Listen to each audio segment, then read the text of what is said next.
Greetings and good time zone. I hope people are doing well today.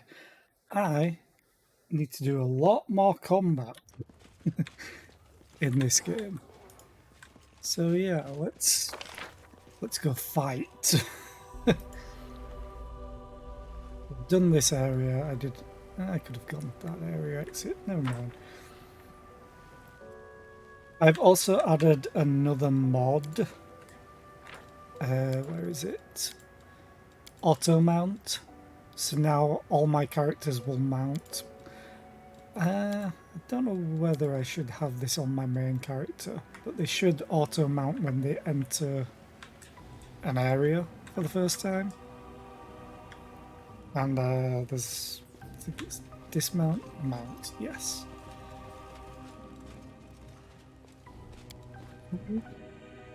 That. I also realised I haven't checked my quest log, my journal, at all.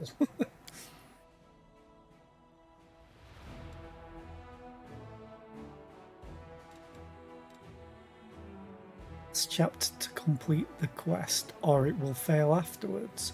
Oh.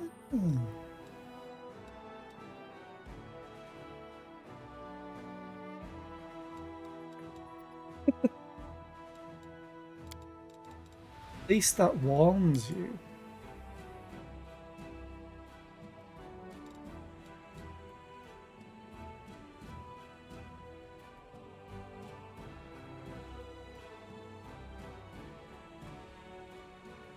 Maximize all crusade stats. If this is the last chapter, okay. Mythic quests. Wait 2 weeks to visit the court. Okay, that's kind of a long... Well, not really, because of travel time.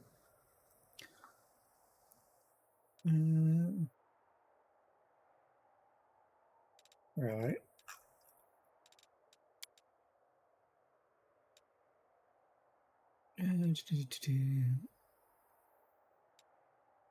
Go to the heart of mystery. The last gift of a brilliant mind. Spirit Dragon Hunt I definitely want to do. Final sunset of winter.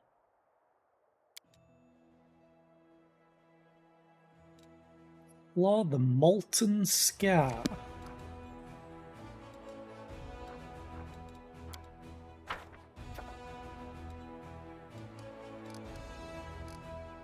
Okay. Oh, I've got all these decrees I can do now. All units gain the voice of the Bell of Mercy feat. Okay.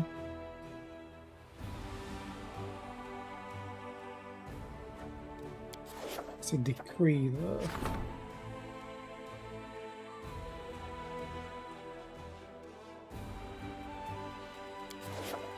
It's my morale at 5.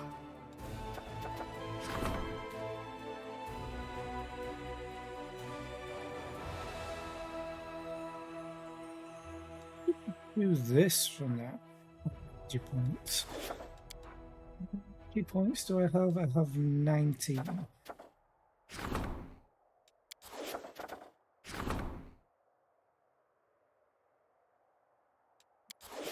Mistake. Gonna do that. That requires logistics. And then I'm going to study the Sword of Valor, which takes a decent time. Economy, can't do that. Events. In the Commander we trust. Swindlers have started a rumour that the Commander is a saint, and gullible soldiers are now buying their charms that allegedly contain her hair, cut nails, and other holy relics. I wonder if this is the one-eyed devil.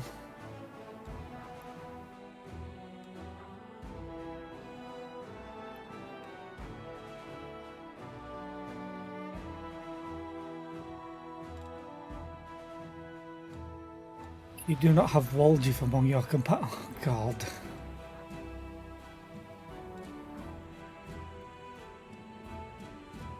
I want Woljif back, though. XP is great, and I am already going to get some morale.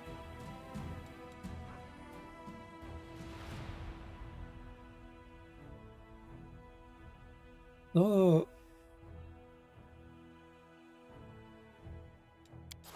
What is the progress bar? Oh. Requires a lot of XP.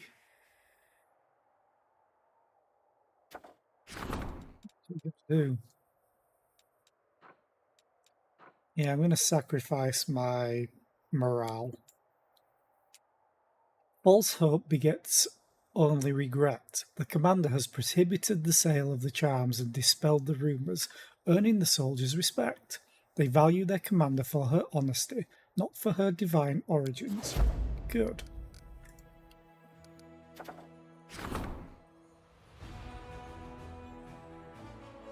Yeah, I really want to do this one as well.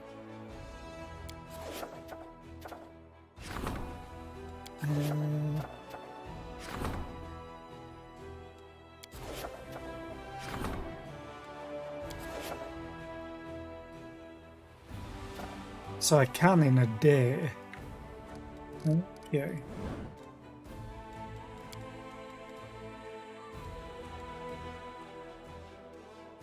It would tell me what that is.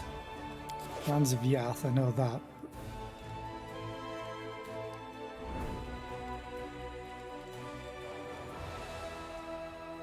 It's on the wrong thing. I guess, I mean, yeah, it's fine, actually. Champions. I can buy one. Yeah, I need to go back to this view. Ivory Sanctum. Art of Mystery. I think the Ivory Sanctum is where I need to go for the main story. Petrified Library. I also do need to take a Demon Fort, which honestly would probably be best with this one because it's the closest.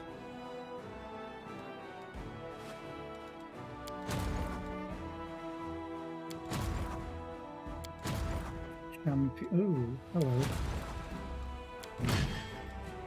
You. Champions.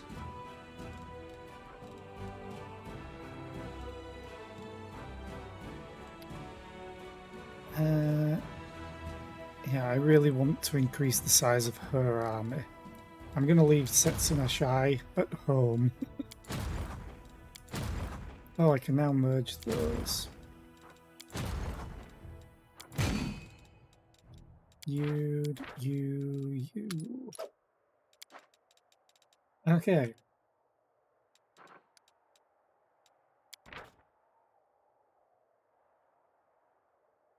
Leftovers.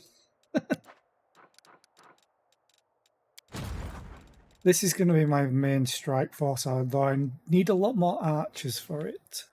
I would like to take this. No elementals. Okay, that's an army.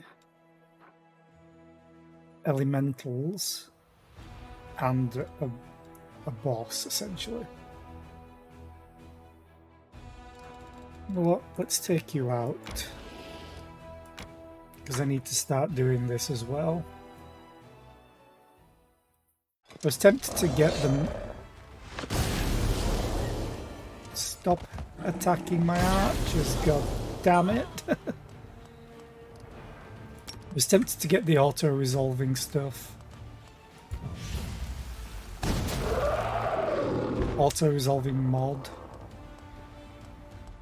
Okay, you don't do any different damage.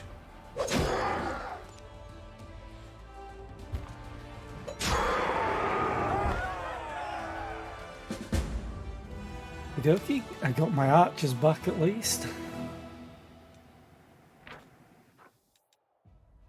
Warriors have discovered what attracted such a horde of monsters, an impressive ambulant laboratory belonging to some insane alchemist. The laboratory had been mercilessly plundered, and the jars of elixirs and ingredients bore sinister holes through which the hideous creatures had consumed their contents like some exquisite nectar. Luckily, some of the alchemist's inventory survived and now belongs to the Crusaders. Loot.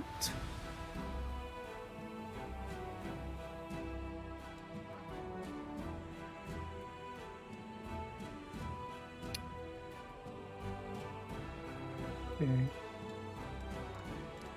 I do need to actually manage Dresden, see if I can build any new things.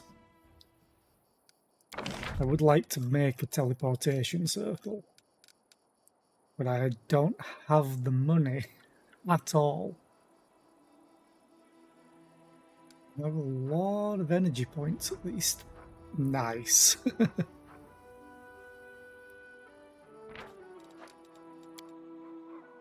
Which pressing escape would leave that window.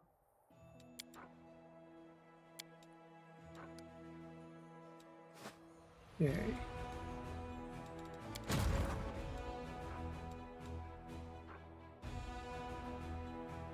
Unavoidable drill.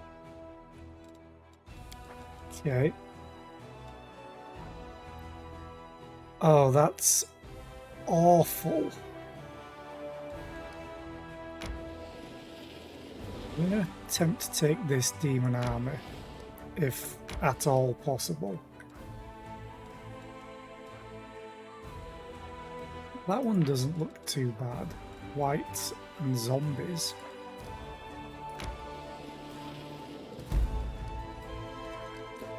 Whites.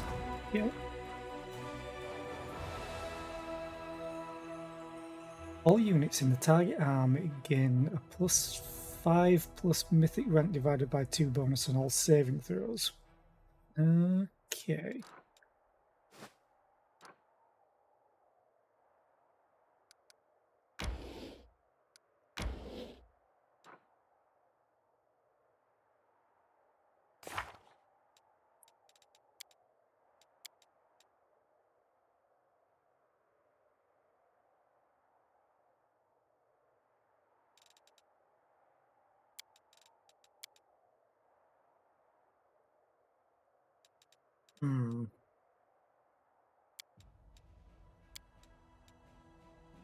Problem is, I don't know which one is going to precede the main story.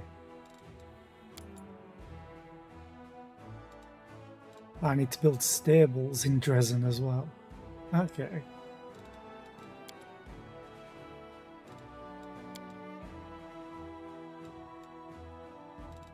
I'm quickly going to do something. I think I'm in Act 3. Actually, does it even say?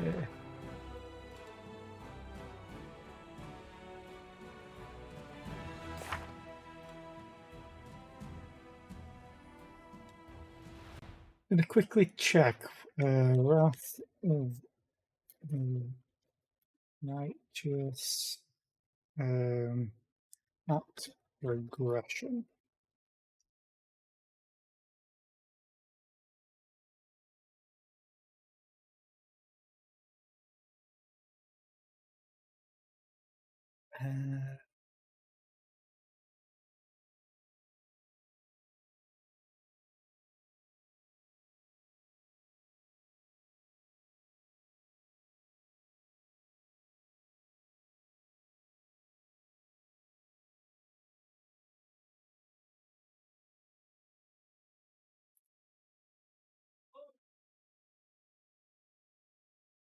Hmm.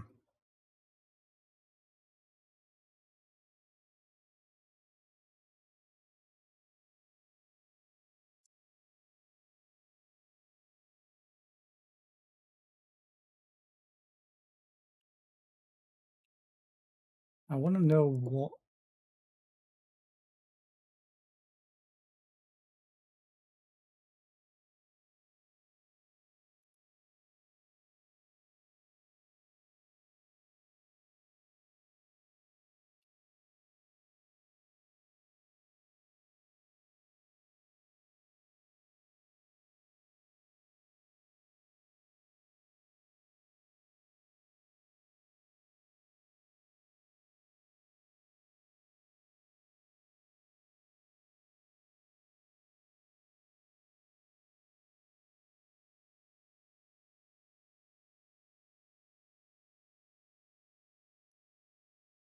Okay. I'll look that up because I don't think I'm going to do it at all. Because I don't really...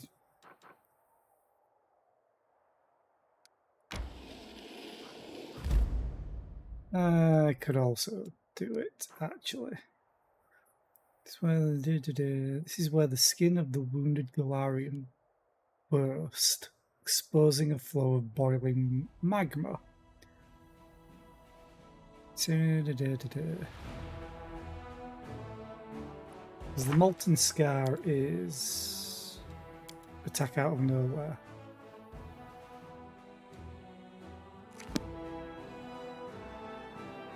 It's quick save. Oh, my morale's going down. Oh, that means... Hang on. Crusade management, yay. Relic will be augmented. Doesn't tell me which. Oh, now I can choose.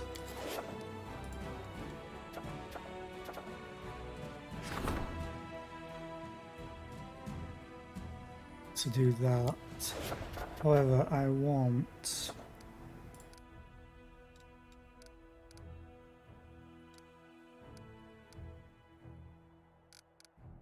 As much as I want to get the...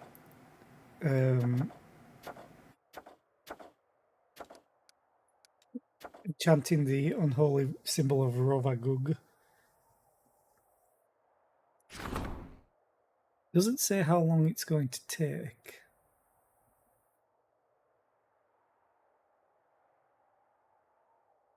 Ooh, it's... Oh, it's also a different thing. That's leadership.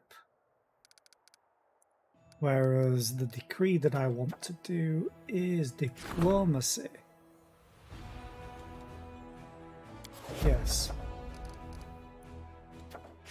I want to do this one, I think. When performing an attack of opportunity, your critical threat range is doubled.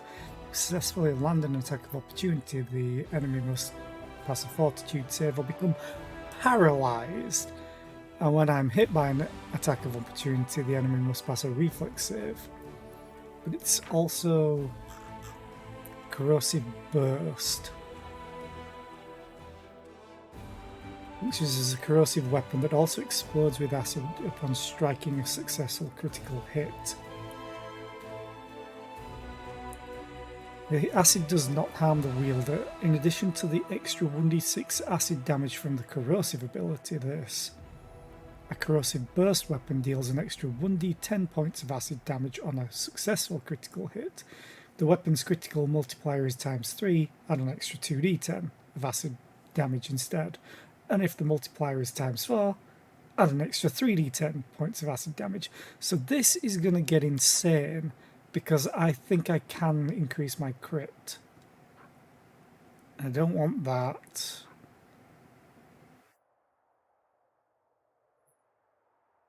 Yeah, and I don't want to take damage. So yes, please, Scorpion's Kiss. Bladesmith that has arrived in Dresden is impressed by the axe filled with Rovagug's power. He wishes to make some improvements to the relic and suggests tempering it through one of the techniques known to him. Hardening weapons using poisons is an ancient tradition of ill repute, popular among assassins. Such treatment imbued the blade with a vicious spirit of revenge, hungry to punish any mistake its opponent might make. So did I just get that immediately? I think I just got that immediately.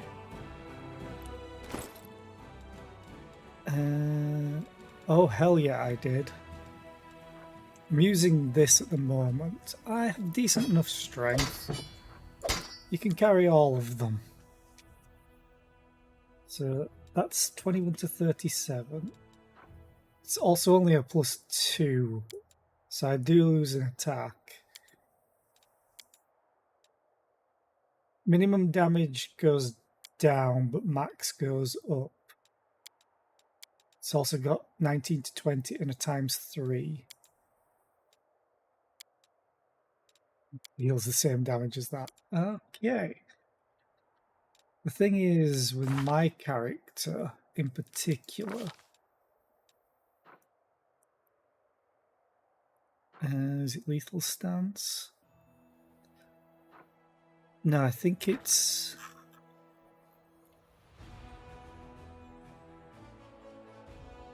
lethal accuracy. While in the lethal stance, the barbarian's critical multiplier for damage increases by 1. So I've got a ×3 right now, so I will go to a ×4. Once I level up, I think. No, I need 2 level ups. 3, actually. Yeah, 2 level ups. I need level 12 before that is a thing. But still, means I'm doing an extra 2d10 points of acid damage. I think I can improve it even more. Yeah, let's... Free molten scar. Save.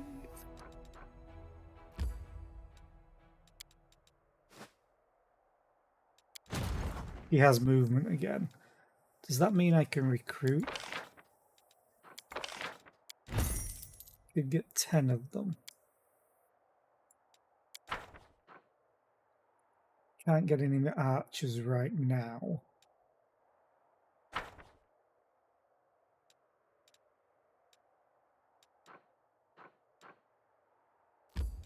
Manage Dresden, now that I think about it, because the days changed, so I got more money. So now I can build. I need to do main stables soon, but I really want to do teleportation circle. Need 100 of that material points.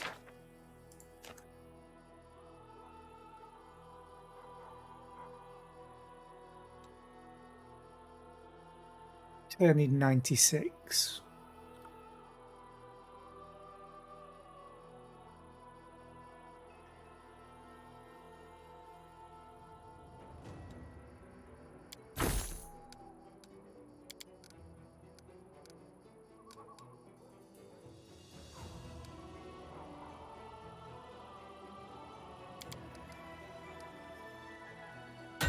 Let's put you there.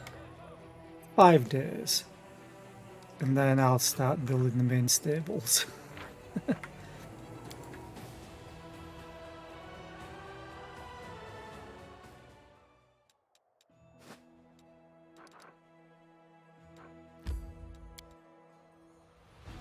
See what's here. Need a quick drink.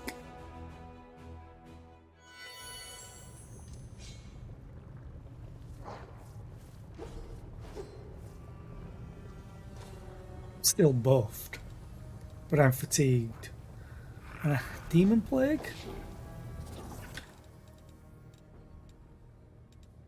The struggles never cease. Disease.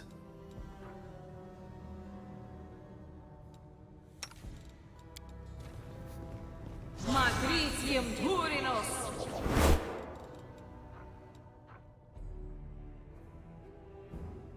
Okay.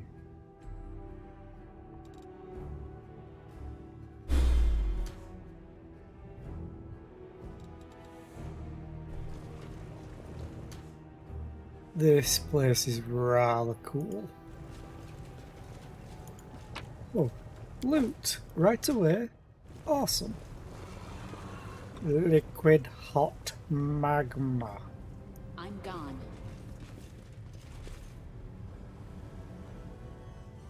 Oh, this ain't good. Feather beasts, I'll choke all of you. Get your talons off me.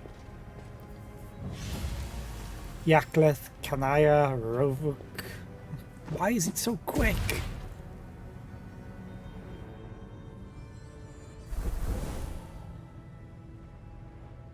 Thomas, what have they done to you? You monsters, beasts. They gave him a tail. Now get the second one over here.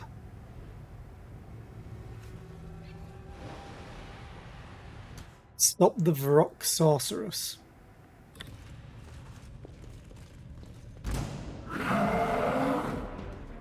Maybe I shouldn't have Darren right at the front.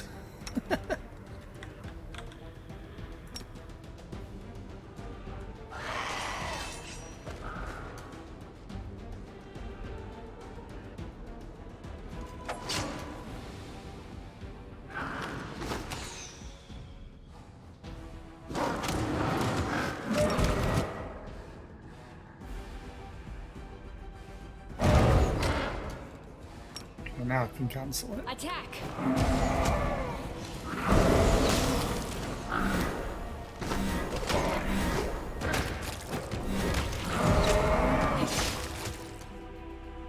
I pretty much didn't take any damage. Maybe Ivu took some damage. Follow my steps. Just realised. Hang on a minute.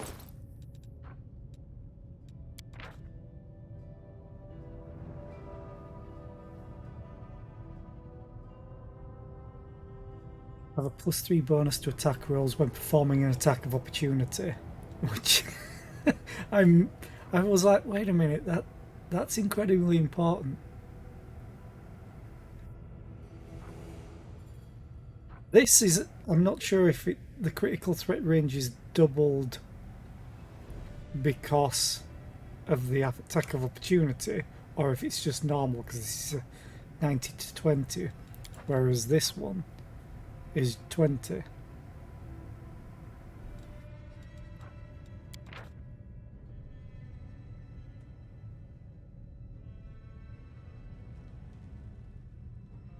So the paralysis could be incredibly strong because I'm going to get a lot of attacks of opportunity.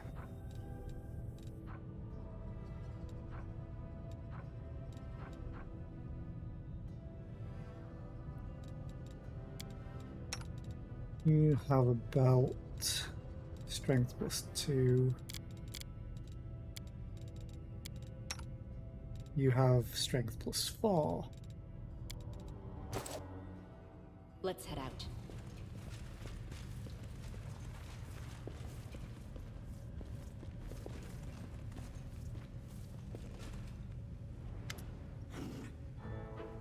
Vorimarak. A large rock looks at you, craning her disgusting bald neck. Her piercing screech sounds menacing. Why are you here? Do you want to become demons too? Vrox will transform you right away. Who are you? The Vrox sticks her chest out and spreads her massive black wings. Vorimarak. Wise rock, magical rock, snatcher of pathetic humans, maker of demons. Other Vrox said Vorimarak was dumb. Leave, chickenhead, they said, and Vorimarak became the favourite student of wise Xanthia the Plagued One, and is now making demons out of humans. Who is dumb now? Drops of saliva fly out of the animal's beak, carrying the stench of death. Ew, nasty demon. Ew, I don't even want to fight it. Can I sit this one out? If I get angry and bite it in a temper, I'll be so disgusted I'll never be able to eat anything ever again. Long have philosophers wrestled with the question of what makes us superior to demons. We too are susceptible to evil. We are smaller, we are weaker, and so on and so forth. Yet when I look upon this creature, I can categorically declare that we mortals are superior to demons because we do not look like tattered scarecrows. What are you doing here? Unblinking bird eyes stare at you. Vorimarak is making an army. She sends her flock to get humans, silly crusaders, at night. The ones she steals she transforms, makes good demons with sharp teeth, who will kill you. Ha ha ha ha. Rock bursts into shameless screeching laughter as she looks at her deformed prisoners. Wise Xanthia the Plagued One told her to fly here and gather an army. Harm humans. He doesn't have time to do it himself. He is busy reading and thinking. He said he would give the Vrock horrific power, like the strongest demons have. Wise Xanthia the Plagued One knows the secret. How to pour more power into demons. When he rewards the Vrock, she will tear off the heads of everyone who banished Vorimarak. And with the others, she will hunt you from the skies, pathetic humans. Where did you learn how to turn humans into demons? The Vrock shows you her wrinkled red fist. A piece of paper is clenched within it, smeared with soot and blood. Old knowledge, the wise Vrock read it and did it.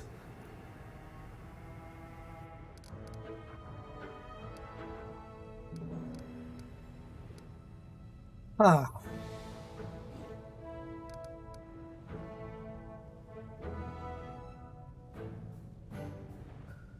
Never know if it's just...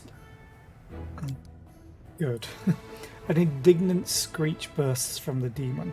The Vrock is wise. The Vrock could not read the scritch scratches, but Xanthia, the plagued one, ordered the Vrock to get the silver-tongued elf who knows ancient words, and he translated everything. He was screaming in pain while Xanthia was eating him. Silver-tongued elf? Storyteller, is it?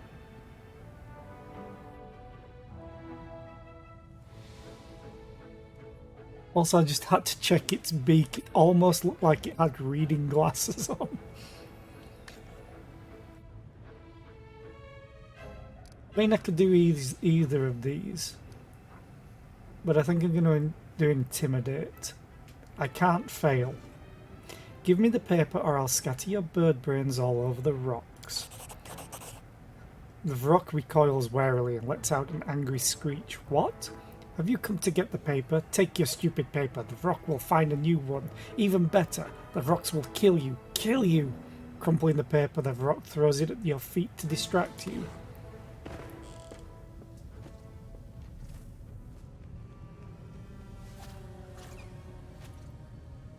Whoa? No way.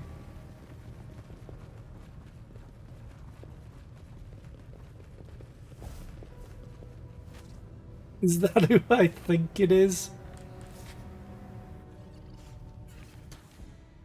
For the commander, for her court, for the free crusaders, kill the beasts, die, cursed demon, fear the halfling, abyss spawn. Did they go and kill it for me?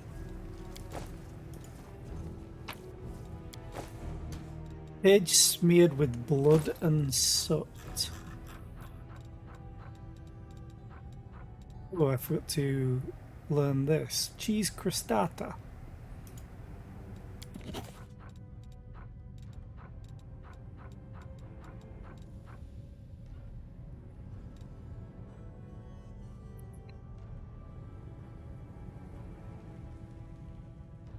That paper go.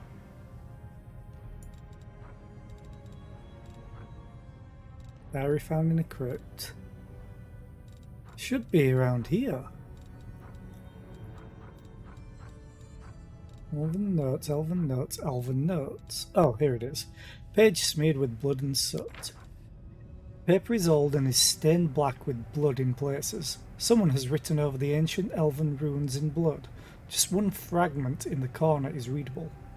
Not a portal, but a soft spot in the space of the world. Many gods and demons have the power to open such a rift, but doing this will not be to their liking, so they will leave the request unanswered. Therefore, one should pronounce the word Ravuk when creating such a rift. It is an ancient and mighty word of power that belongs to a language now forgotten.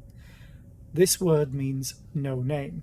Mages of the past often wove it into the text of their incantations to shelter themselves from the anger of those forces disturbed by rights against nature. Okay. Jana? Oh, I can... That's terrible.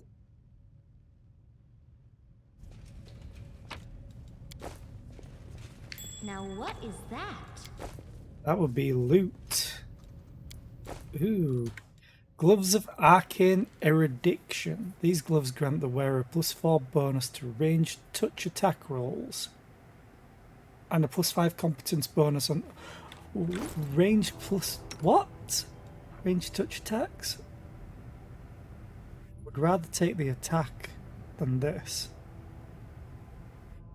Because it's only a first level spell. Hell yeah.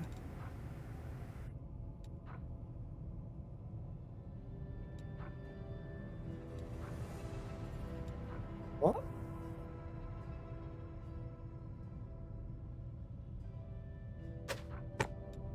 Oh. It's like, how are they clashing with that? Yeah, the mage armor is clashing with it. Which actually I can do this. Because 33 AC 29. Oh, you're wearing barding, so yeah, it doesn't matter. You're not though.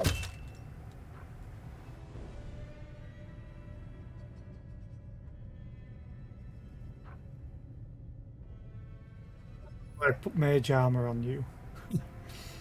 Yeah, that would do it. So I don't need them at all. Okay. Anyone else need gloves? It'd be ashamed. Yeah, Camellia could wear them. Don't really need them. Yeah. Fists +1. Great. Agile fist +2.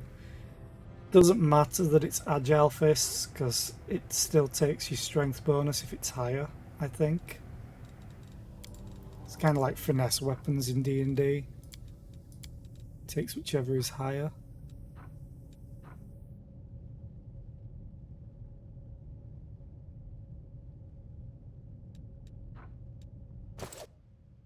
Okay. Pathfinding warriors. Oof, now that was a fight. Never seen anything like it. Yeah, neither did I. It's a good thing we found you, isn't it, Commander? But the fellas from the court hear about this. Okay, so they're repeating stuff. There was an extra person who's no longer here. Or have I missed you down here?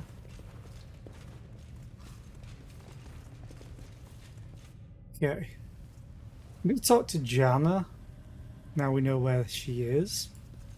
The girl raises her eyes to you. She is deathly pale, either from exhaustion or terror. You don't know. Knight Commander, it's you. How did you wind up here? I got lost. I lost my way when I ran.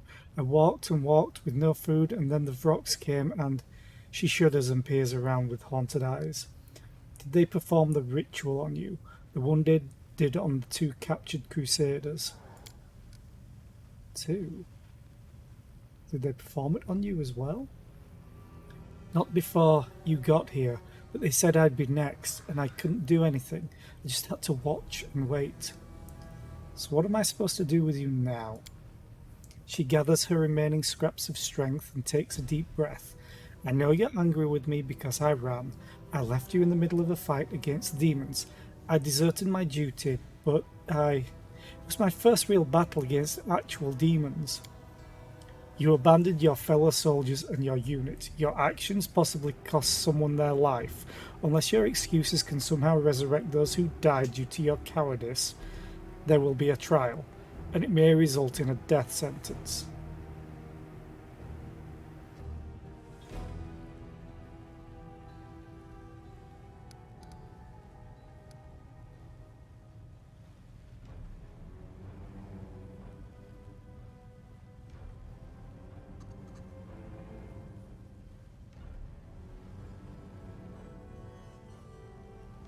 Let her go, I think.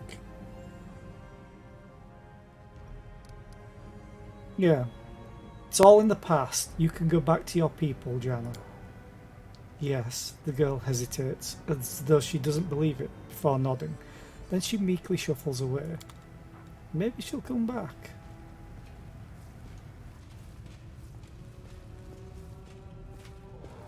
What would have happened if I reinvigorated the land first? Oh well. You require my counsel. Wise. Can't talk to him. The Crusader in front of you looks terrible. His skin is charred and cracked, oozing blood. Oof. Horrible claws are growing from under his nails, tearing them from the fingers, and barely controlled madness is flickering in his eyes. The wheezing coming from the knight's bloodied throat is like the growl of an animal. Help, in the name of all the gods. Who are you? Gathering all his strength, the knight gives a short, clipped reply, reporting as he's been trained to do. Crusaders, abducted during an exploratory mission. I'm Wallard, and this is Thomas. The knight nods at his friend. The latter cannot speak. His pointed teeth are growing without stopping, and they have pierced through his lower jaw, sealing his mouth shut. He is moaning something furiously, his bloodshot eyes rolling wildly. Do you know anything about the girl in the other cage? No, they brought her in after. She could barely stand. She was weak from exhaustion. Looked like she hadn't eaten in days. The Vrox tossed her in that cell and haven't touched her since. She hasn't talked to us either. How did you get here? The flame of fury is raging in the Crusader's eyes. We were exploring the gorge on Anevia's orders, and we ran into them. Vrox attacked us, beat us up, and dragged us here. We thought they wanted to eat us. Oh gods, it would have been better if they had. Now I know for sure that these Vrox are my least favourite demons. Foul, wicked Vrox. If I recall correctly, and I do, scouts are given orders not to let themselves be taken prisoner. I see you chose to ignore those orders. Well, now you understand why they were necessary.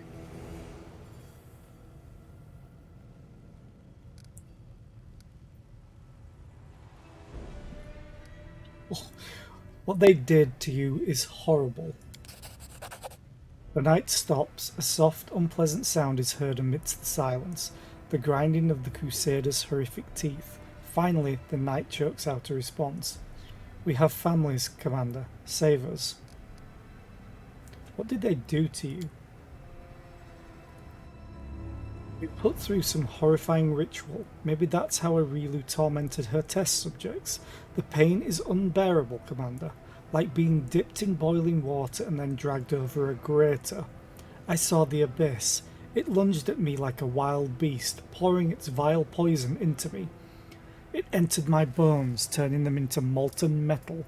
The Vrox said that I would be their soldier. Tomash and I are far from the first ones they've done this to. I think they make a kind of tunnel through to their cruel world, and the filth gushes in from there. They pump it into us and make us fight for their side. It pains me to think about it, but a few times I thought that the demons I killed looked like some of my friends. People I thought had died. Now I know what happened to them. What should we do with you now? Help us or kill us, but don't abandon us like this. This pain is unbearable. It's taking over my mind.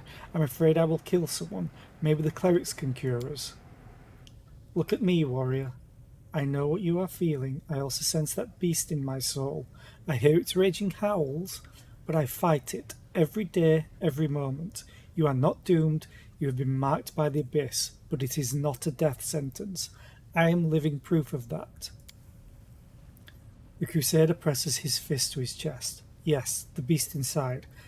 How do you resist it? How do you suppress this rage? What is there to discuss?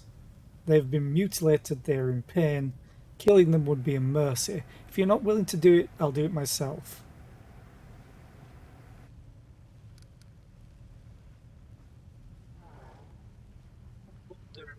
If I could have done anything different. Go to my camp. If the clerics don't cure you, they will at least take care of you. A bloody tear runs down the knight's cheek. His hoarse voice is trembling. Thank you for not turning your back on us, for not abandoning us. With your permission, Tomash and I will search the vicinity. Now that the Vrox have been ousted, we need to gather their poor victims. They need help too.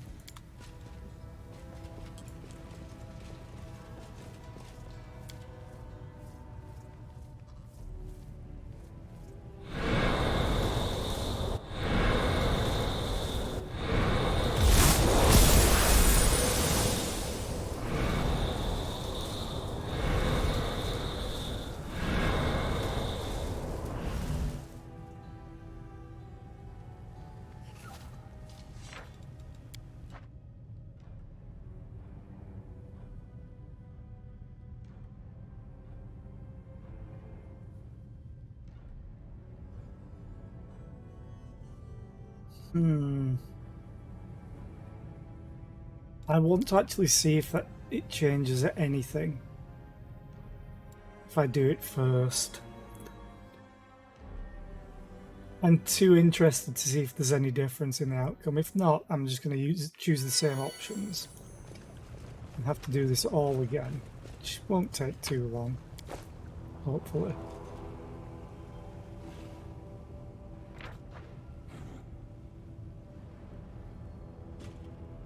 Other than the cutscenes.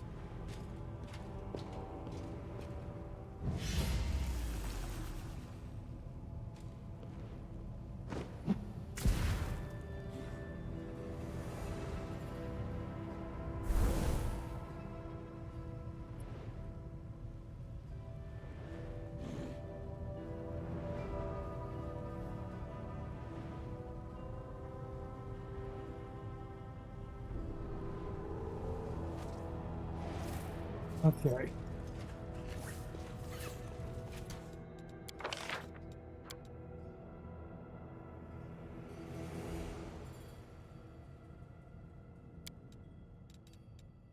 Yeah, I don't know why it's not using holding the line. Because Darren just charges in.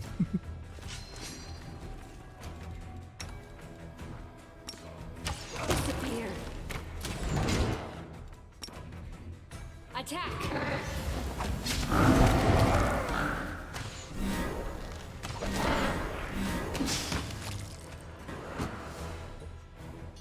Ember, are you Aim actually carefully. doing anything?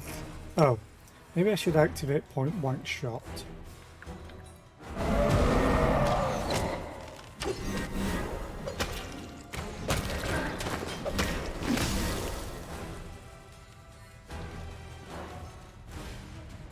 Right. Should have quick saved here before, but I didn't. Okay. Who are you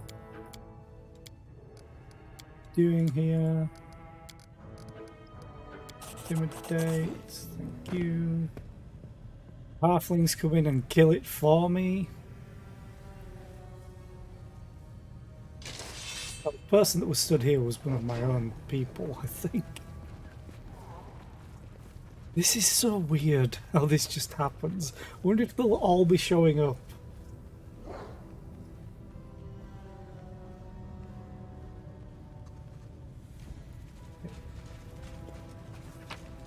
Loot you.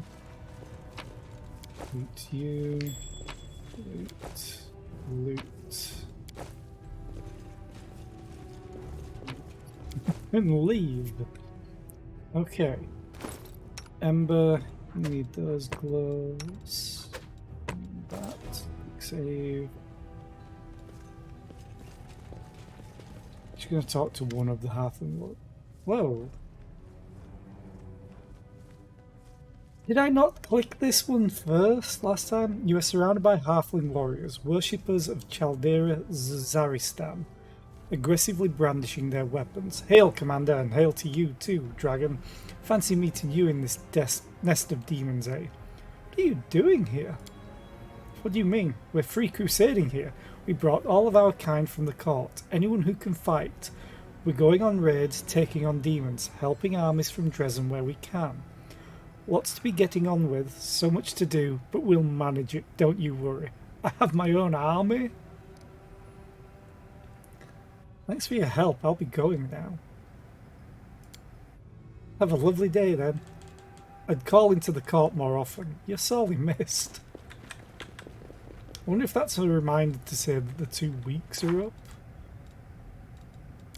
Clouds. Wait 2 weeks. Yeah, quick save. Reinvigorate the land. It would be nice if it cured these two.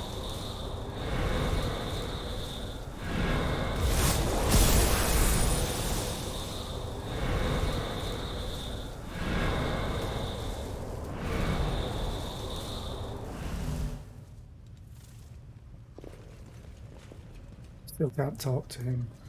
Aloud. Who are you? Da da da da da da. What they did to you is horrible. What Should we do now? It's my camp. I will try and rescue everybody. Because I'm good. You wind up in. Open the cage.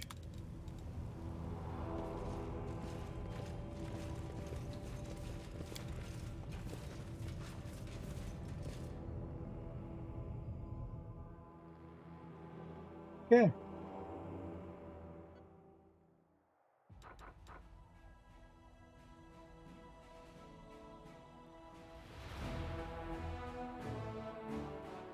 Oh God.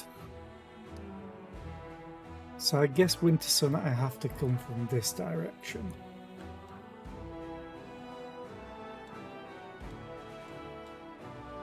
Crimson Dust.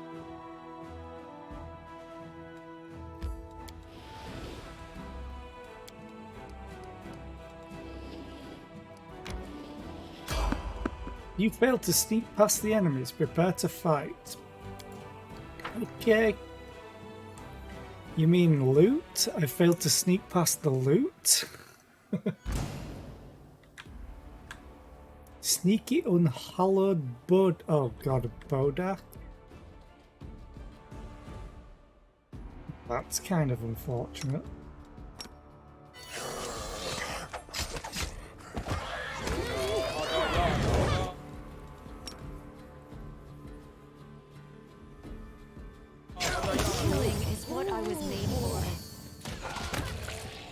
Mass Dispel?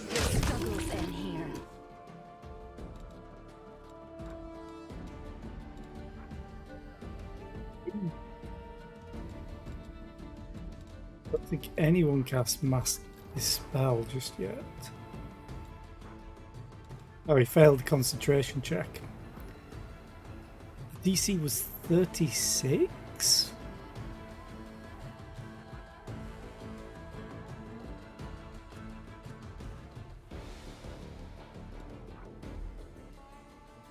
Okay.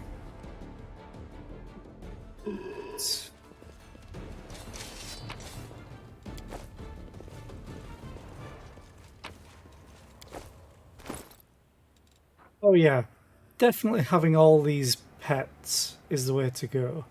Look at this carry weight that I have now. Before, this would be getting close to like heavy encumbrance. Okay, I like it. This is also while we're fatigued.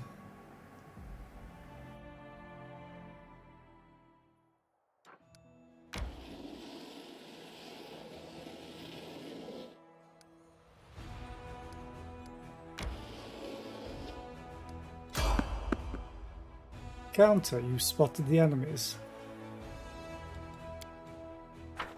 It's encumbered now because I think because of the fatigue. Oh, some are exhausted.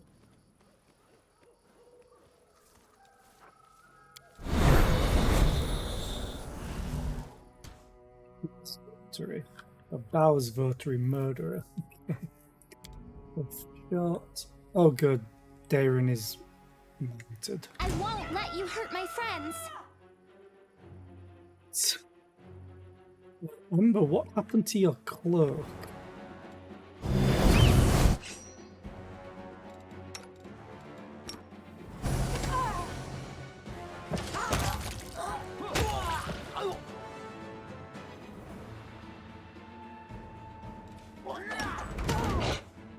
Forwards.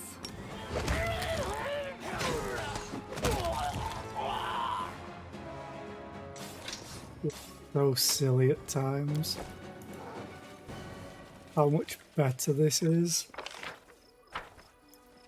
compared to what my party makeup was before. Everyone's exhausted.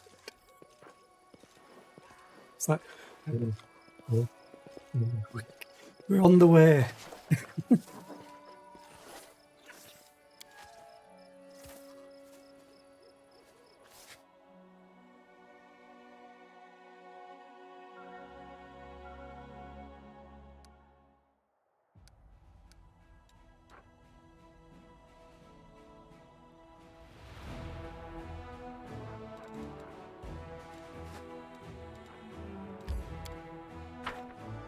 close are you to finishing building this?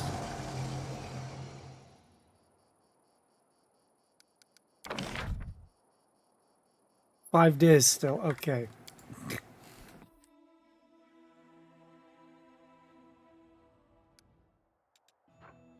Nothing in the Crusade management that's new, so that's good.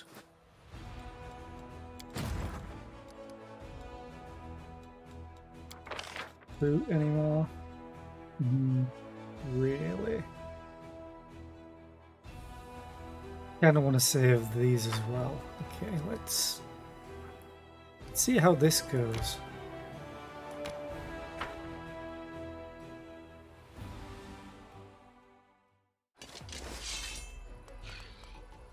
Zombies and whites. Kind of want to kill the whites. 36, 64. Okay.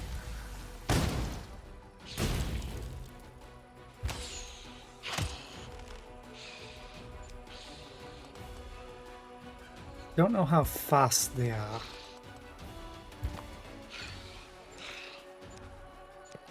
Not too fast. That's good.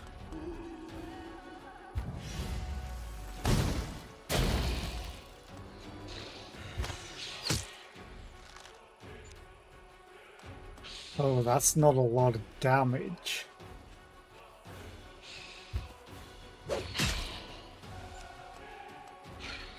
Three to set. Oh, this could be a problem. This could really be a problem. I should retreat.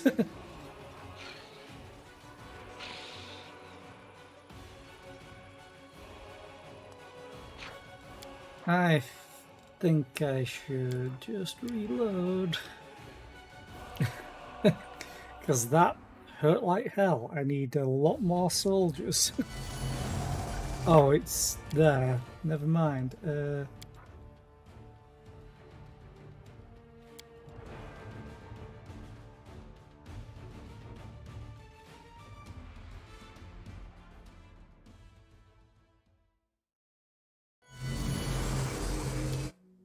Yeah.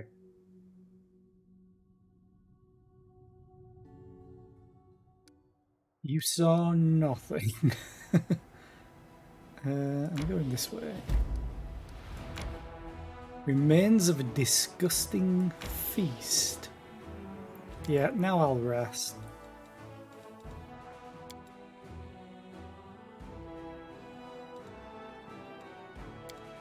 I did get... Ooh, more wine. Provides you with a +4 cooking bonus to all skill checks for a day. Additionally, all armor penalties on skill checks are reduced by 2 for a day.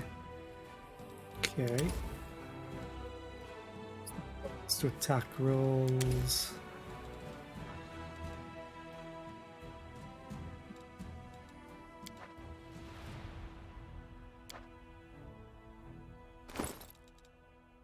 We've got to...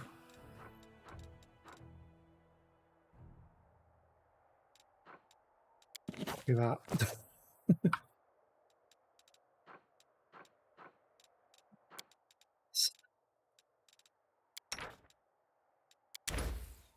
Cheese crostata. Eating a cheese crostata extends the time you can go without a rest before becoming fatigued for 6 hours. This effect lasts 1 day. Okay. That one does the same, but less time.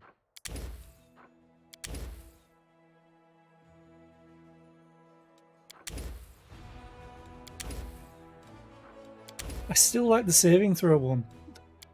Not gonna lie. I literally can't fail any of these DCs.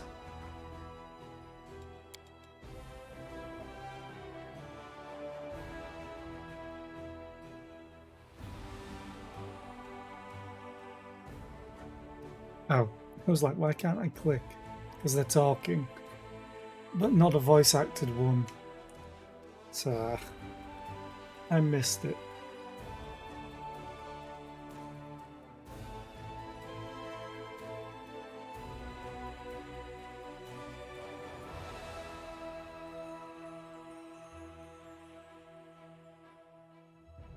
Yay! Rolled a 42 on one of them.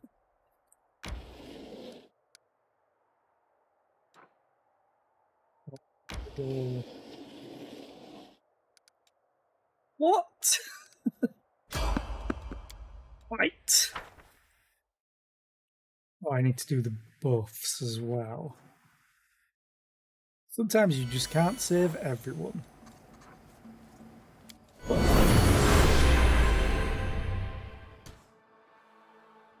Skipped 4?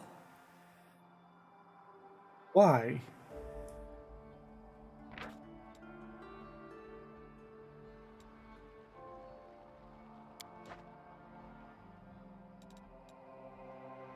Why did you skip 4 of them?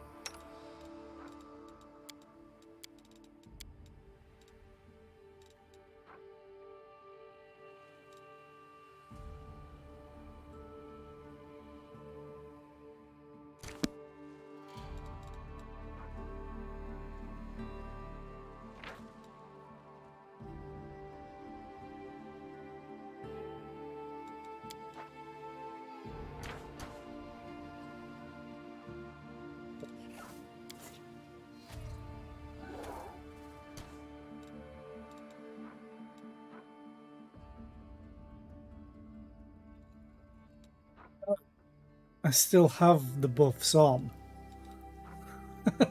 It's not been a full 24 hours since I last buffed, but why did it buff some of them then? I'm so confused. Or did I cast some later? I may have cast some later. I won't let you hurt my friends.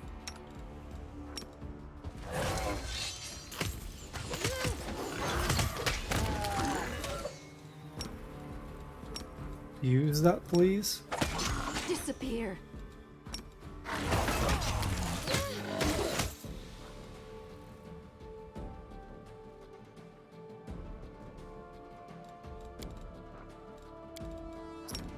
Cleave was interrupted. Maybe Cleave was interrupting it. Surrender or else. This is pain, so this is how it feels. That was unfortunate then. You are nothing before me.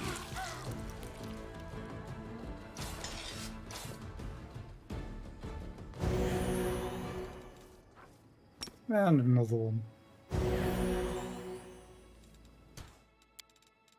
And We should prepare.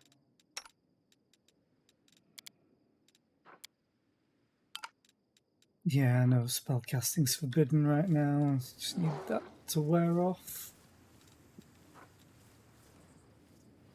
There we go. Actually, that'll probably do. Magridium, Turinos. Yeah, that'll do. Loot everything. Thank you. I'm gone.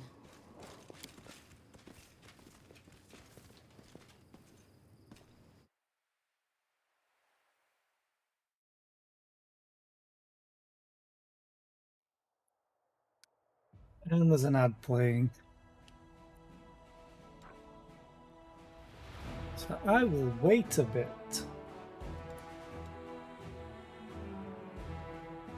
I'm just going to quickly check something.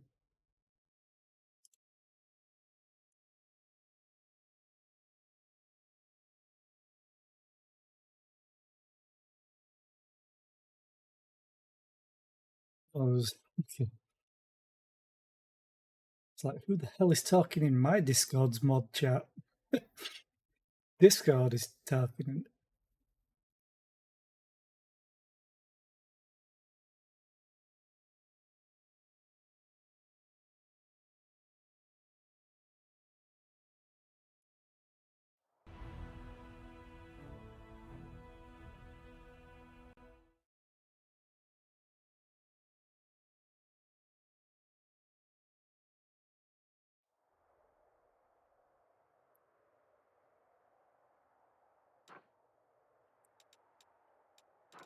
So yeah, I think I need to do the Ivory Sanctum. That's what's going to complete Act 3.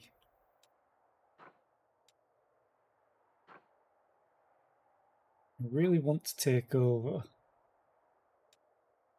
the fort. But they're all kind of evil.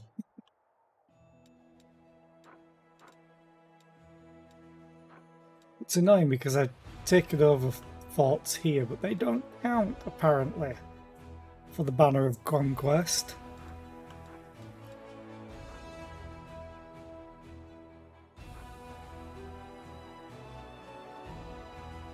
This one seems like the best one to go for. Crusade management to do. No.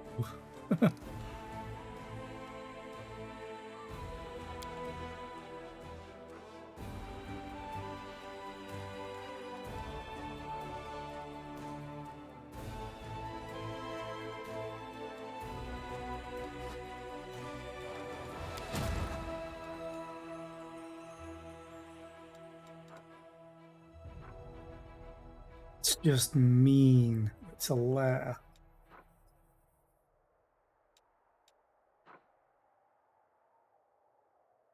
I really want to fight this, but I think it's going to wreck me.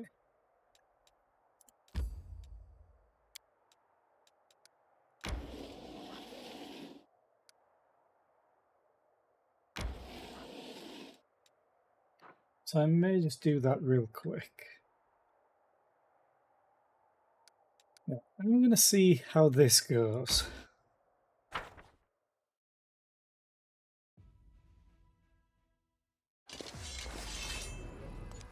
Well, they're very quick. The archers just don't do anything. 6 to 20, 3 to 20, 24 to 67. I think I'm going to take out the air elementals if I can. Nice. Then you attack them.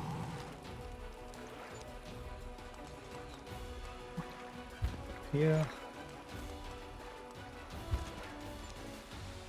Oh, they could move to attack enough. Kill. Oh.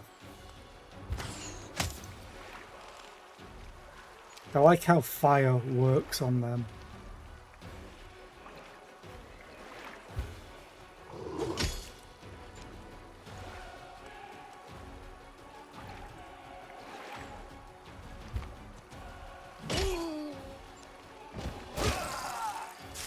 Okay. Good fight? Good fight. I really want her to level up and get a feat to increase the amount of army she has. It looks like the commander of this unit must have taken part in the attack on Canabras.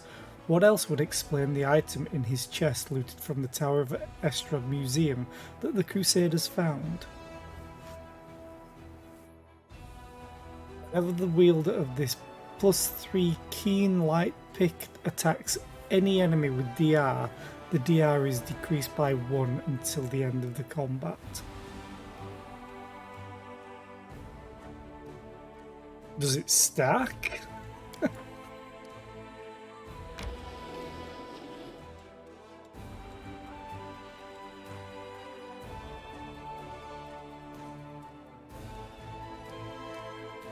How close are you to a level? 5k? Might be manageable.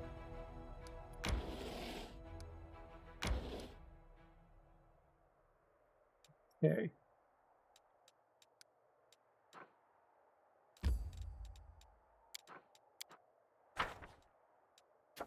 Meeting with Darren. Darren wishes to speak to you in private. Okay. I'm not there right now, so you're going to have to wait. Let's check recruitment.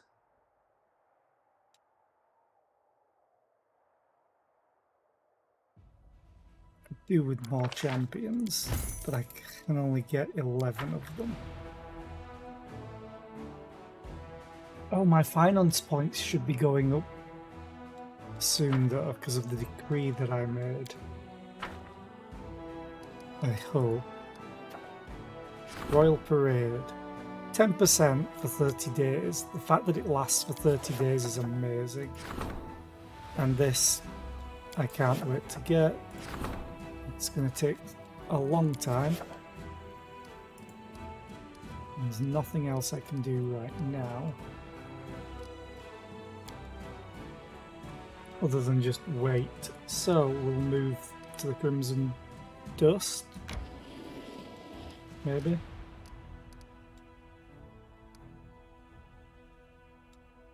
We'll have to go down here, really. Fight!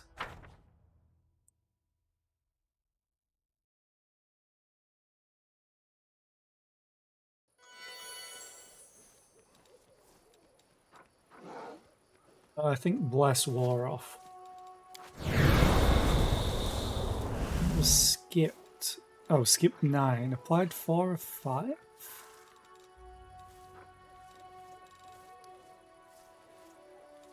Let us bide our time.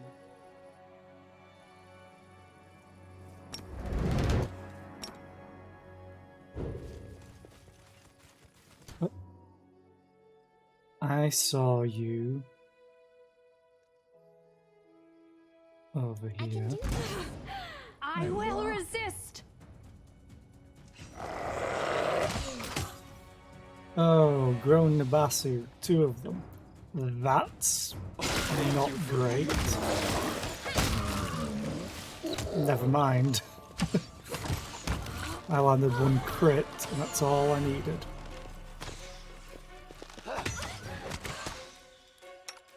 I did click it off good.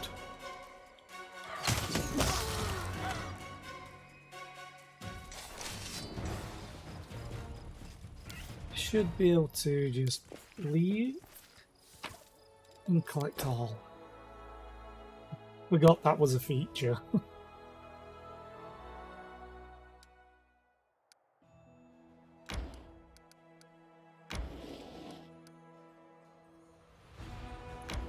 It's going down. Someone on the road. This is a goddamn dragon again.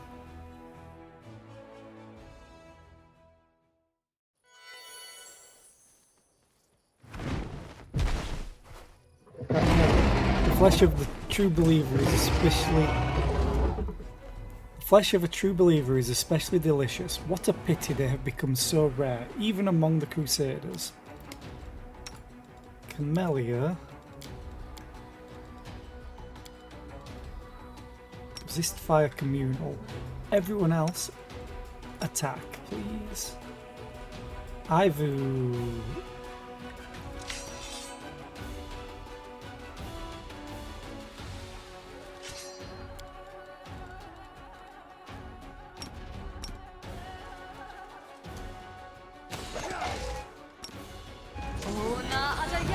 Oh, yeah.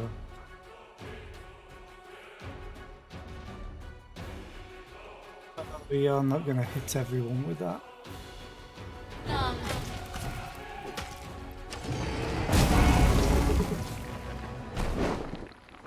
What troublesome prey, you're hardly worth it. I'll kill you another time. When you have a little more meat on your bones.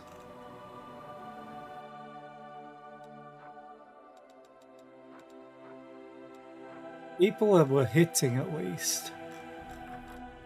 But I think I just hit once. And that caused... Rules are made to be broken. Took a lot of damage. Where did I take damage from? Is it the breath weapon? Lena failed. But it doesn't tell me what damage I took from the breath weapon.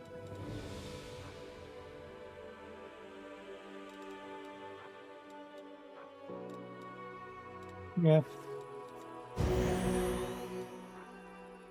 Sure, let's do it again.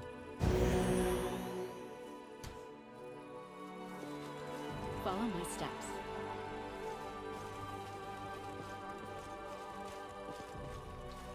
Want to double check.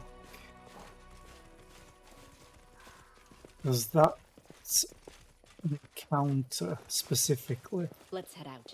I want to make sure there's nothing hidden on the map.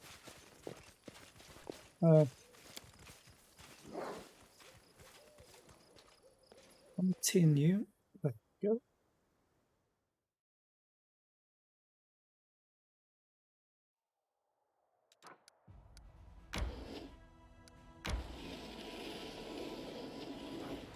Get to that.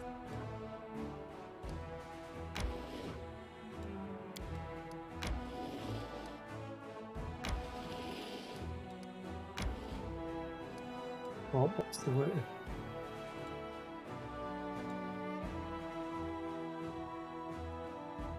I think I have to go down here to come all the way back up here.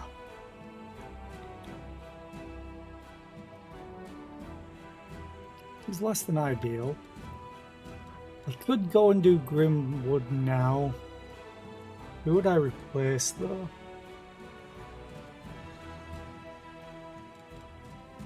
Maybe Ember. Is Ember actually... No, I can't access it on that map. Forget if Ember actually is buffing anybody. I don't think she is. Oh, she's doing mage armor. She's kind of helpful, but I should be fine without it. She's also doing enlarged person, although Camellia has that. It lasts 24 hours.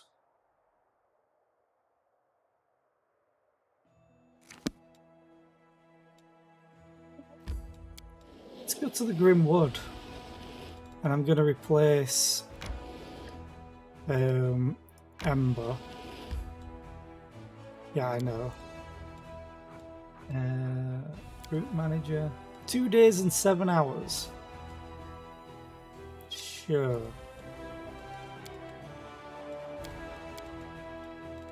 That's what I'll have to do. Demon's army is approaching.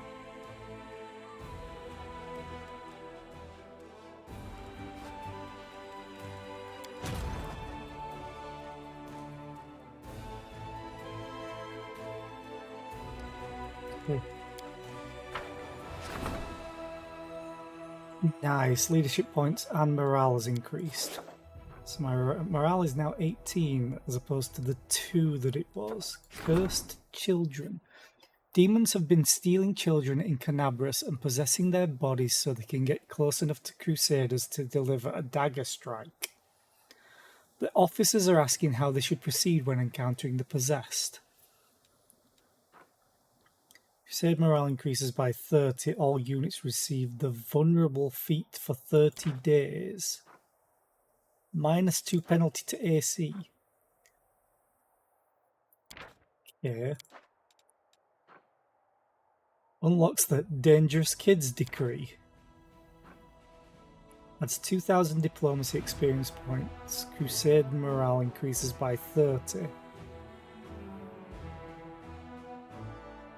But it requires finance, 1,000.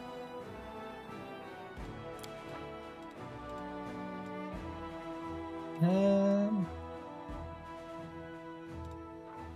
gonna get the decree. Set a trap for the demons. The officers will form a special unit made of halflings who are expert at posing as children.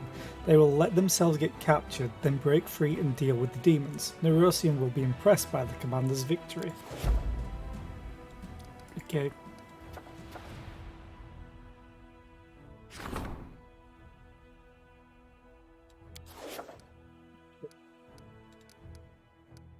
Cool. Hunting down mutiny. Oh, yeah.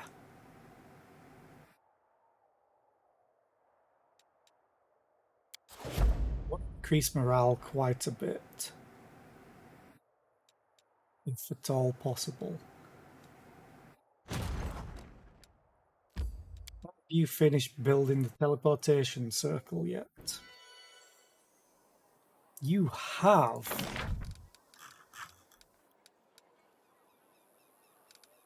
I don't have the material points.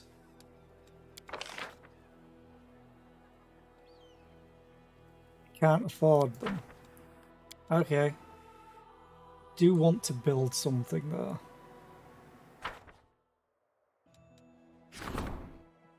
To go back into there. Can I build? I just want to build something.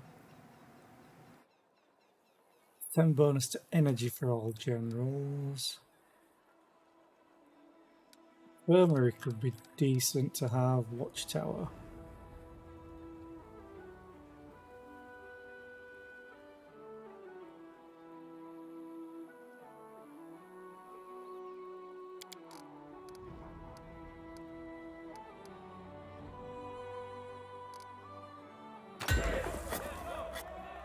Two days, that's fine.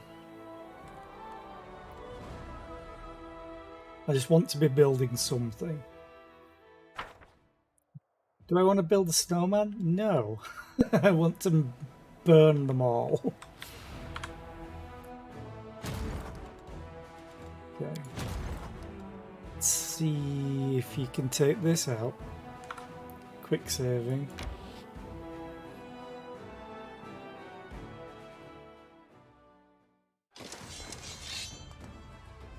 They have an actual general.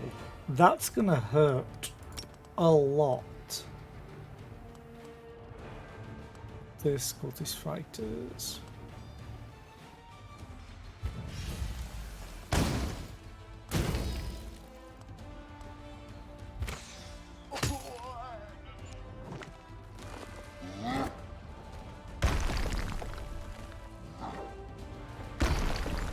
Did a lot less damage than I was expecting.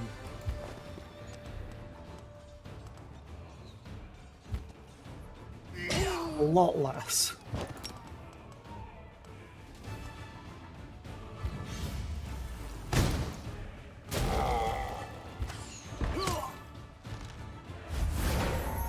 It's morale.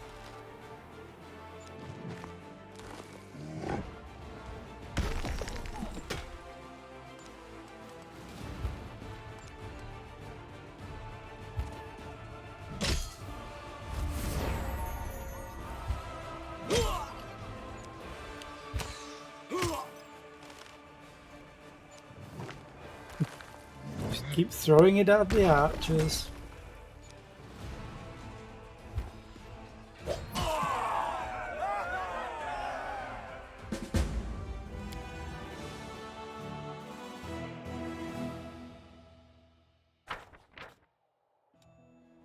Crusaders killed the cultists who were gathering an army of wild giants to storm Dresden.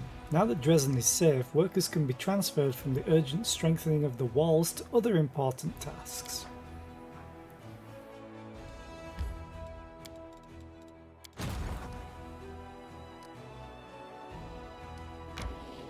Just doing that to connect the path.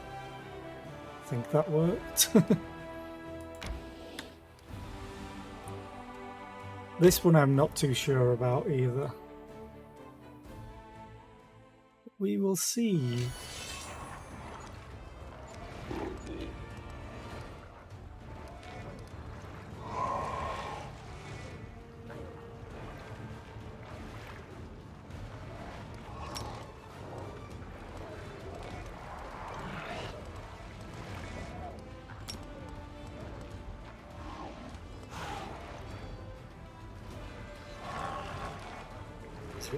+1 bonus to saving throws and AC and DR1.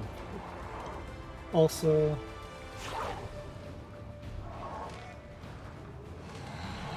no, I didn't beat Raft. I just have different games on my schedule. I'll be back to Raft on Friday and Saturday. My schedule is is essentially the same, although I do change it based on the play specific game redemption that I have.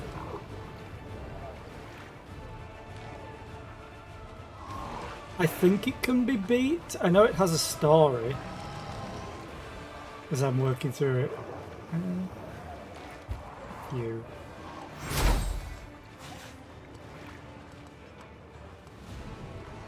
Fire elementals I can't damage with Scorching Ray.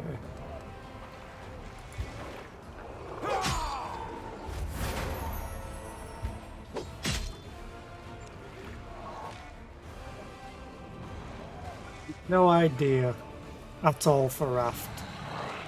I'd like to figure it out once I get there. Because it's a story, you just want to figure it out.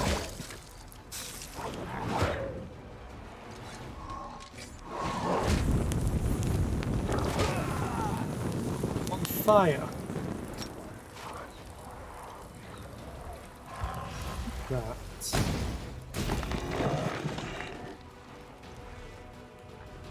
We'll be able to kill it now. Good. So I might get another attack.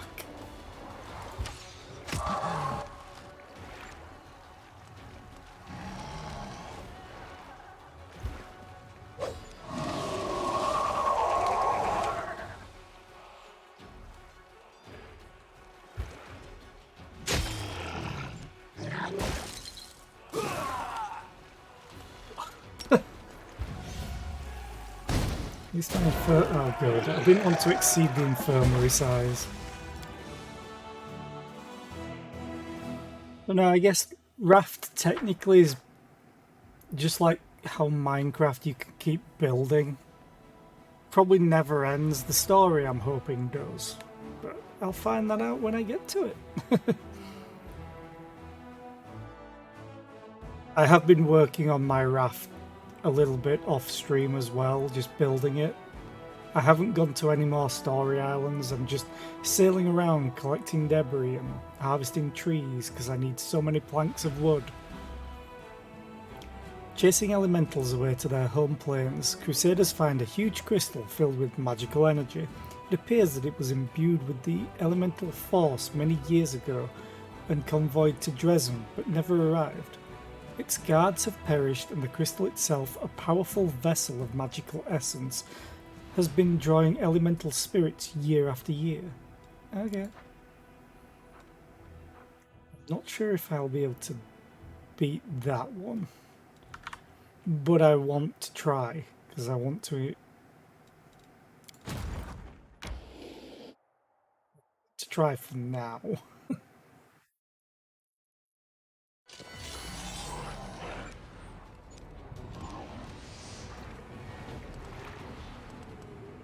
Problem is, they've got a general.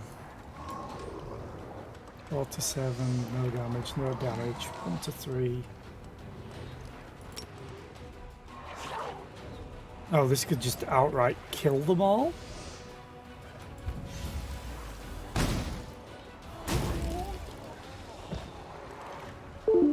Take it.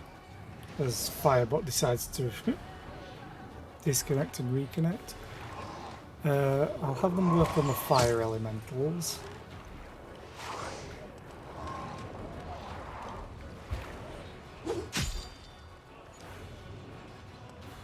Seven, 4 to 7.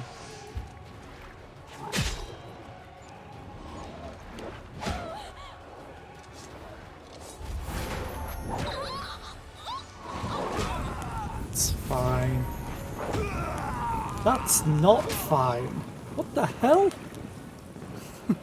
Oh right, champions don't have any hit points.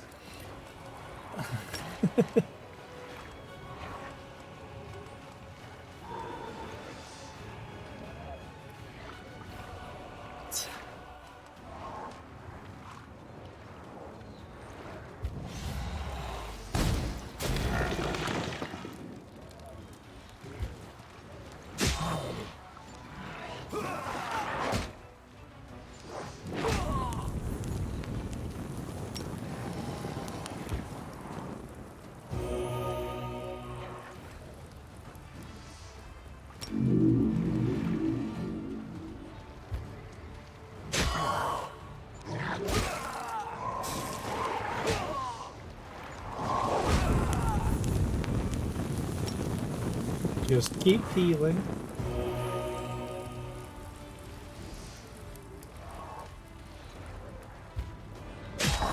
Nice.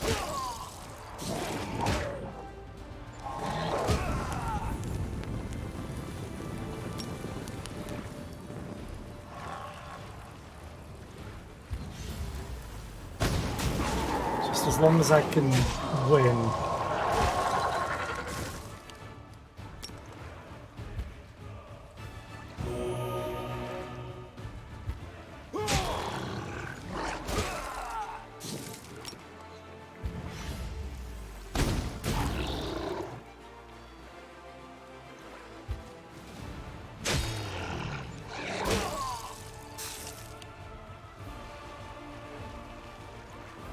Thing is 1 to 2. Okay, just die.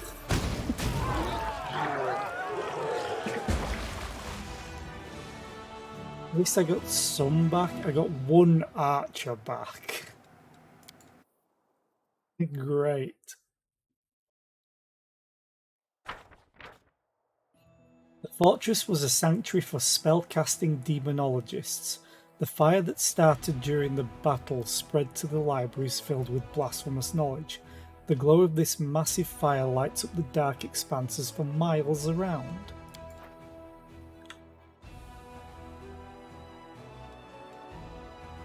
Okay. Oh, she leveled up. Awesome.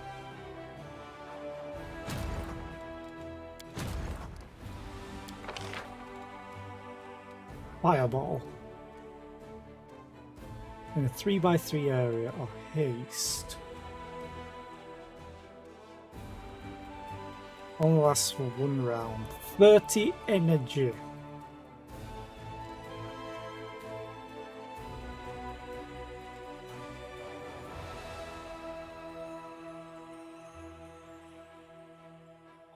Wait. Okay, it's all units. Well, all enemy and all allied. Okay.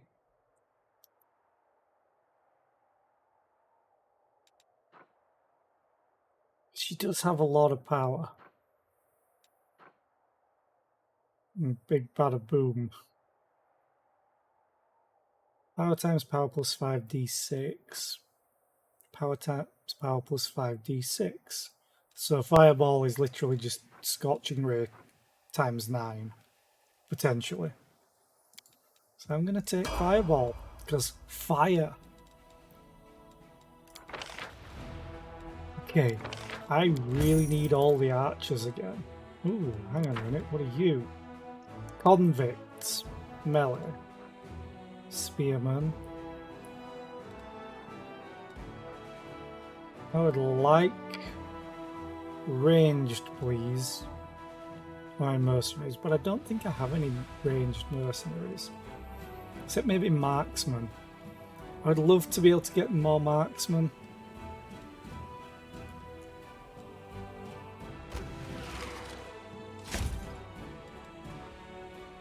Hound masters.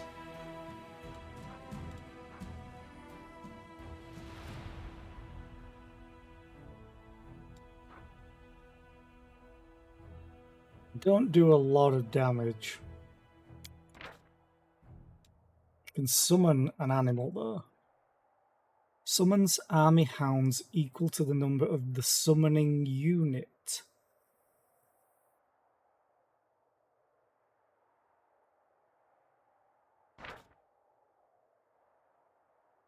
Oh, does it tell me what they do? I might just buy them just because. Having something that summons could be great.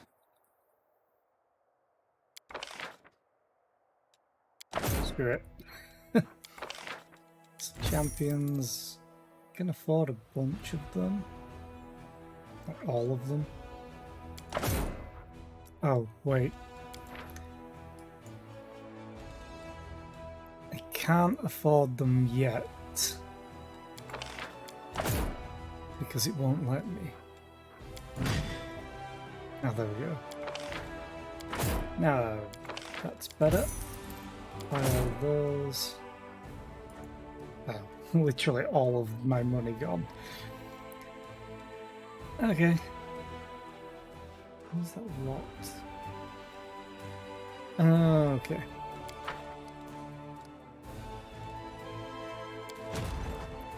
I really need to start saving my money. Anything I can do? No. Okay. Let's go back. Quick save. Oh.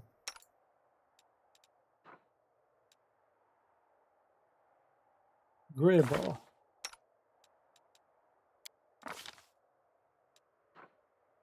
Oh yeah, I was doing that mutation warrior stuff. I was following a build guide. And I never checked what to do for this. 1 second. Grey ball.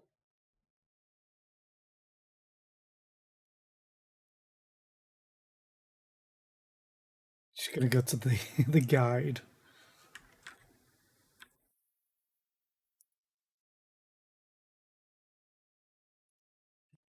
I think he doesn't need last stand.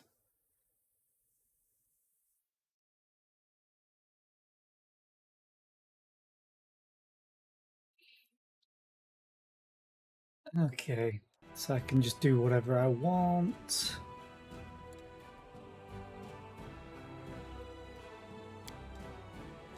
Ever ready, because I'm doing all of the attacks of opportunity stuff. Never you miss with it. Okay.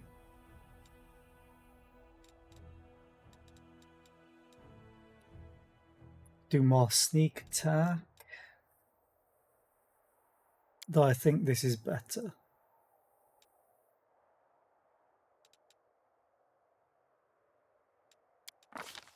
Mythic, and then... Oh. The studied target ability gives you a bonus to AC against the target of your studied target ability equal to the bonus this ability gives you to attack rolls. Ooh.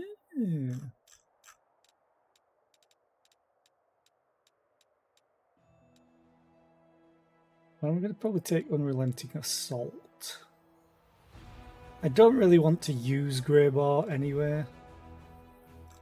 At all.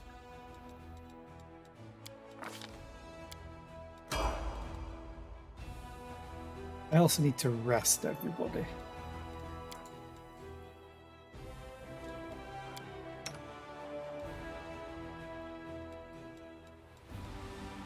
I could potentially fail the food.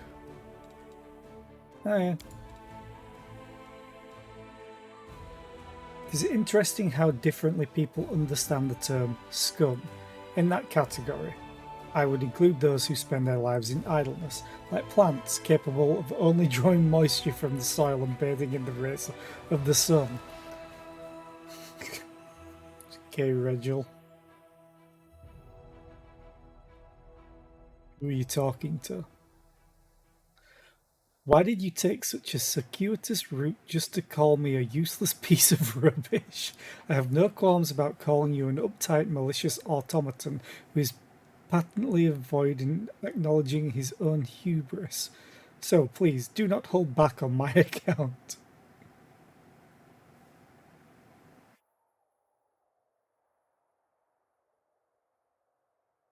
I do love how they do the nobles in this game. Yay, succeeded.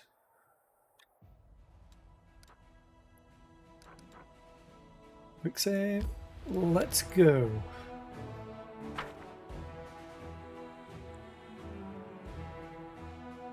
Other than missing mage armor, he has no Practice makes spells, right? perfect. Yeah, just had to make sure.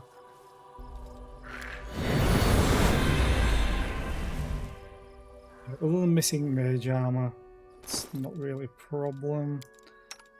But I do want to... Didn't I have some braces? Or did I actually put them on someone?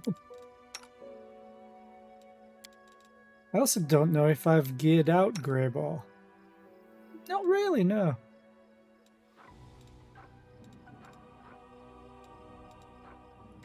I'll take that back for now. You can keep that, you can have this.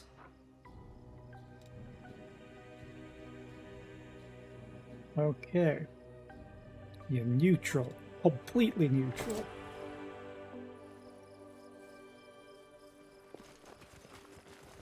Forget if this is an actual fight, but I think it's an investigation to set up for a fight, to wound the thing so you can track where it goes.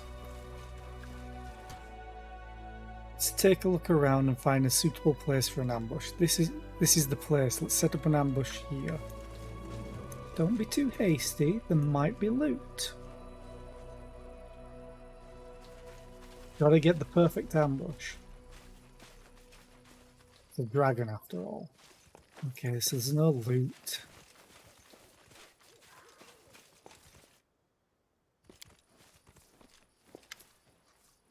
Greyball meticulously scans the surrounding area and appears pleased with the results. The talon-like hooks of several collapsible spikes protrude from his pack. The dwarf produces a small, tightly wrapped bundle from his pocket, and its pungent smell fills your nostrils. Come over here. This is where we'll set up an ambush for the dragon. Let's light as many fires as we can so he thinks there's a whole caravan staying here overnight. You can be sure she won't resist such easy prey. I do know there are some mean, angry dragons around. Some of them even eat the small, nice ones. Or so I heard. Anyway, I will fight like a beast, and I'll even growl like one too. This wicked old dragon won't eat me. How do you plan to lure the dragon here? We'll act like a group of careless foragers, ordinary hunters looking for wild game to provision the Crusader army. Let's go out hunting, and then we'll hang the carcasses up on hooks to clean and gut them. When the dragon catches the scent of blood and sees the fires, she'll think we're inexperienced nobodies. After all, no skilled hunting party would draw so much attention to themselves. Easy prey, you see? Then, when she swoops down upon us, we'll pounce on her instead. What is that stench? It's frog's eye, some herb from Magnimar, used as seasoning by the Varisians. I'm not sure they can even eat anything without it. The heat of the fire will cause the smell to rise up in the air, where the wind will carry it far and wide. The dragon will surely catch our scent and take interest. Dragons have a heightened sense of smell, and their sense of taste is even more discerning. The beast won't be able to resist the chance to try some strange new kind of meat. That's awful. I don't want to hear any more stories about dragons eating people. It's sad and just wrong. We're not yet ready for battle. With a disappointed shrug, the dwarf spits to the side. If you say so, tell me when you're ready. I will. I'll watch your back. As soon as I cast this. It should last 24 hours. Now let's get started. The dwarf nods his approval. He is calm and composed as he readies himself for battle, but his eyes shine with excitement. This is going to be a fine ambush. It better be. Glad my buffs last long enough. I can see her, Commander. Get ready to fight. Sound the alarm.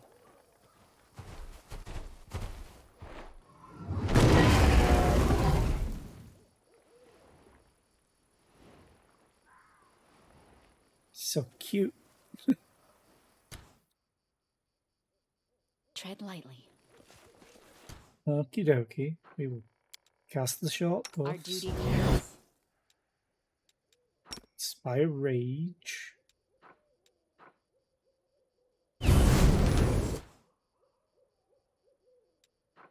And Instrument of Freedom. How long does it last?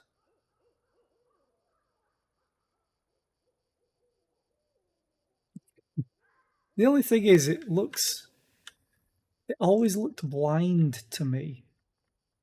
I think it is. Or its eyes are just in a very weird place. Anyway, Let's go and Retreat attack. is not an option.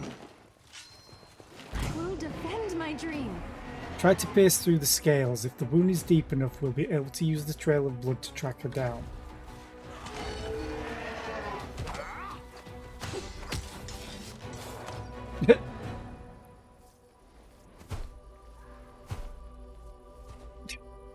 Yeah, just walk away. No, I'm not calling them ugly, it just looks weird. So...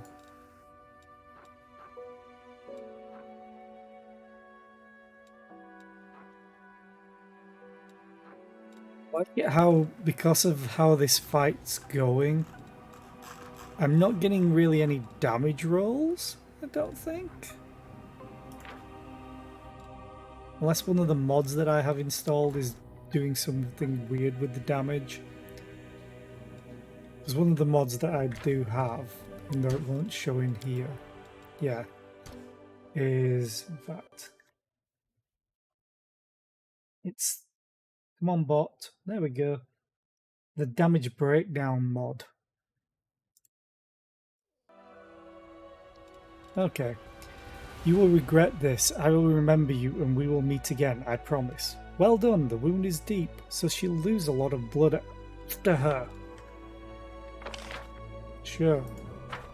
Just gonna leave all this loot, all the hunting trophies.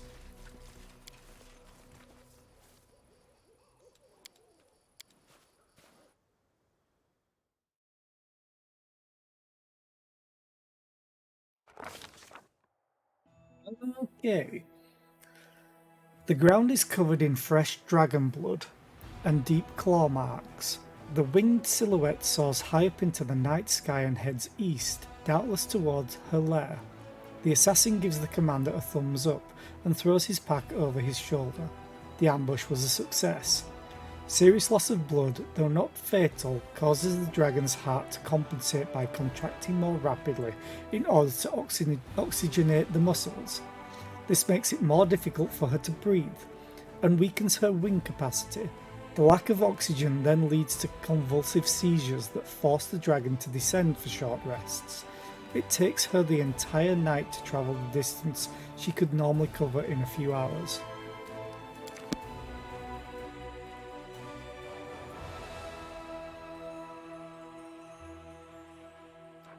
Where's the bloody trail? Oh.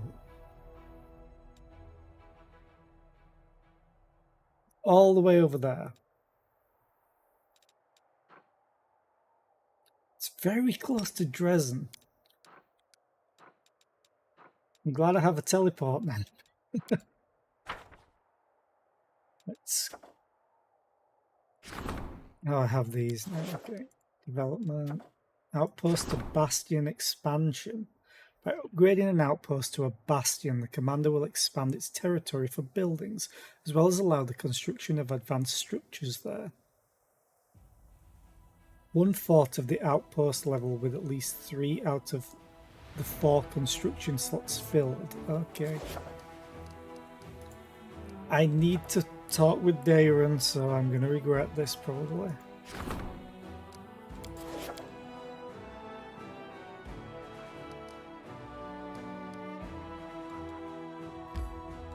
Enter. Citadel. Have a drink.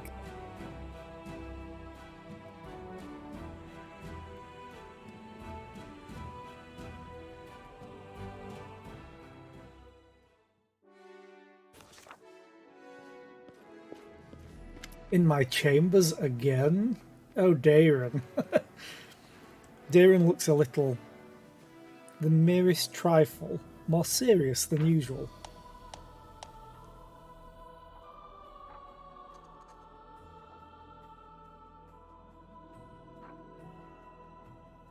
Yo. How?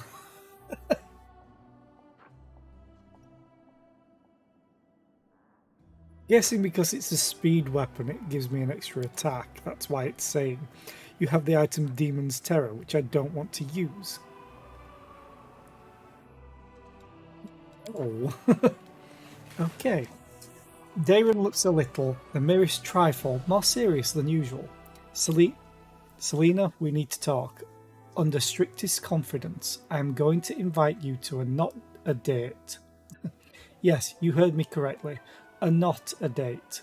If by some chance you imagine you see wine, cushions, and treats laid out before you, you should know that it is merely an optical illusion.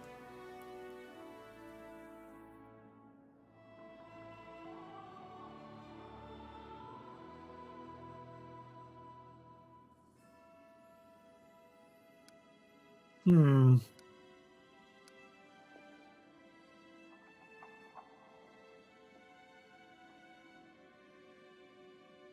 Gonna go with 2. Great, I actually have some free time for a not a date. Darren offers his hand to you gallantly. Allow me, my lady. Where are we going? To Dresden by how much it's loading.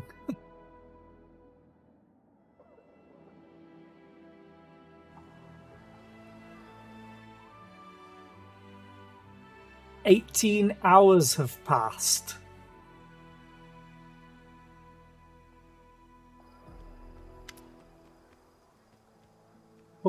Aww. The longer he spends alone with you, the more Darren seems to shed his usual acerbity. His hair is tousled and the ties on his shirt have been loosened. He sits back, looking completely at ease, while his hands are lively and elegantly expressive, punctuating his speech. So, here we are, alone, at this utterly insignificant, tedious business meeting. Would you be so kind as to suggest a conversation starter? We need something boring and practical to talk about. Boring and practical, as you know, is not exactly my forte.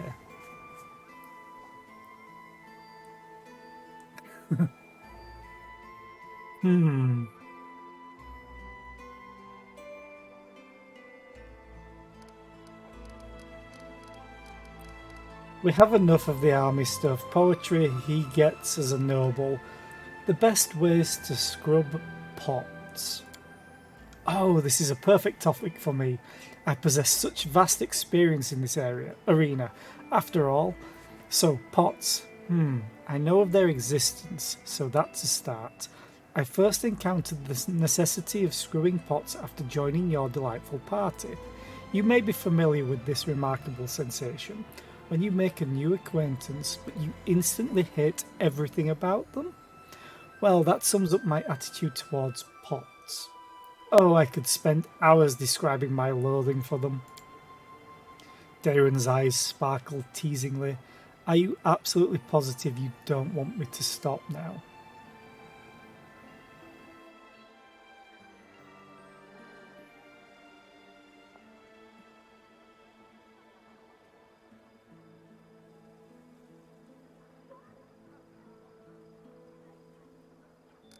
Thing is, I have no idea how he would take this.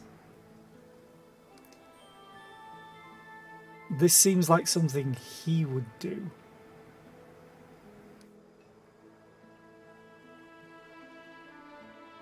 But I think I am going to have my character romance Darren.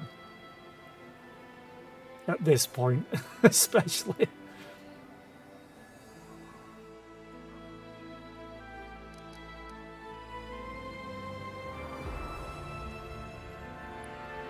Do option 1. Kiss him. I think I know one way. Darren holds back at first, teasingly refusing to return your kiss, but a few moments pass and suddenly he's kissing you back with passion. He moves closer, just a little, and takes your hand. I wonder if I shall come to regret this. You're dangerous. I know it.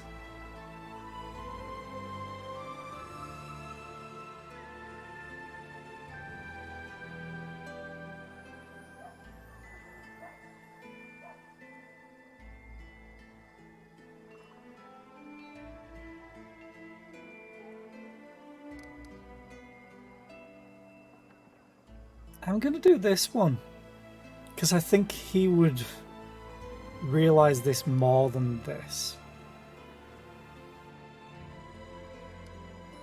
Lift his chin with your hand and look into his eyes. If you try to pass this off as another one of your jokes, I'll send you back to Mendev immediately. On a donkey, stark naked. Threats and passion. For some reason, I find this combination highly attractive. Yep.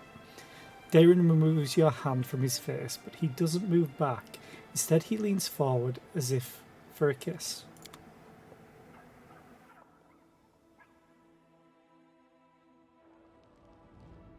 True dragons can live up to 1,000 years or more. Okay.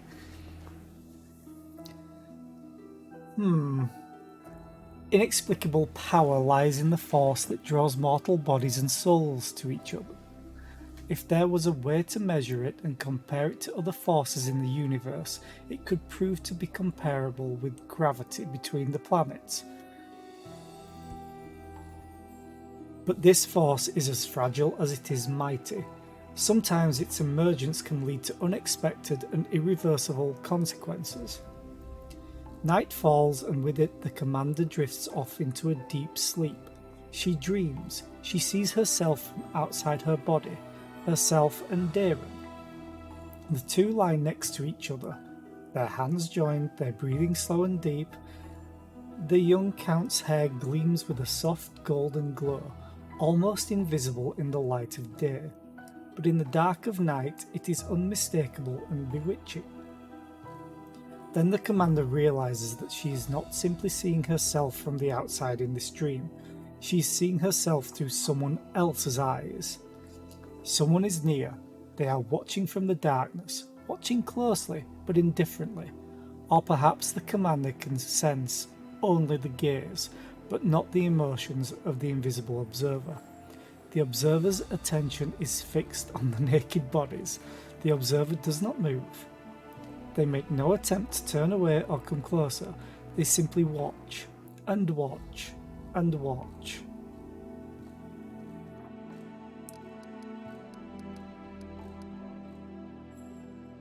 I'm a follower of Desna who is all about dreams. So I'm going to do Selena gives herself over to the dream. Selena lets the strange vision take over. The hours of night drag on, and nothing changes.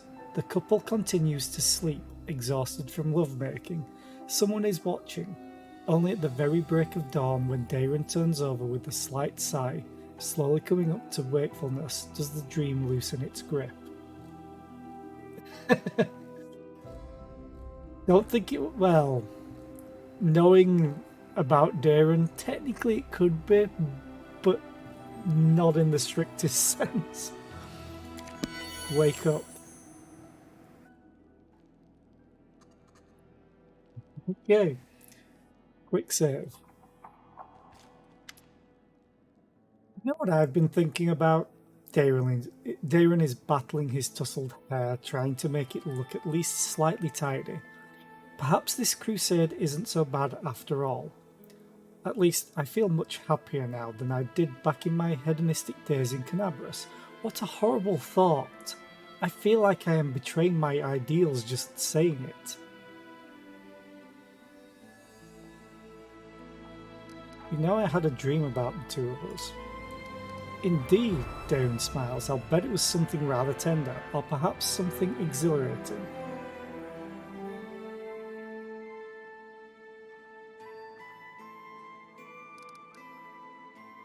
Ooh.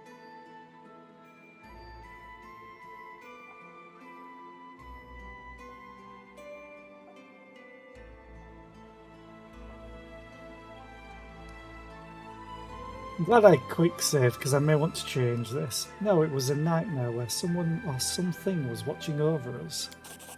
Darren instantly turns pale and starts talking over you. It was just a dream, you have nothing to worry about. One dreams of plenty of odd things, but none of those are real after all.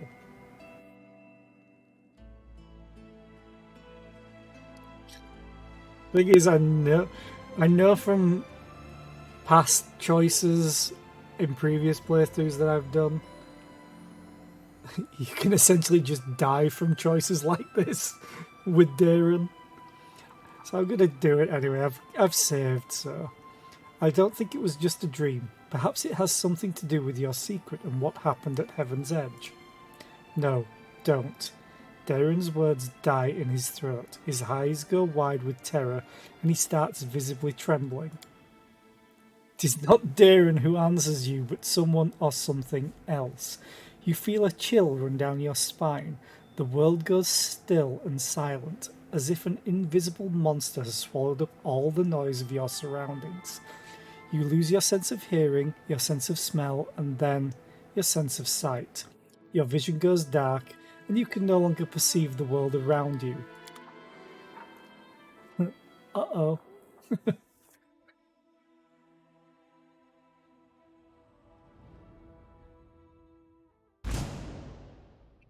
Combat the other. What does it say about the other? Oh, it's a level 40 undead. Great. It has 50 AC. Yeah, I knew it was something like this. But hey, if I kill it, I get 184,000 experience. So that's a thing. Also has 38 dex. So watch as Ivu is about to get annihilated.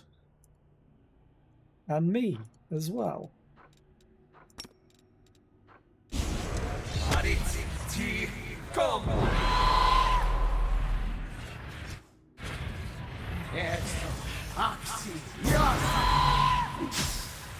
Oh, we're confused, so we're attacking each other. Ivu is stunned. Learn from my mistake. Didn't even see the damage. Load the last save. Be funny if it auto-saved when you entered here. It did. Oh, I can leave, potentially.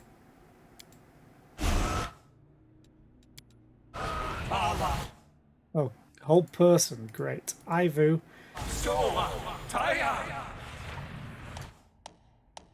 Yeah, I know I'm paralyzed.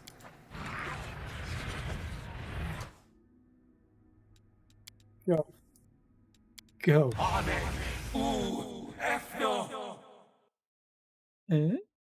Okay. I escaped. Ah. I didn't know that was an option last time that happened to me in a playthrough.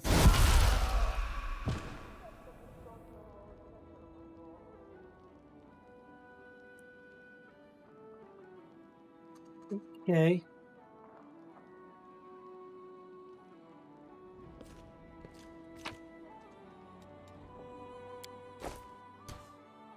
Is he just dead? Yeah, he's dead. Load game. I don't want to lose Darren. I've done it before, but I always died, so I always reloaded. It makes me wonder, though, if you can eventually beat it. Because I've never tried. I never got to a point where I could. That would be funny if you could just... Because it's level 40. So can you imagine...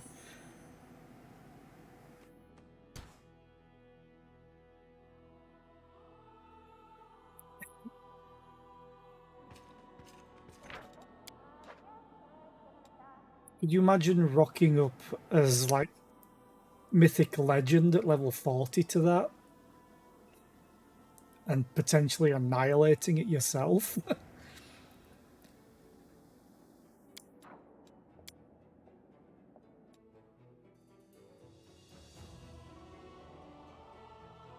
Seems that didn't trigger when I reloaded. So... I have to go through all the options again. Meeting with Darren, yes. Wait, that's... I think that's entering... Yeah, build mode. Still don't have enough material points.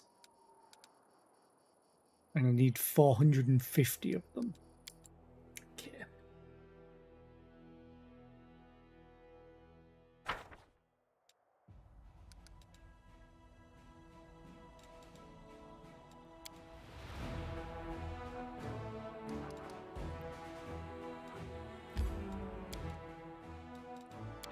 Yeah, let's try this again. Oh, there's an ad playing. So I've just been through it, so during the ad I'll just go through everything real quick. Also, I'll have a snack.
Okay. Still going to do the dream option. I'm going to do this one. In the dream, a great danger was looming over you, but I was there for you, ready to help you no matter what. Daron is watching you with a slightly surprised look on his face. A spark of understanding flickers in his eyes for a moment and disappears. Finally, he smiles gracefully. How courteous of you to guard me even in slumber. I hope this not a date won't be our last. Well, I can't promise that one day I shan't run away to Kalesh with a gang of handsome smugglers, but until that day comes, I am at your full disposal. Daron shoots you a teasing smile. Blow him a kiss. Until next time. If you miss me, you know where to find me. Apparently in my bed. God damn it, Firebot, stop disconnecting and reconnecting. Okay, is there anything I want to put away in here?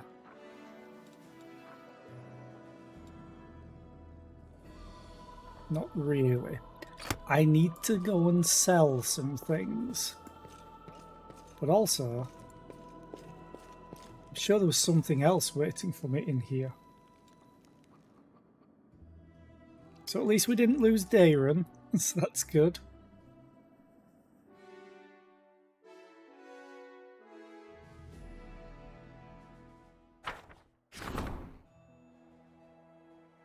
Oh.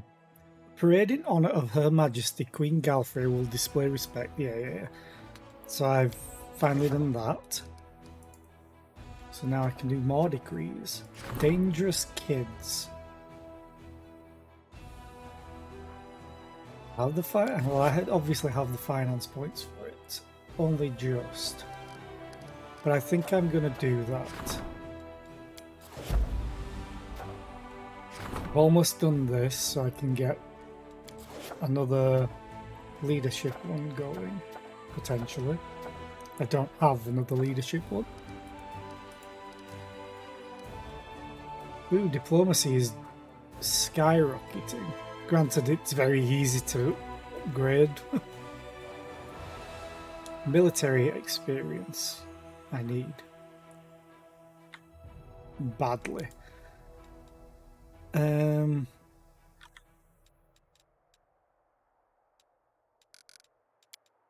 leave this for now. This might trigger the other thing, because I'm sure there was 2 events was happening in here.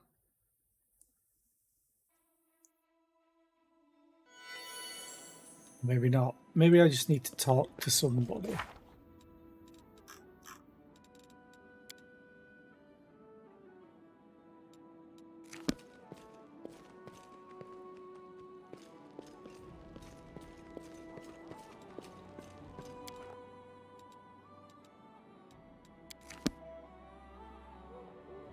first I need to go and sell my loot.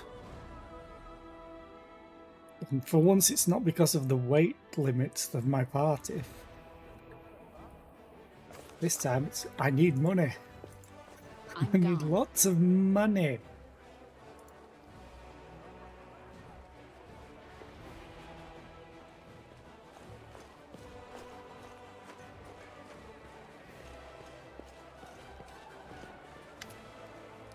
Show me what you have so I can sell. I'm gonna sell all of that. Don't care about you.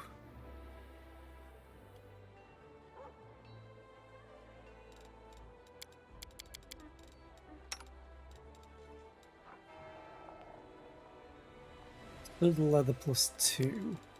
That is medium armor. I think studded is light, yes. Let's just sell that. I have money again. Now let's spend it.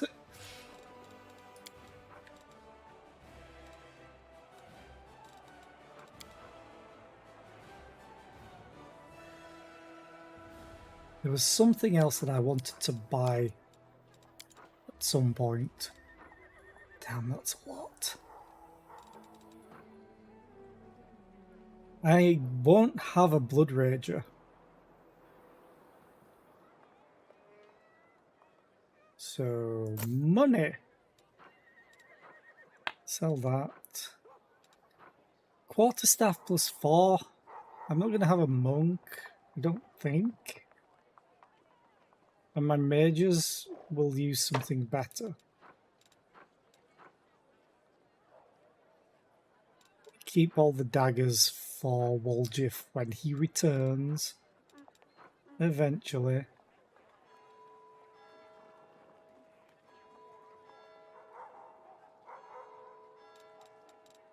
Yeah, let's sell you. I do need to buy you sealer. Give you that because you're lawful good. So you get your first attack every round gets 1d4 divine damage, which I think divine damage is just like can't be mitigated at all.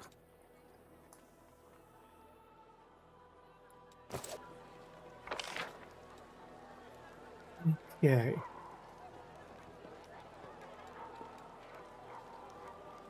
Ooh. Follow my steps. Where? There.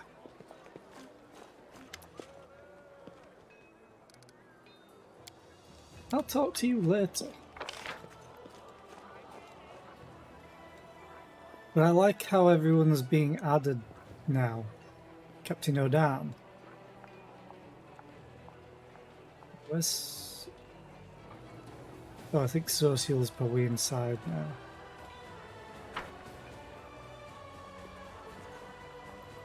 Jewelry trader. Price in descending. The wielder.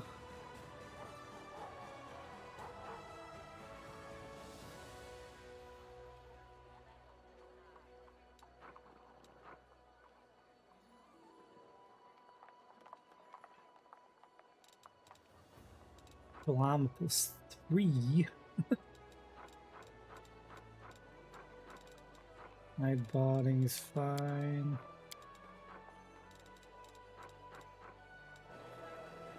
Arcane Weaver.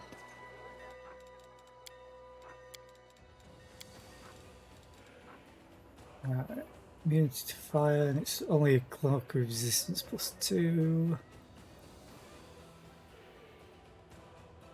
Channel energy to harm undead. For the next 2 rounds, they become surrounded with a fire shield. Okay, that's fine.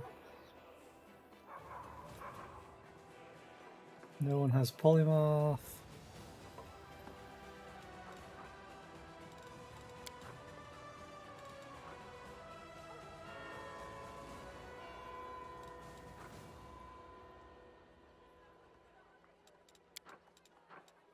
And I can really afford this stuff.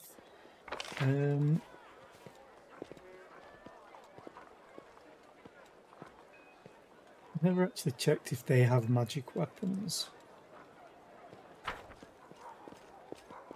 So let's just double check, and then I'm gonna go talk to the one-eyed devil. You do have magic weapons, at least. Nothing that I would really want, though.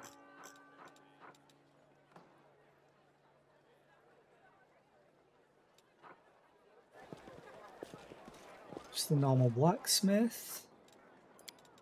Sending. Half plate of will. Plus 3 will? Oh, saving throws.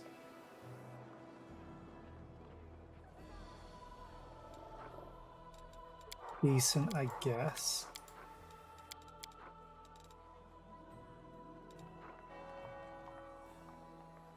Large water elemental.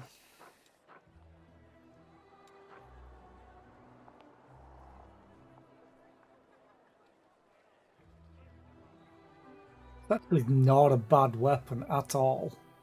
And it's finesse wielding. Okay.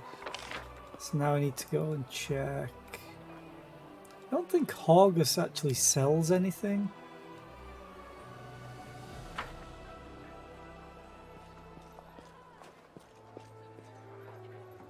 But I can always just double check. Nope. I have to go. Goodbye. One-eyed devil. Show me your wares. Price.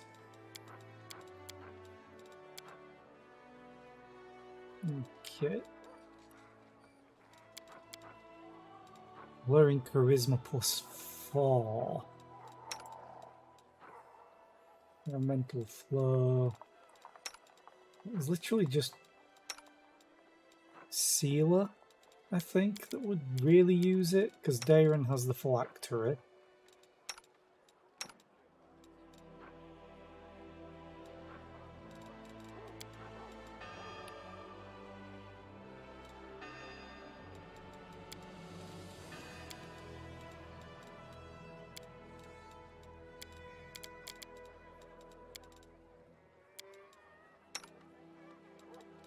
You can wear that. She's more AC. But I like the fact that this gives you an extra attack of opportunity. Can't wear barding. You can. You have muscle warmer. I think I'll keep the muscle warmer.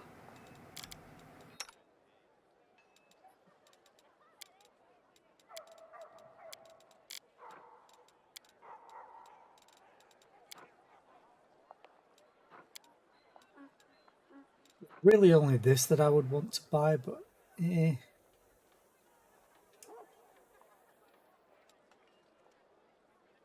I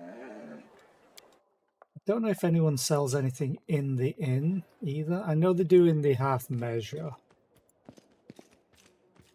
Let's head out.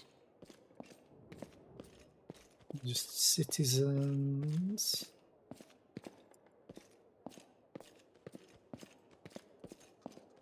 Peasant. Governor. Peasant.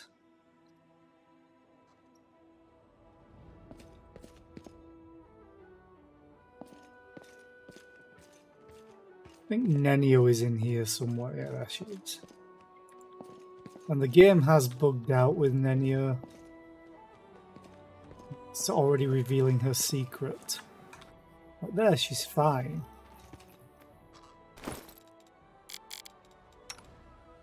She's fine here as well now. But it's bugged out a couple of times in parts of the game and it's shown her true form. Which is kind of unfortunate, actually.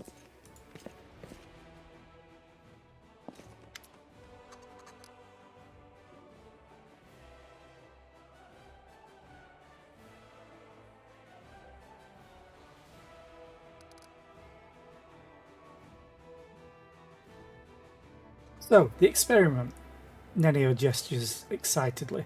I will need some supplies for this one. Girl, please bring me a bottle of alcohol. Any will do, and please hurry up. Science can't wait. Okay. Nenio snatches the bottle out of your hands and stares at it with all the covetousness of a seasoned alcoholic. Covetousness.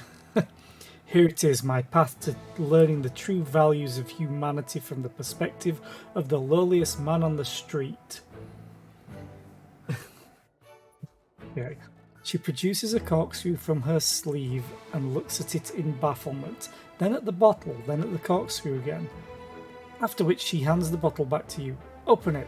This experiment definitely won't work if we don't open it. You always carry a corkscrew up your sleeve? Wait, what? 700 XP for that? Don't be preposterous. I am always meticulous when it comes to preparing for my experiments. I plan for every eventuality. Nenio sighs. Alright, I admit it, that's not true, but I have truly prepared for this particular experiment. What is this experiment going to be about? I'm taking a huge risk with this experiment. I'm putting my reputation, my good name, and even my future on the line. With the help of this bottle, I will lower myself to the level of the average man on the street, and I will try to understand the mentality of someone wholly devoid of intelligence. You surely know, maybe even from personal experience, that alcohol dampens mental activity and is a catalyst for stupidity. With a brain like mine, alcohol is the only way to find out how it feels to be an idiot. You're talking as if you've never tried alcohol before. I haven't. I never saw the point of it. I agree. Because I don't drink either. So you're asking me to be your drinking buddy?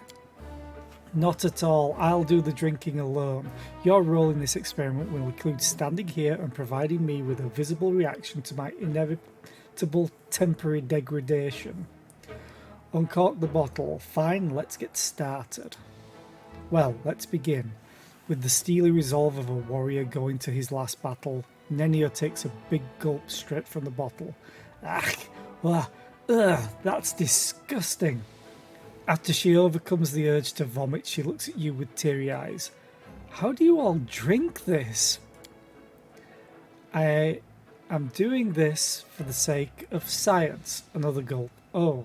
That should be enough. Ugh. Now, am I stupid yet?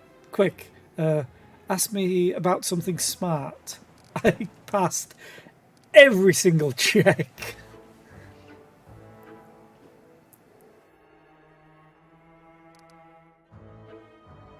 How many heroic acts did Iomade perform?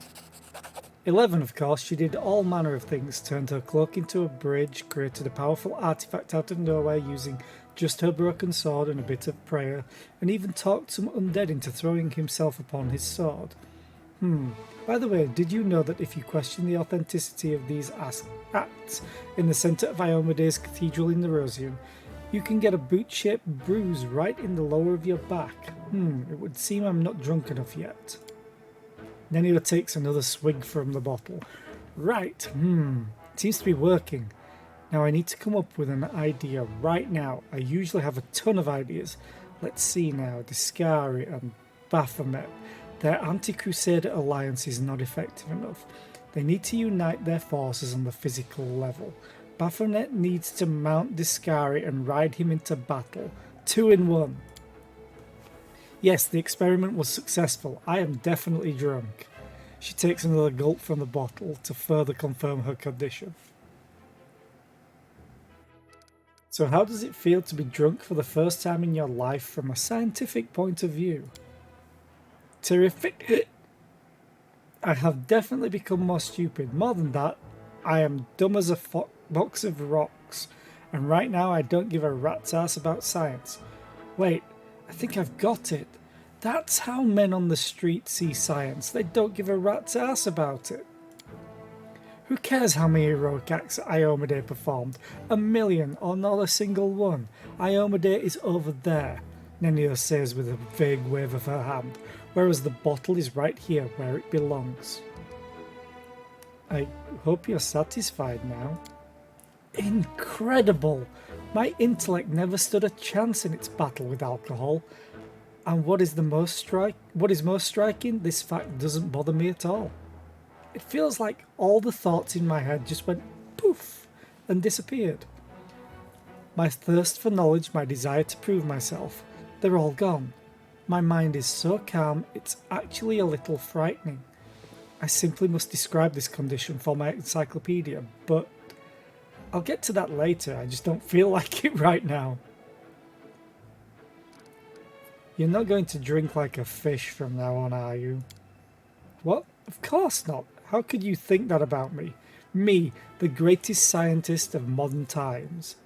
Nenio licks her lips with intense concentration. Fine. Maybe. A little bit. Sometimes. No more than once a year. And only if no one sees me. I've got a reputation to maintain. Congratulations, I guess. Now what?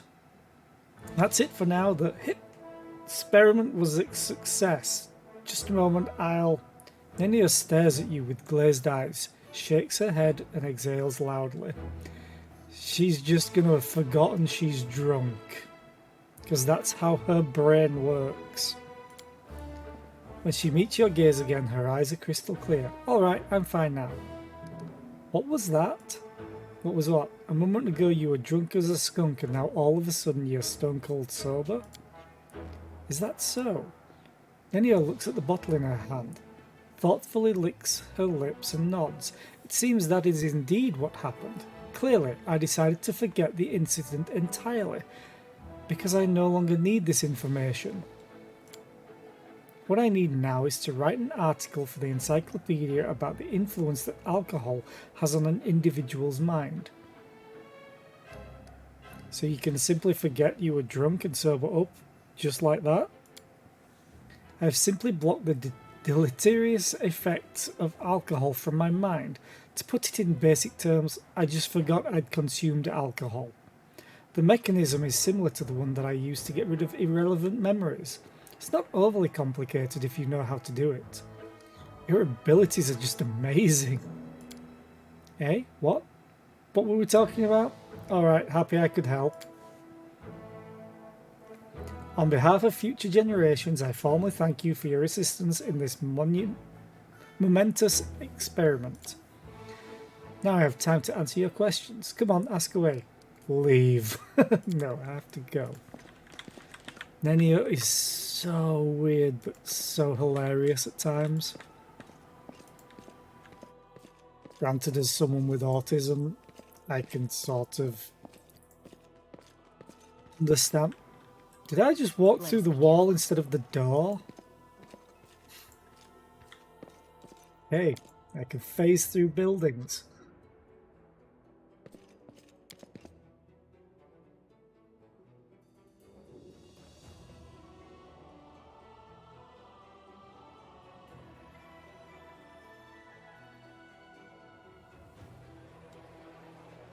Okay, the half measure also has a merchant.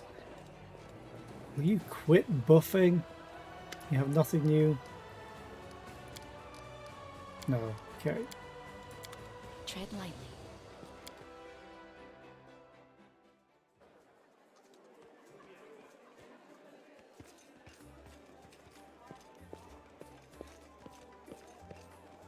Three balls here, and buffed.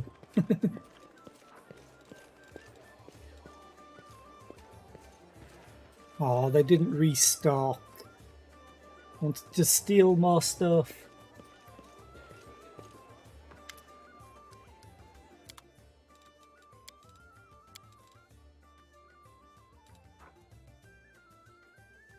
God damn, that's a lot of traits. Ghost touch is fine, igniting. DC 20. Okay. I know DCs can get ridiculously high later on, because unlike D&D where it's like a steady gradient, Pathfinder is like a steep cliff. Okay. Let's go back to the Citadel.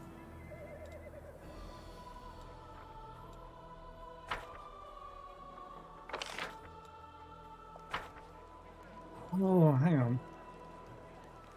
I want to check this. Is it just a random tree? It might be Desna stuff. I can reinvigorate the land here. I thought I remembered something about this.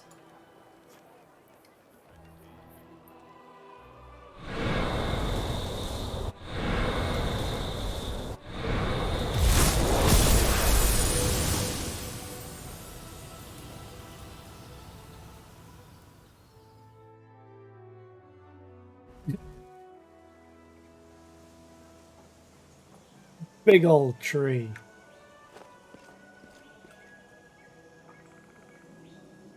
Follow my steps.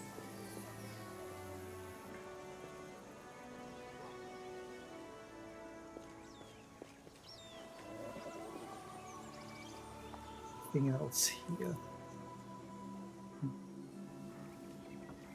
No. Oh god. Let's head out. How much did I reinvigorate the land?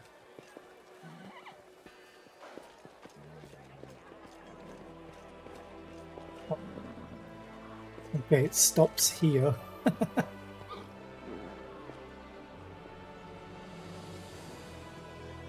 Sorry, horse. I grew a tree through you. Yeah. Yeah, there's nothing down here for the greenery. It's literally just here. You can't go behind. Okay. Or can I? No, it's blocked there. Now I have a pretty garden in Dresden. Let us be careful. Not sure how people are going to react. There's no more trees, is there?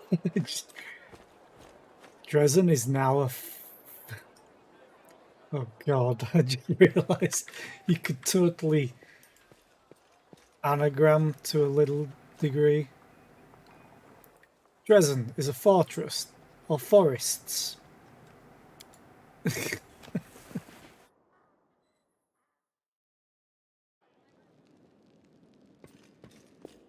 Okay, so I need to carry on exploring, I guess. Keep all this in my inventory, why not? Outside, leave. Don't need you anymore. Ember, come back to the party. Thank you.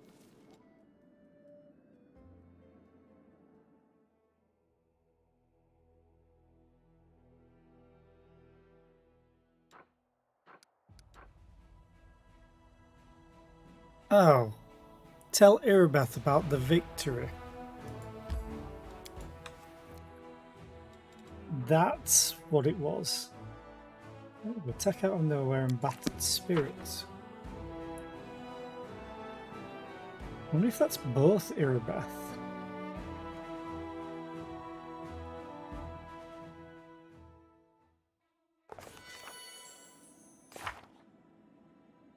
Battered spirit. Oh yeah. And that. Okay. Tread lightly. I knew there was something I needed to do in here because I saw two exclamation marks when I hovered over before. Regil is huge. Irabeth's eyes are vacant. Her thoughts are clearly somewhere far away. Seeing you, though, she snaps to attention. Hail, Commander. I found out how the demon snuck up on us. It won't happen again. Irabeth nods grimly. I've been told. You protected us from surprise attacks and saved the poor fellows who were maimed by demonic rituals. Those poor lads. What have they become? I hope the clerics will be able to heal them, or at least ease their suffering.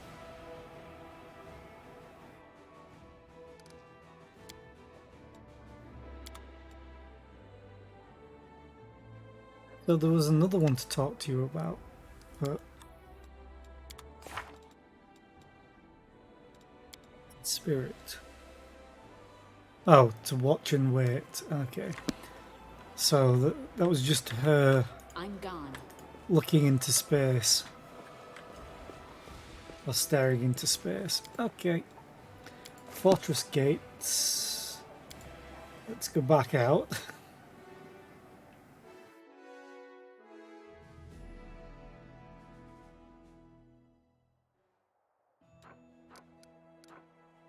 Yeah, wait for the result. So now I want to go to the bloody trail. There is someone on the road, get ready. Didn't even give me the option. Oh, it's the storyteller, I think. Maybe. Oh, maybe not. I can still fight. Quick, tie him up. It's the Crusaders. The Crusaders are here. The Crescent of the Abyss must be informed.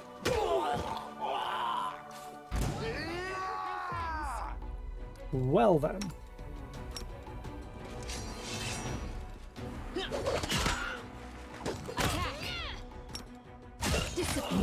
Use your ability. Sin.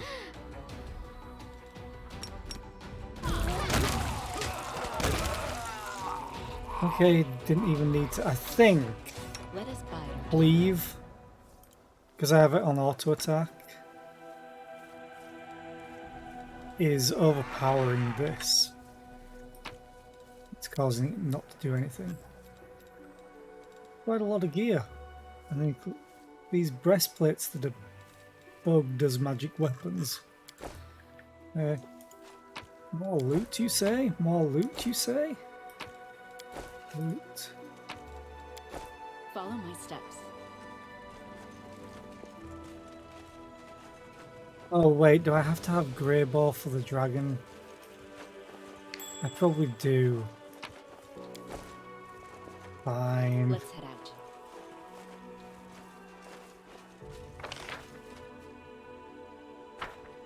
I guess I'll have to swap him out. I'm gonna be resting anyway, so that will be fine. And I don't think it has been 2 weeks yet. Could have though.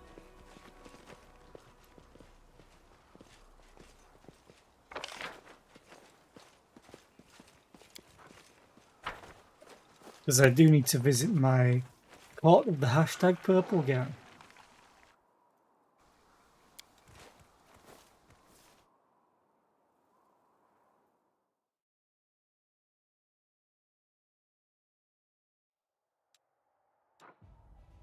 Wide companions, Greybuff. You said management. When do I want to talk? Okay. Oh, ooh, we're almost done.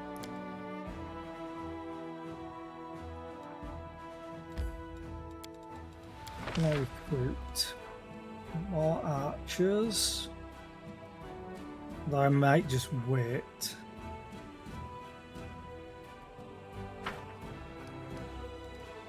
Fine, let's... Yep. No. Yep. Oh, that's the demon army that's coming to attack. Oh. Altar of the First Retrievers. Sorry, what? Hunting down mutiny. Okay. Crusader morale increased by 16 to 25. Recruitment growth. Yeah. But I can't do anything else. No more decrees.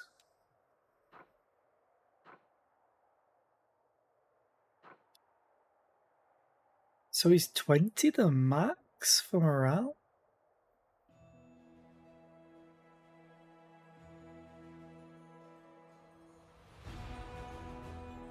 I'd like for it to go up. Maybe it goes up later on. I might need more forts or whatever. Can't remember that section of the game at all. Probably because I wanted to try and forget it.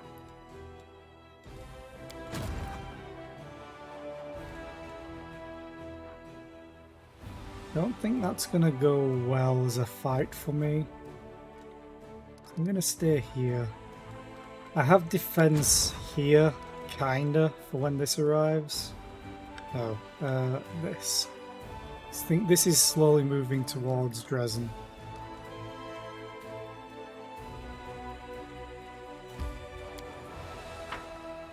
Although maybe I should have some stuff here.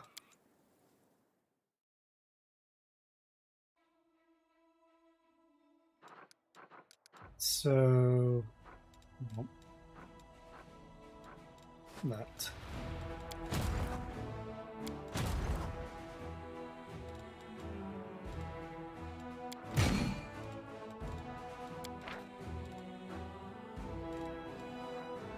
Guess I'll take the Rangers. The fact that I have 2 Paladins. 18 power? I guess because they'll be spellcasters. Okay. March you here just in case this army attacks here, which I hope they won't. And then I've got Greybar. Shrine of Sacrilege. Now let's go fight a dragon.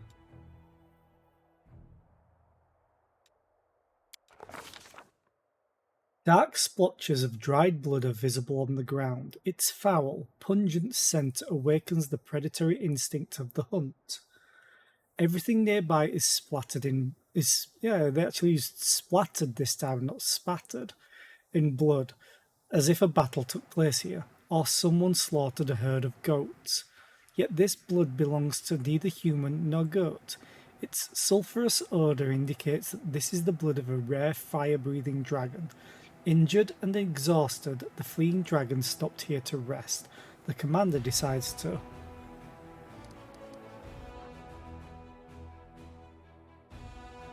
Wait, it's using mine?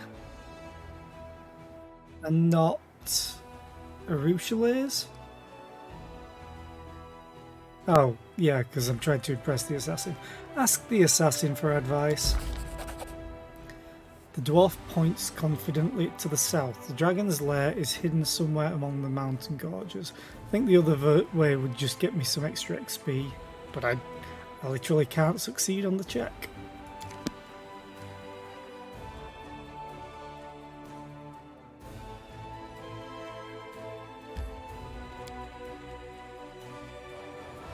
Artisan's Tower.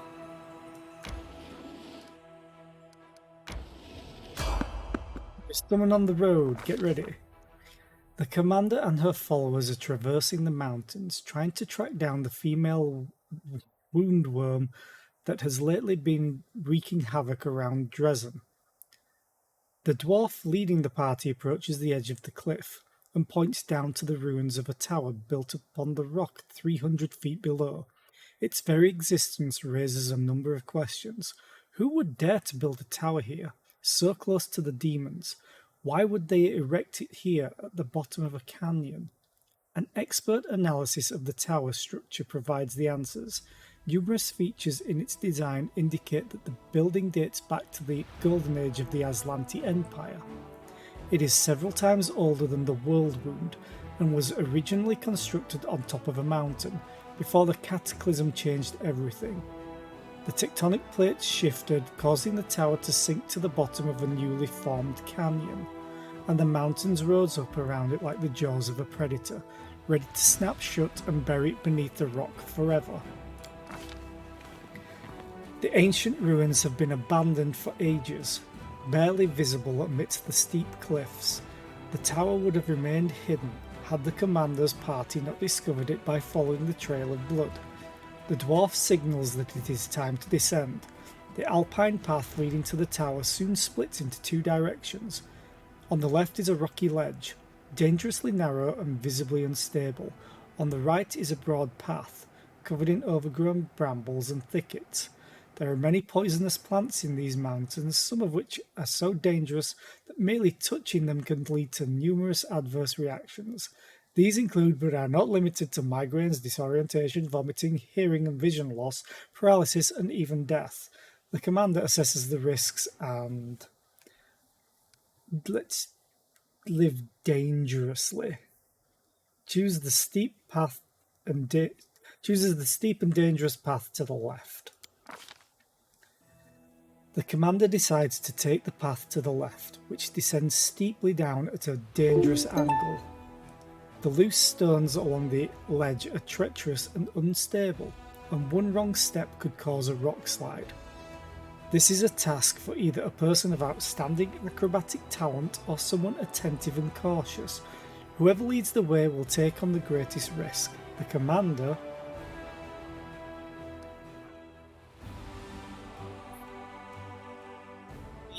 it's a good chance, but I think I can just pass this. Ooh, no, there's a chance for me to fail as well.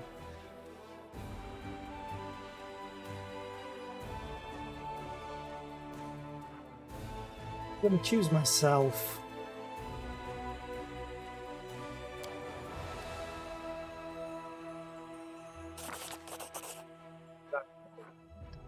A 38.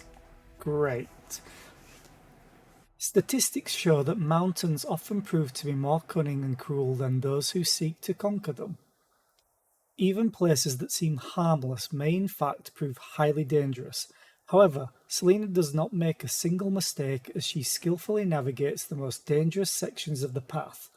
Her allies watch carefully, mirroring her every move, and the party arrives at their destination safely. Yay! No! The path comes to an abrupt end. A recent rock slide has destroyed this section of the trail, leaving behind only a few footholds for those brave enough to attempt the crossing. The commander's allies hastily tie themselves together with rope, hoping to prevent a fall if anyone loses their footing. The dwarf silently indicates his mountaineering equipment. If they choose to climb down the mountain cliff, they will be able to get back onto the path and avoid the dangers ahead. The commander... I have plus 17 athletics. The mobility is the better option though.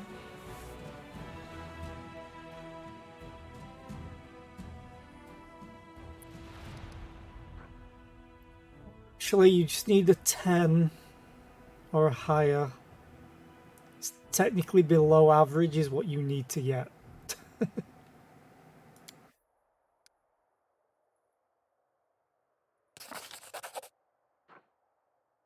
You almost crit it. Okay. The commander and the companions descend lower and lower, leaping from one ledge to another. Thanks to her combat expertise and presence of mind, Arushale does not panic or make a single mistake. She skillfully leads her followers across the treacherous terrain, and eventually they reach a secure rock ledge. With a cry of warning, the dwarf points to the sky. Giant birds of prey circle ominously overhead. Their beak morphology indicates their carnivorous nature, and their large size suggests they consider those climbing down the cliff to be prospective prey. It is common for them to fling their quarry against the cliffs and then feed on the carcasses. With ear-piercing shrieks, they swoop into formation and dive down to attack. The commander gives the order to... Yeah, so I think I'm going to choose Law Nature. Come on.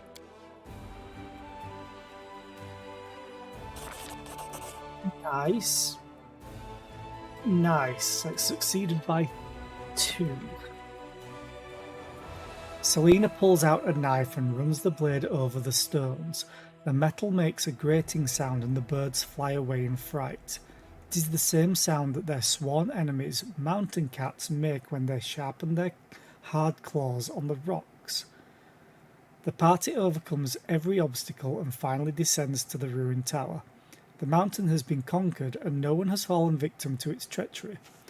Now they secretly approach the unsuspecting dragon, stealthily, sure, making their way through the surrounding rocks. After leading them to the tower, the dwarf gives his newfound allies a nod of respect and signals for caution. You better be cautious. So we need to buff. Yeah, quick save.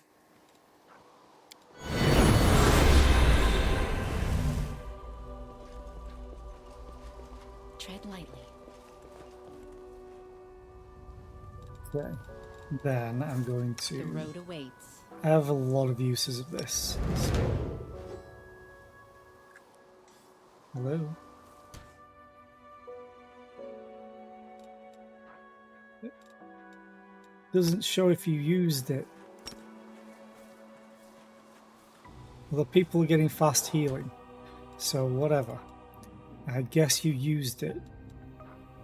I don't have haste right now. Practice makes perfect. Oh, no. One more thing I need. Stop. Hold. Oh, damn it. I need that off so you can cast the damn spell. What's on your mind? I wonder.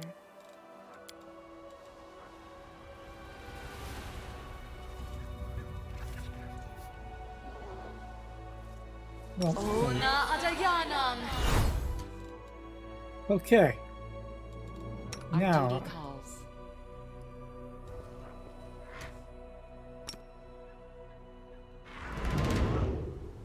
sounds like it got used.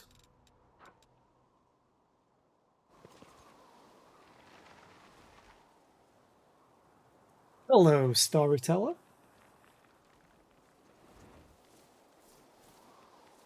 Let's try to get as close as we can to the dragon without making any noise. Then we'll take it by surprise. Greyball whispers approvingly.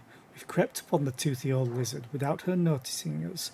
It's a pleasure to work with real professionals. Let's get a little closer so we can attack when she least expects it. The dragon looms over an old elf, her vicious teeth bared in an angry snarl. You recognize his face. He's called the storyteller. I know you're in league with those little parasites who wounded me. They sent you to spy on me. They thought I wouldn't crave the crunch of your old bones. They were wrong. I've always had a special liking for the taste of elven flesh. But I do love to play with my food.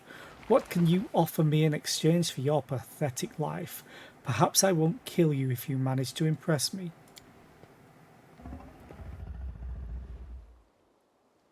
The storyteller is pale as a ghost, but he stands strong and doesn't lose his nerve. Though his voice trembles slightly as he speaks, a story. Stories are all I have, but some of them are priceless, more valuable than any treasure. This I can offer you in payment.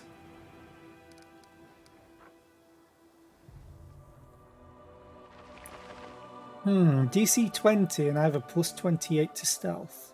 Stay quiet and wait for the right moment to attack. I have a peculiar item on me. Its previous owner was quite sinister, so I think you'll appreciate this story. The storyteller produces a small bundle from his bag and opens it to reveal a golden signet ring.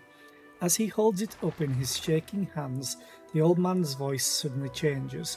His tone grows shrill and angry, taking on an exaggerated quality as if doing a mocking imitation of someone else. Everything in this throne room is so cheap and vulgar. Jamandi Aldori knows nothing about luxury. Another sorry provincial excuse for an aristocrat. And yet I still must bow my head and smile politely at these sword-swaggering half-wits. These poor souls have never known anything more luxurious in their life than this rural parody of a palace. I must convince them that I am at their mercy. Ha! Soon they will all beg me for mercy, but I'll see that they're given none, or my name isn't Tartuccio. From Kingmaker. And look at these foolish idiots who want to become a baron. What a parade of louts. A whining, bumbling boor, more beard than face, who drones on, an insolent, unwashed wench carrying around a dull gardening tool as her weapon of choice, an undead sadist carrying an endless amount of emotional baggage from her childhood. She's actually alright, to be fair. But as for the infuriating halfling who never shuts up, Lindsay, how I long to take that little journal of hers and shove it into her blabbering mouth so she'll choke on it and be quiet. A worthless creature who clings like a limpet to someone far more important, my greatest rival, a dark horse. Well, consider this entire performance dedicated to you. The old elf is out of breath, and his diminishing voice becomes harder to discern. Stealth! This night will be long and bloody. The mercenaries will storm the palace and kill this useless rabble, hopefully starting with all my rivals. But they won't touch me, for I possess a token of immunity, a ring with King Iravetti's personal coat of arms. After all, it is I who must lead the expedition into the Stolen Lands, not for stupid titles or glory. Oh no. Ha! Imagine becoming that fool Jamandi's bootlicker until the end of your life. No, my precious witless little soldiers will procure something a lot more valuable than a barony in the middle of nowhere. Something precious is hidden in the Stolen Lands, a wooden sword created by someone who was truly powerful.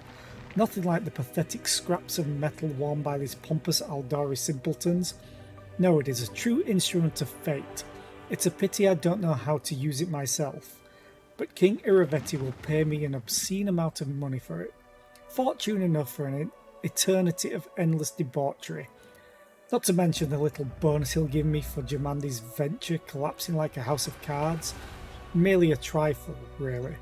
Barely buys you a palace in Absalom. And then... oh, Callistria, this stinkpot with a sword has started flapping her jaws again. Why can't she just shut up? Her manners are worse than a cobble's. Be careful now, Tatuccio. Don't let anything slip about Jamandi. I hope this loudmouth gets stabbed tonight. The storyteller's voice grows louder and sharper. It's not like you're being kept prisoner. If you don't want to wait, you can always return to the mountains, or whatever place you crawled out from. I especially advise you to do so if you don't know who the Eldari Sword Lords are. The dragon keeps quiet. Finally she speaks, her voice loud and demanding. How interesting. What happened next? We got nowhere. We could have been moving closer. Greybor tenses, ready to spring. He wastes no words. She's thinking. She's distracted. Attack now. Greybor, to battle! With a deadly silence more frightening than any battle cry, the dwarf drives his weapon deep into the dragon's side, just beneath dragon's wing, where her scaled hide is weakest. The dragon lets out a deafening roar of pain. Through clenched teeth, Greybor gives a low chuckle. Sweet dreams. As he slides and glides along the floor. And he's gonna die, probably.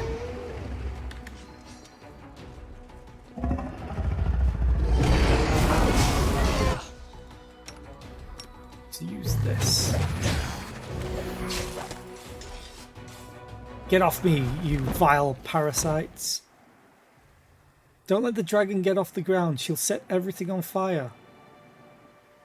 I know, believe me, I'm gonna run up there as soon as I can. She's now hasted, apparently, as well. I'm gone. Run. Good job, Darren.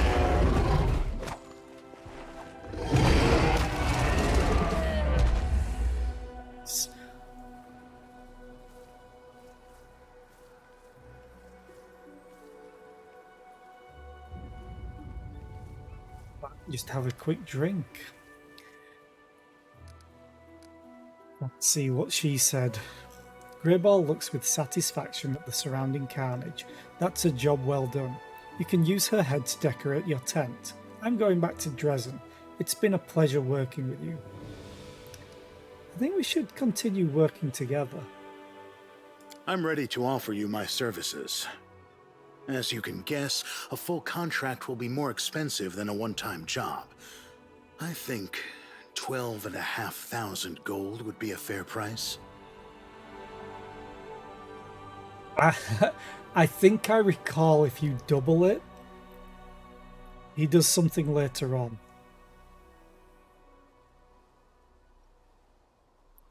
So I actually have the money for this. So I think your services are worth more than that.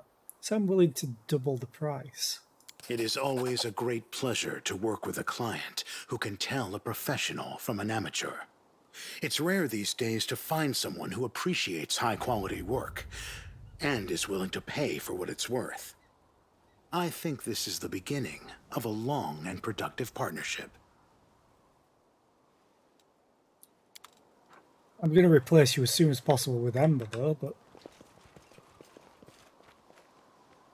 I think I saved everything, at least. Half of the pair. Whenever two creatures wearing different halves of this pendant are within 10 feet of distance to each other, each gets a +2 circumstance bonus on attack rolls and +2 circumstance bonus to AC.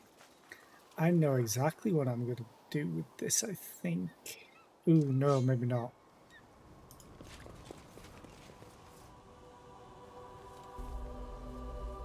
Okay. I hope I can succeed on most of these. Though this magic trap is now old and dysfunctional, after centuries of disguise it would once have irreversibly blinded any thief who gazed upon it. I also... Oh, I did stop. Good. 28? Impossible. I was one off. No, I'm not having that. I'm failing by 1 because I rolled a 2. Reloading that crap. Done. There we go. XP. And loot. Braces of Abrupt Onslaught. These braces grant the wearer a +5 competence bonus on trickery skill checks. Whenever the wearer makes a sneak attack, it deals additional 1d6 bludgeoning damage. Damn.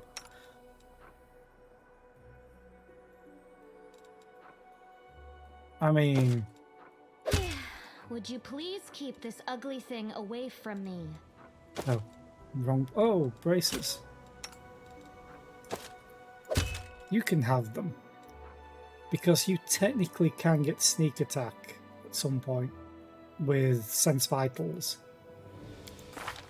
They also have 27 trickery now. It's not higher than Camellia's. I also aren't building Camellia to have sneak attack, so that's fine. I'm gone. Oh, there's an even... Please do well. I failed. I rolled a nat 1. I have a +25 to the skill check. I said I wasn't going to re-roll skill checks, but I hate when that's so close. Done. Oh, I forgot to read that before. This inscription once contained a spell of warning. When an intruder appeared, it would let out a chilling howl to raise the alarm. Fortunately, the enchantment has worn off with the passage of time, so your ears have been spared. This inscription is written in an archaic elven script. You recognize the words "Strangers Home," "I see you," and "I implore Callistria." It appears to be some kind of protective spell against thieves, but it has lost its power over the years. Talk to the storyteller in a minute. Loot. Within the pedestal, a faint purple glow emanates from a crystal-shaped hole. Its edges are chipped and cracked, suggesting that whatever it contained has been forcibly removed. Elven notes. I have so many elven notes right now.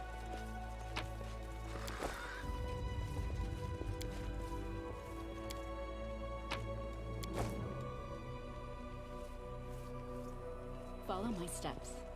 Sure, there was a way down to other. Yeah, here probably. Loot. Loot. Yeah, here we go. Loot. Demon blood. Okay, some more loot. Loot. I don't know whether to talk to the storyteller first or go downstairs. I think. Let's check real quick. I've just quick saved, so. To the ruins. Probably another way, an alternate way up. Oh, wait a minute. I remember this place. I sense something. Sense loot. Thank you very much. Sure, there's. Oh, isn't this mandrakes? Be careful, everyone. Oh, mandragoras. It just makes me think of Final Fantasy XI.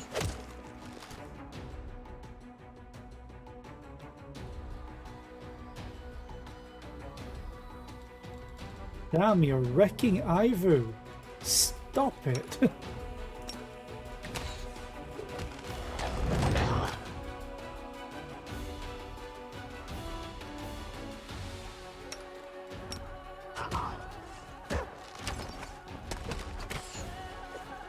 No one can actually get in range.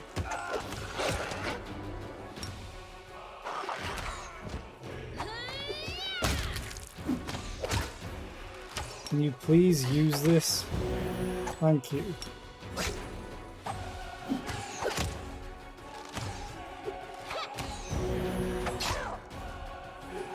Retreat is not an option. Such an enclosed space that just couldn't reach them. Sure, there's more than two, unless they change the amount based on difficulty.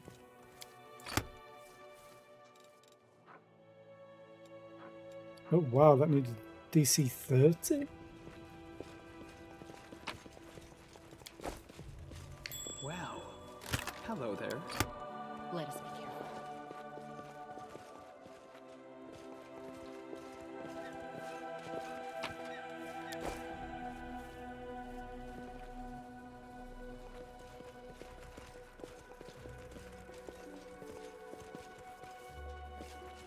This is an awkward angle. Lesser kineticist rod.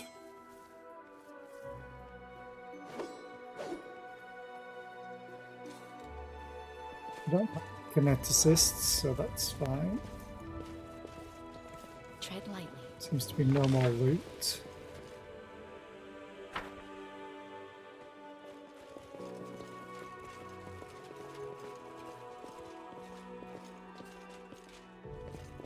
I'd love to just place loot everywhere in places like this.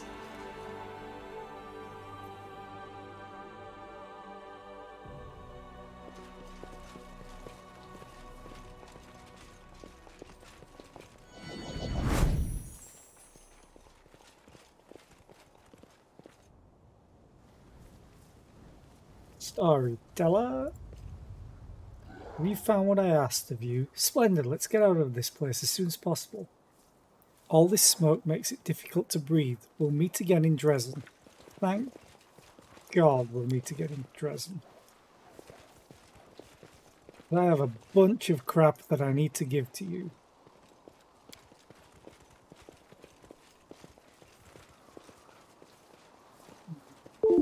Oh, dragon. wagon. Whole thing. Ooh, I missed loot. That is unacceptable.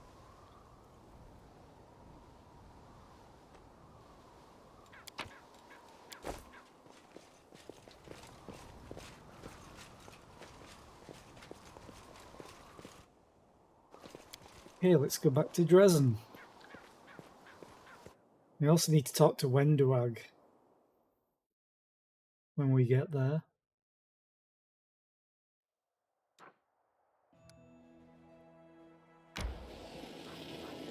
I'm just going to quickly go here, though. Sure, let's enter.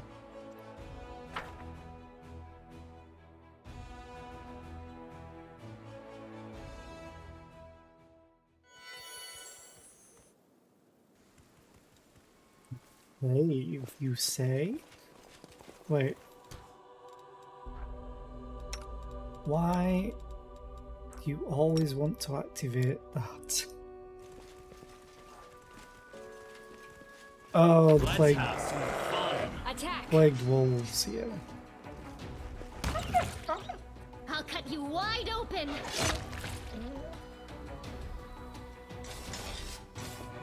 Don't have any Follow my hides for me to get.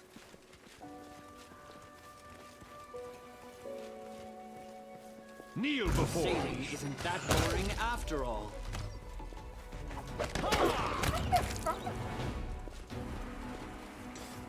Hey, look at the bow. A few of them.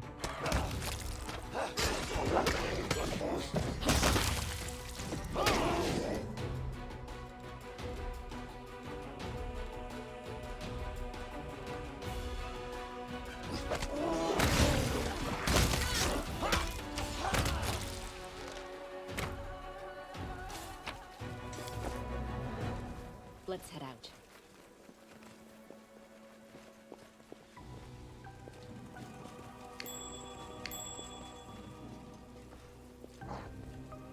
Whoa. Kept right clicking on it and wouldn't do anything. Oh, look, a light shield that I will never use.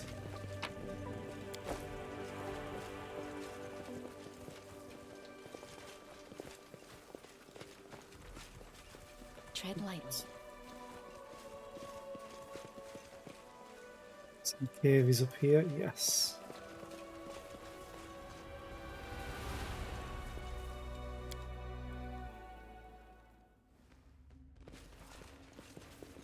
It's been a while since I've hit any traps either.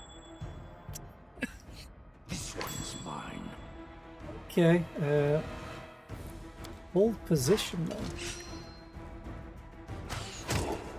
Now you don't need to hold. Oh, actually.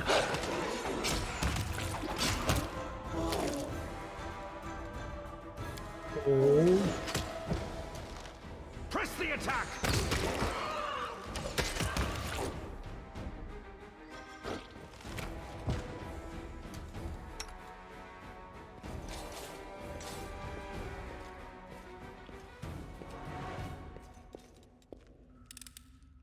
I hope you appreciate this.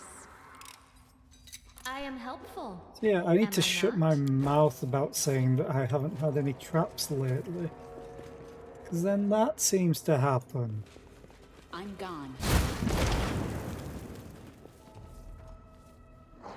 Yay. Well, there's some lost XP. I guess. Follow my steps. Oh, a book. Garen. Can't see what you're stood on, thank you. Monster Hunter's Diary.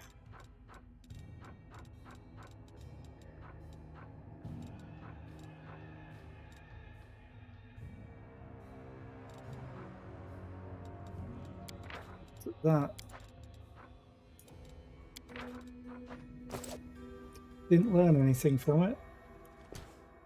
At least. Oh, it's a voracious Glabrizu. Okay.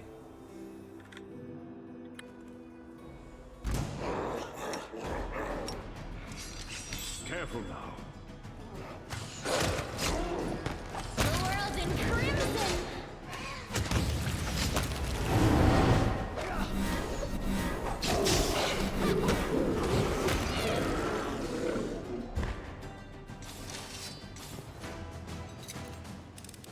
helpful, am I not? It's leveled up. Oh dear.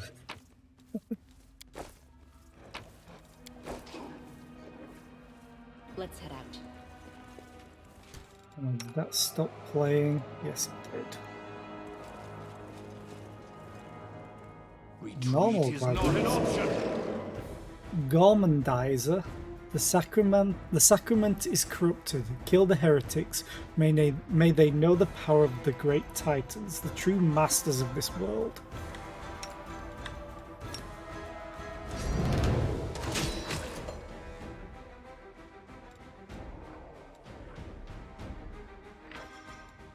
Yeah, the mod isn't showing damage. It's just showing all my attacks.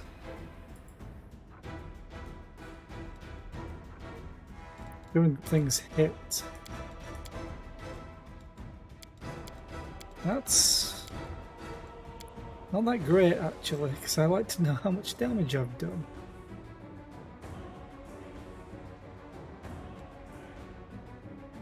That. Oh, you can see this. Damage breakdown. You have no options to you. I'm gonna... Can I turn you off?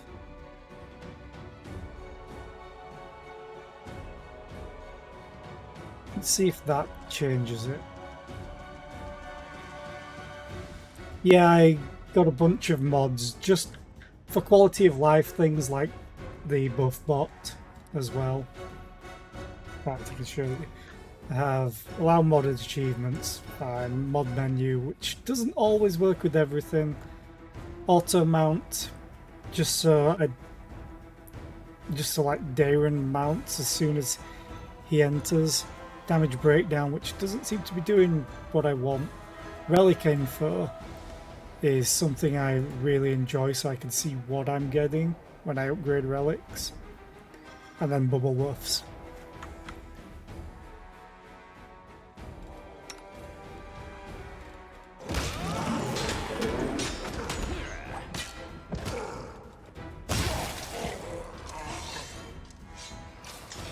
So much for the sacrament. Okay.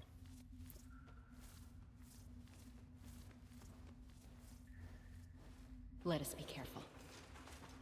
Yeah, I don't have anything that's strictly game breaking, just... Ooh, hello. Oh, I remember these. Collect all of them. Tread lightly. Just quality of life stuff. Go down here. Sure can. Almost missed the loot. Oh, skip the pleasantries. I'm gone. Oh.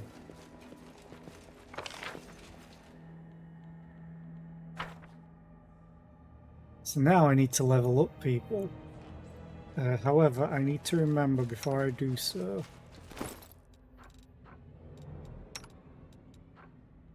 It's Camellia. I need to swap you two for now. Yes. And then I need to go and get the places that I was getting the builds from. So I'm going to do Greybar first, just to get him out of the way, because I'll never use him unless I have to. First, do a hard save. I think it's level 11. Okay. 3 level 11. Yeah, let's do Greybar, which I think is just...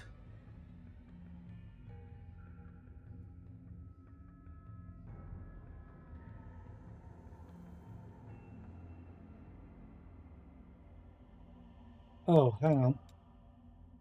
He also needs... Rules are made to be broken. Okay. Greybar. I'm doing the mutation warrior stuff. It doesn't really matter what I get him.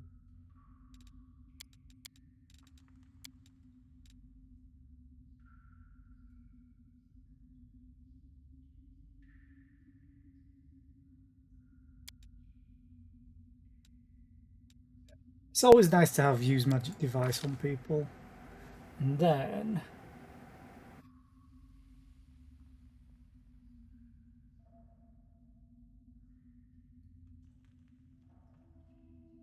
it's 2-weapon fighting.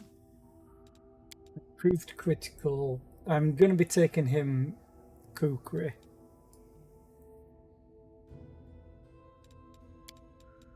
I think I also did.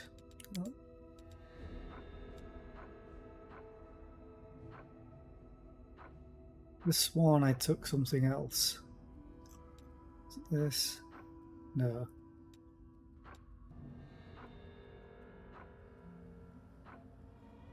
Rather than the Dwarven War Axe, taking Kukri, because as far as I know, there's not very many good Dwarven War Axes in the game compared to like Kukri's, because Waldriff as well.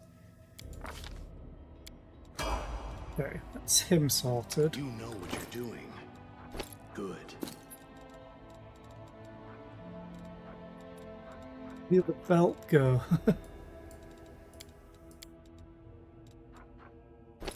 Because it's smaller. Then let's go find Darren.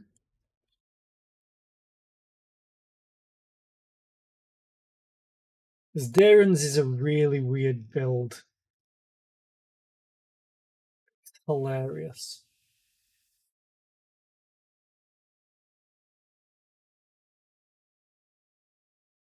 We don't need that belt on him this level. That's a level later. Shrine. Oracle.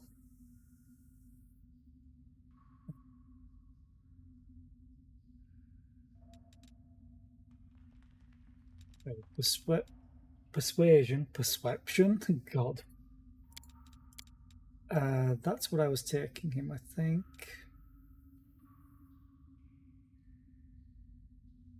Yeah. Okay.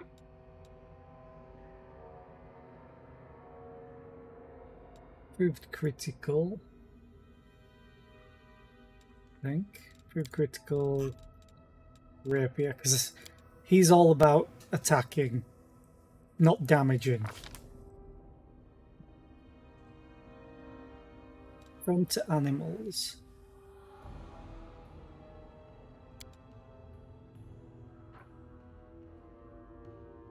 Oh yeah. Where is it? Animals within 30 feet of you receive a bonus on all saving throws equal to your charisma modifier. Which means his mounted pet. That's why. And then...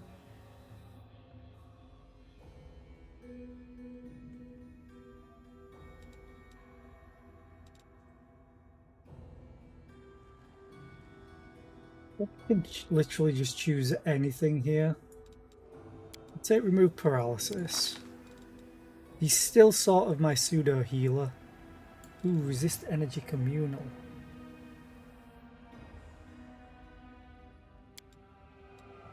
It's great for him.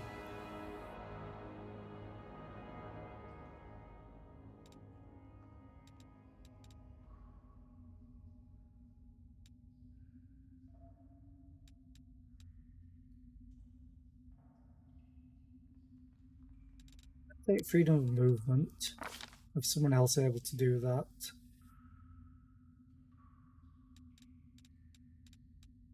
Give spell resistance to someone.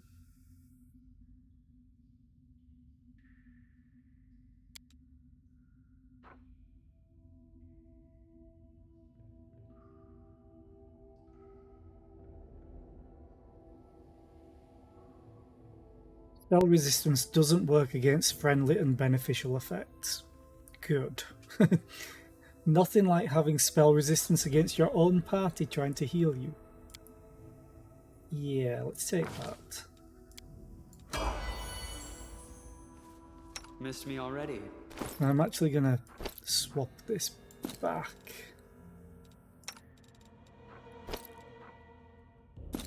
Because he kind of wants strength.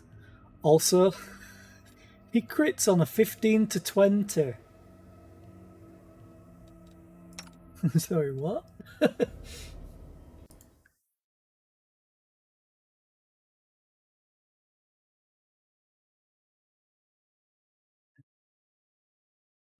This one.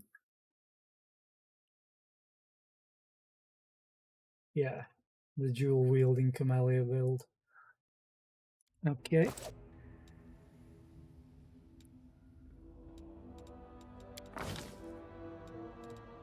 She's trickery and perception. And she also gets improved crit. Rapier.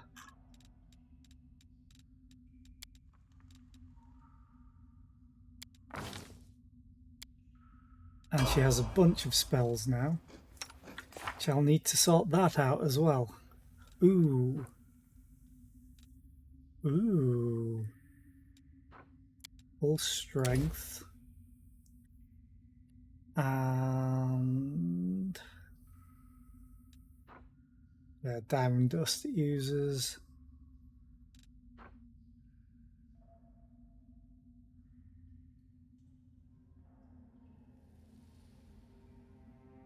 I think I'll do that actually, because it will help Darren.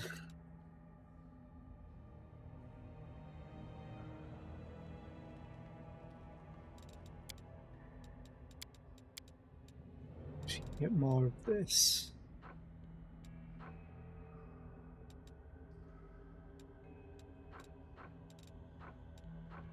Take remove disease, actually.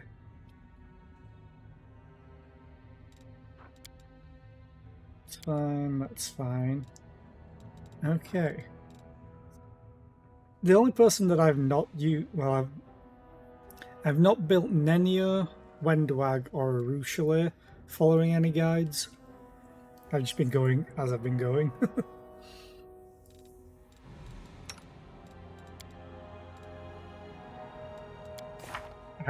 I think, enduring spells on him next, because that should be fun. I took Abundant Casting because he's a spontaneous spellcaster. Okay. Now, Regil. The build's called the Demon Cleaver.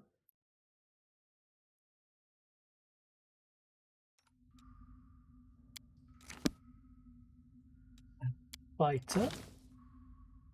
And he took... What did I take on him? Perception and use magic device, rather than what he had.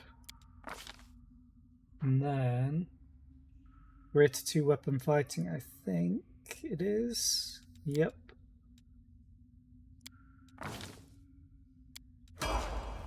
Now he gets 6 attacks per round. Plus up to 4 opportunity attacks per round, which will be triggered by these 2 critting on 15 to 20s, as long as they confirm the crits. Darren only attacks 3 times. Oh, also Darren's pet attacks, which I also need to level up. So these 2 are generating hits for me and Regil. I don't do too much damage. Well, I do, because I use a great axe.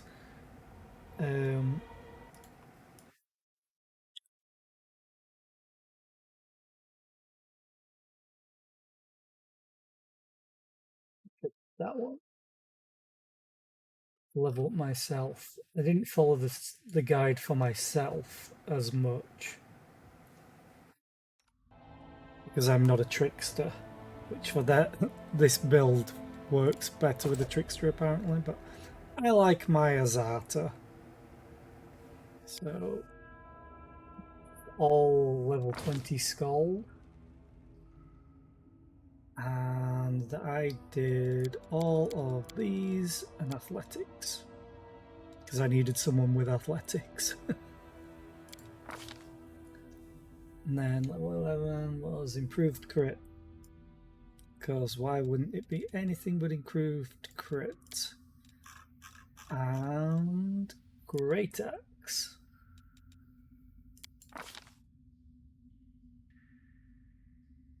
And then spells they didn't really cover too much on. It doesn't really matter for these, so I'll just take grease. It'll still be useful later on. Greater invisibility. Ooh, see invisibility communal though. I think I'll take this. So I don't have anyone really in my main party that uses it. So now my improved crit I don't think is working on this.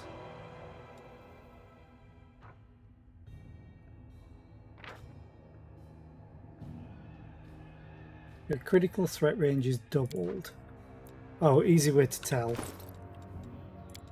Yeah, it's not stacking with what I have here, but any future great axes I get will, hopefully.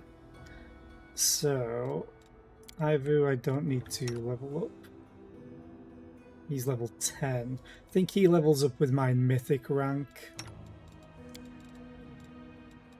Baruchele, what do I want you? I'm keeping you as that.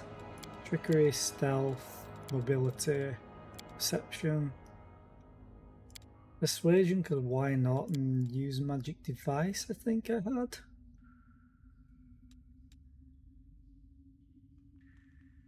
Sure. Make attacks of opportunity with that ranged weapon. You do not provoke attacks of opportunity when making a ranged attack as an attack of opportunity.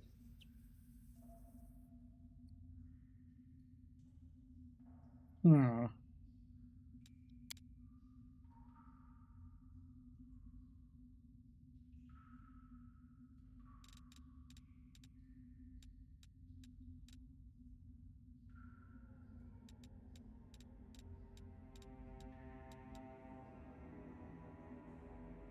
Oh yeah, this is useless, I figured out, because only affects the 20% concealment.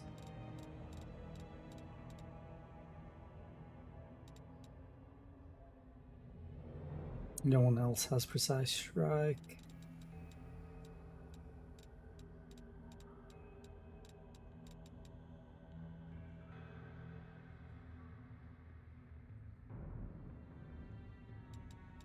I think I'm just going to take Hammer the Gap.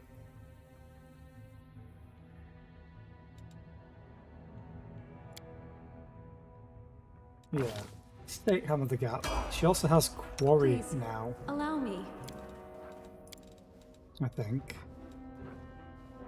She had Ranger's Bond before.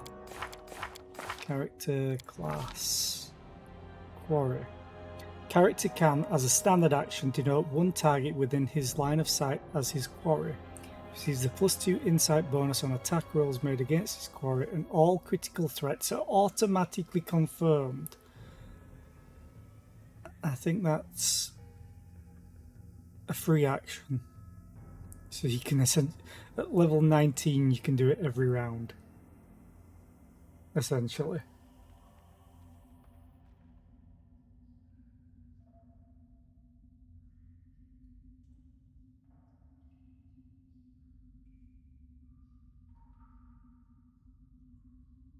Okay. Spellbook for her.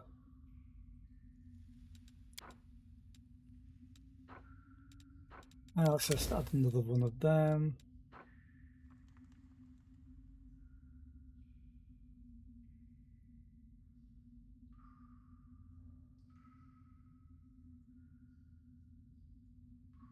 I always cast this on my animals.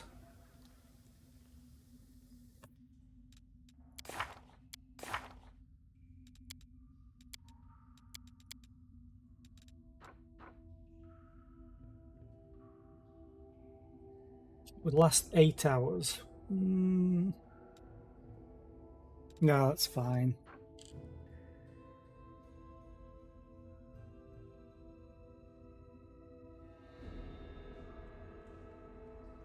I might start using instant enemy though, instead of that.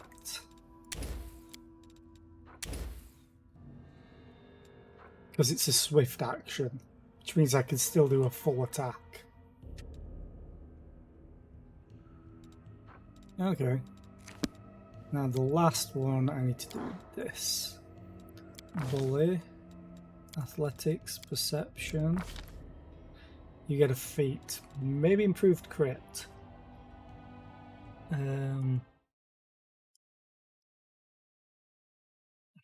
Get which it was though.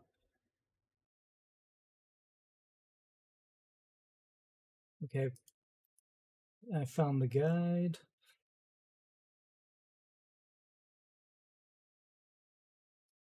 11. Improved critical bite, I thought it was. And now you have a 1920 crit. Yes, I know. He's been mounting it since level 7.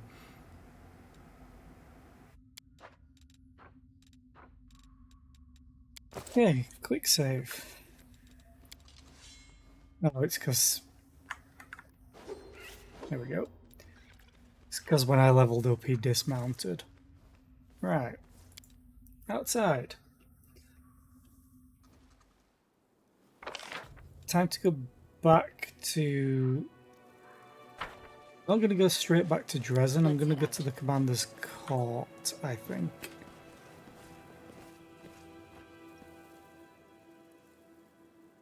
Two weeks might have been up.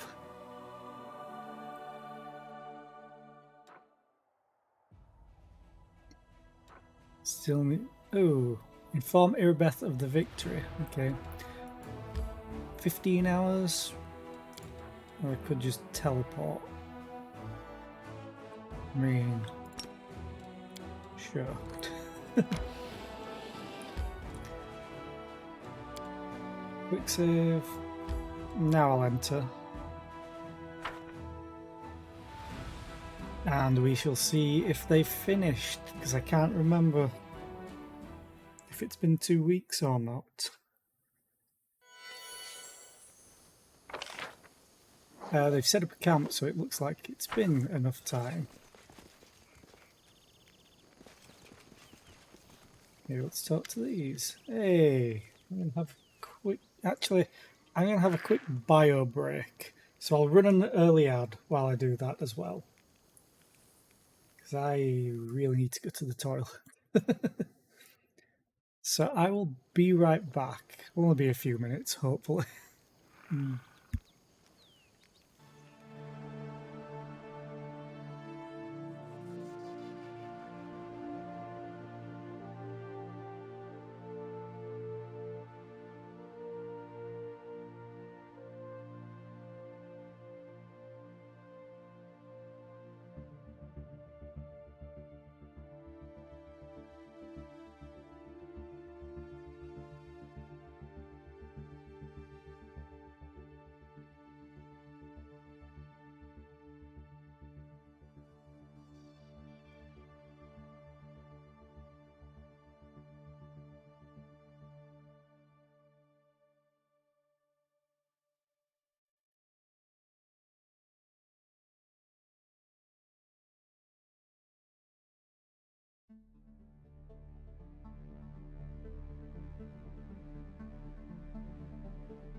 And I'm back.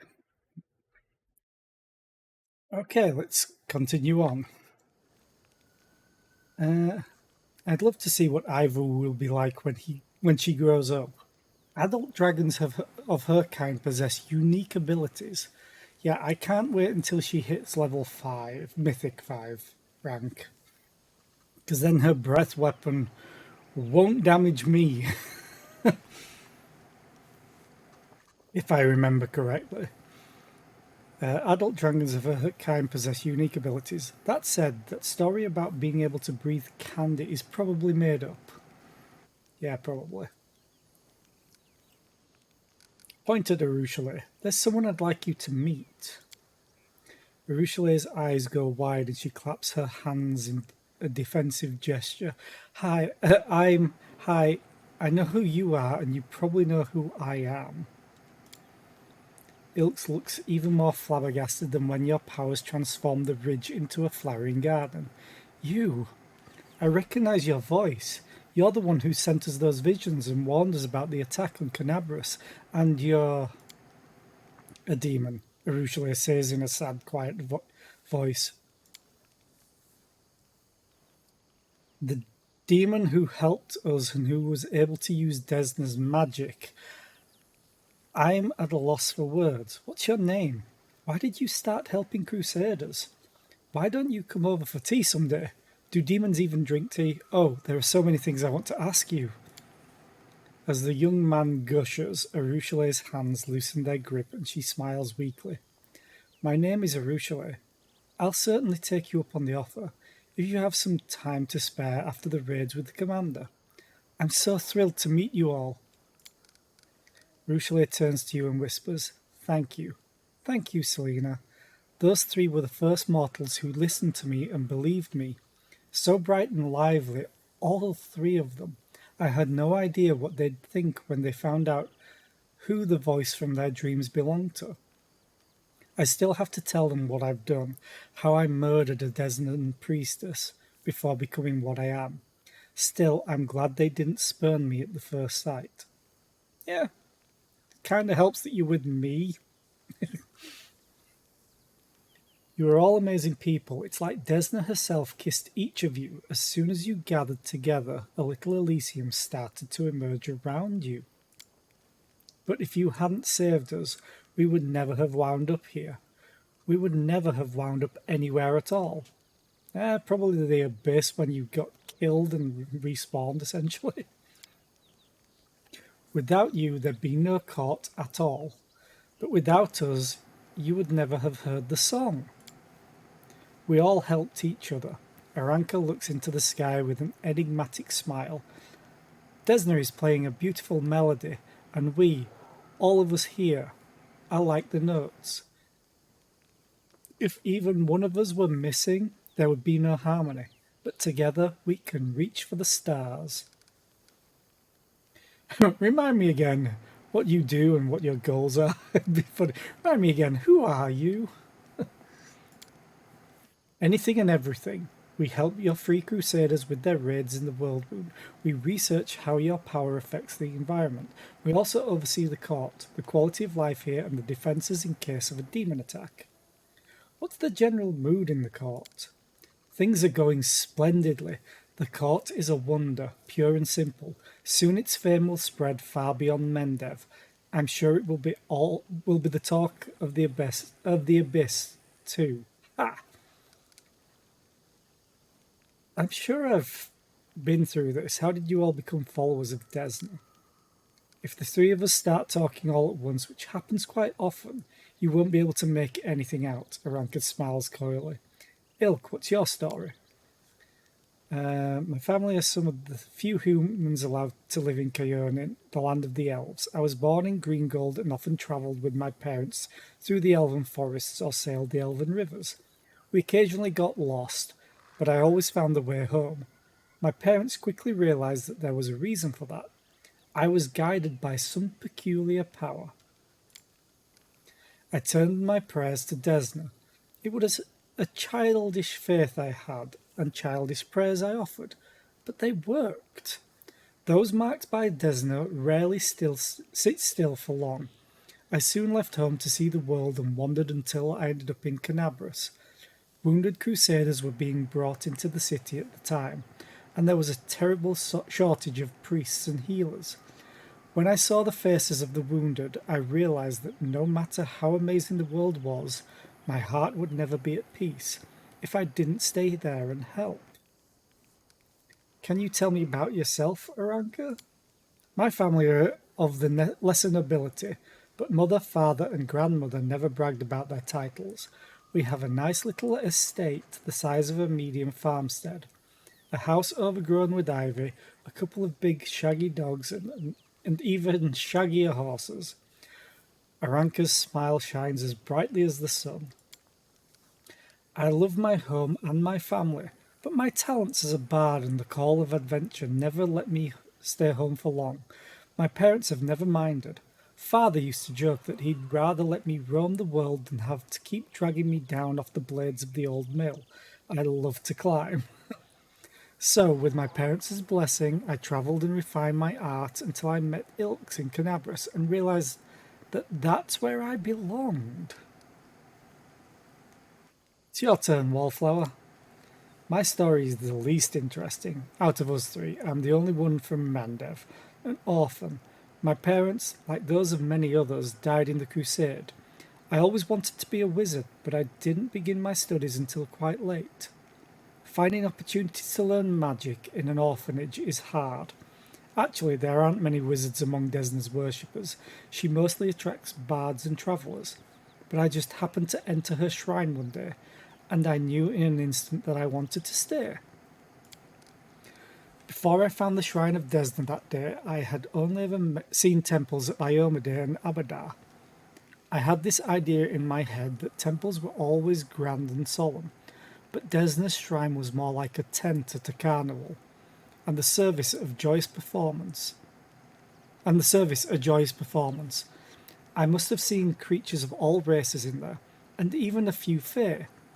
Everyone was in high spirits, dancing merrily to the singing of a bard. It was one of Aranka's famous concerts. That's when I met her and Ilks and immediately joined the temple, and that's where I stayed. Why did you believe I was the one who could improve our odds in the war with the demons?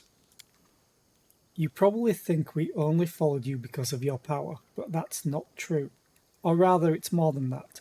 We believe that your power is just a consequence. The gods must have seen something in you. That's why they chose you as their champion. You helped us in Canabras, even though the city's prelate denounced us as criminals. Few would have done what you did. One day I'm probably going to do like a lawful evil run and just destroy everybody. Just have no party members. Except for maybe like Camellia and Daren, who doesn't care. Regal would love it, actually. No, I would have a bunch of party members, never mind. The Crusaders have never had a commander like you before. By Desna's stars, I don't want to disparage those who have fought bravely and shed their blood for us. But we've made no headway for the last 4 crusades, and for good reason. The commanders of our paladins seem to believe that all you need to do to win is form a column and march bravely headlong toward evil. If the 5th crusade followed the same logic, we'd just fail again. With you, Selena, everything should be different. It already is. Our endeavour here, I mean the court and the Free Crusaders, looks a little crazy, but for all we know, a little bravery and madness might be exactly what the Crusades have been missing. How are things going in my court? It's not exactly calm and tranquil, but at least it's a lot of fun. We're settling in and making preparations to fight off demons, if we have to. I don't think they'd like the idea of an incredible place like this existing in the rotten wound of theirs. Still, there are a lot of us. We have many talents. We can handle it. I have to go until next time. See you and good luck. May the stars guide you. You need to prepare more loot for me to get. The cavalry sculptors is just a hilarious idea. Guess I'll talk to you, maybe? Nope. We are the cavalry sculptors. Tomorrow is ours. You? What's that? Nope, they don't want to talk to me. Fine, fair enough.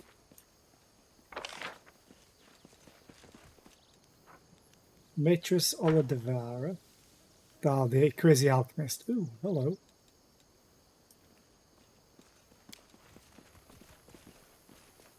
I knew the lovely dragon was here. If you're reading this, give me a cookie.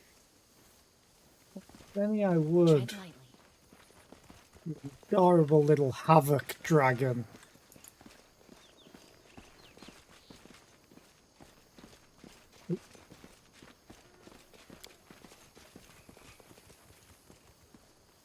Melted rocks, colourful stains left by various substances, and a strange smell indicate the presence of Matris Oladevara, the alchemist.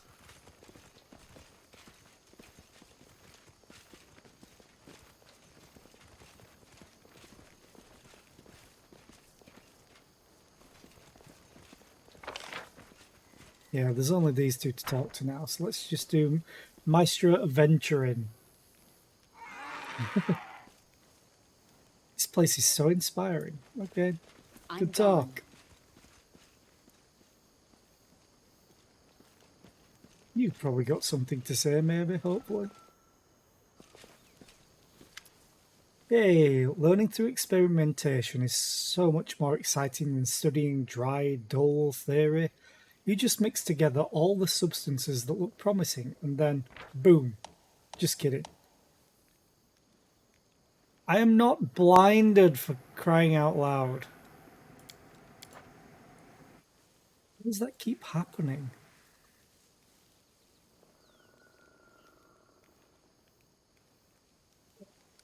Any of your potions for sale, Matris? Ooh. Of course, it's not just potions either. My friends bring me all sorts of goods to sell. When I say all sorts, I mean it. Oh, hell yeah. Ooh, okay, pricing descending. Wand of Odd Miracles. The subject's outline appears blurred. Shifting and wavering, this distortion grants the subject concealment. See invisibility spell does not counteract the blur effect, but a true seeing spell does. Opponents that cannot see the subject ignore the spell's effect. The fighting an unseen opponent still carries penalties of its own. Yeah, I'm not going to buy it though. Like, I could have sworn I only had this amount before. And I paid Greybor 25 grand. Okay, surefire gloves. Whenever the wearer of these gloves lands a hit with a ranged weapon on an enemy within 30 feet, it deals additional 1d6 piercing damage and applies bleed for 1d3 rounds. Oh.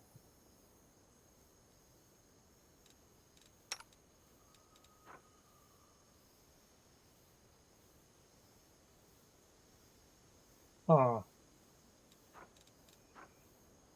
Okay. Goggles of Ferocious Pact. The wearer gets a -2 penalty to AC, a -5 penalty to Persuasion skill checks, and a -2 penalty to Fortitude saving throws, but gets a +4 bonus to damage rolls, a +3 bonus to Will saving throws, and a +2 enhancement bonus to Wisdom score. No. Let's embrace. This shirt grants the wearer a +2 enhancement bonus to Constitution, a +4 bonus to on saving throws against fire, and a +4 competence bonus on law nature checks. Okay, interesting. I may want to buy this, but I'll just sell all the stuff that I don't need, including you. Anything else? What is Joke of Fate?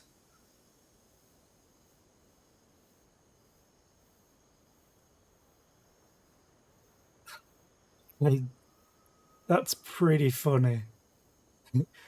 This curse reverses the effect of positive energy.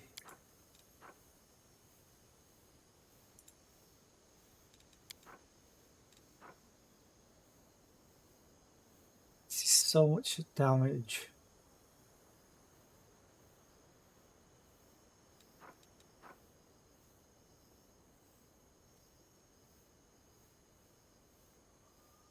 I'm gonna buy these. And I'm gonna be broke again. Actually, I'm never using you. You're not what you say you are, really. Apart from it, sell you.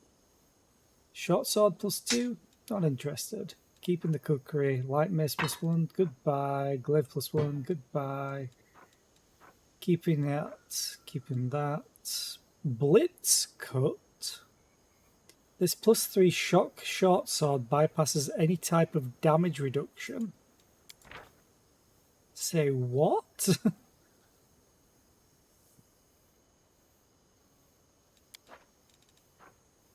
Tell you. Keeping half of the pair.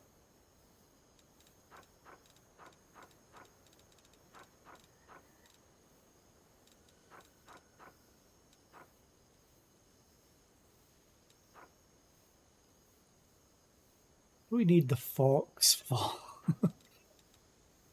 Alright, deal. I'm going to change out what Arusha is wearing. Because damage. She's the only one that has quarry.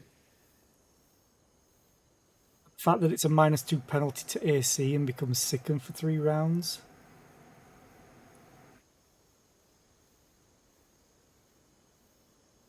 Problem is, I don't know if it's a -2 penalty for 3 rounds. I think it might be.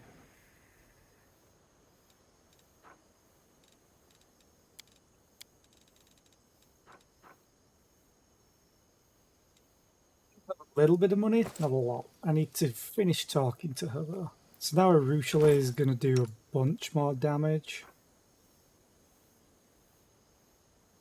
Because she I shall not be has sway from my path. point blank shots, so she'll always be in 30 feet. For that. Okay. How do you like it here in the court? It's simply wonderful. You've no idea how tired I am of prejudice. Why are people so horrible to alchemists who worship the god of inebriants, I ask you?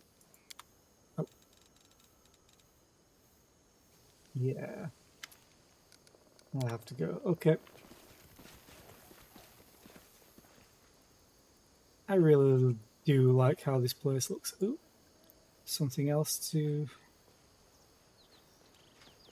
look at. 2 hoof prints are visible at the very edge of the precipice, as though someone has been rearing up on a horse here. Okay. Well, they are the cavalry. Let's head out. Well, the cavalry sculptors.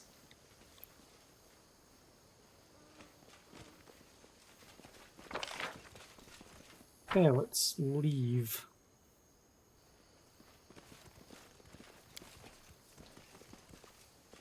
To go back to Dresden anyway, I just realised.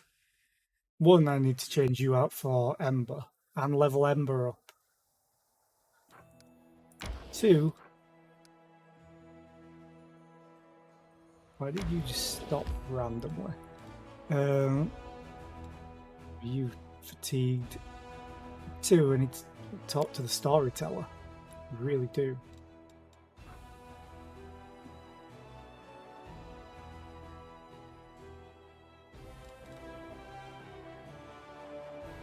I'm gonna go to the streets first.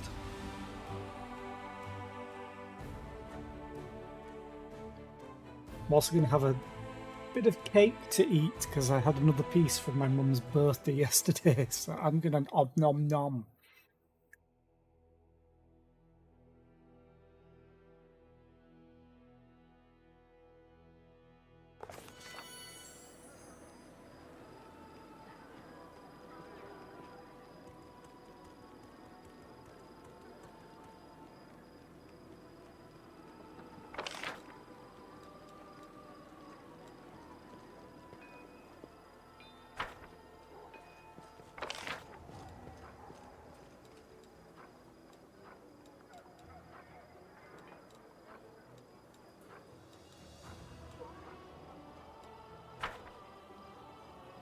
Yeah, that's where the storyteller is.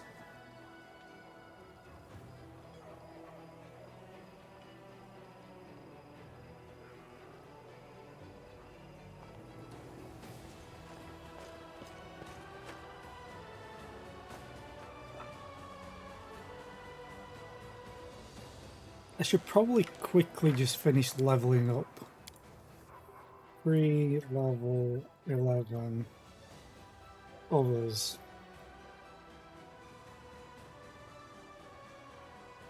3 level 11 up. 11 others. So I'll quickly do that.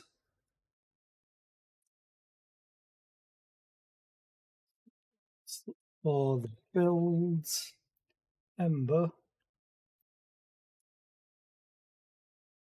I'm glad the builds are on something like YouTube and then people just in the comments type it all up.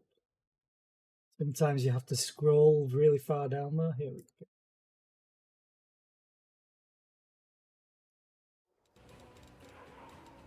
Level up Ember. Level 11. So just a witch. She's into Law Master at this point as well.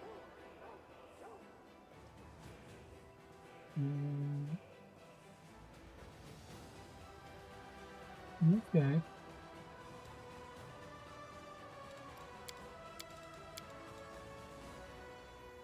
What else was I leveling her up into?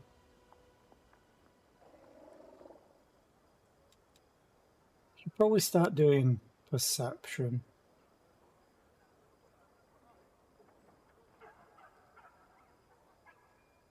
Yeah, let's do that. And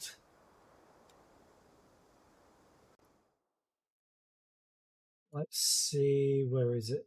It is Greater Spell Pen, obviously. Oh, that one. Greater Spell Pen. Apparently Beast's Gift. The witch can use her magic to grant her allies ferocious animal abilities. The witch can partially transform a willing ally, granting him natural attacks for a number of minutes equal to the witch's level. Choose one. The creature gains 1 bite attack that deals 1d8 points of damage, or the creature gains 2 claw attacks that deal 1d4 points of damage. These attacks follow the standard rules for natural attacks. Could I give this to, like, my animal companions? Extra?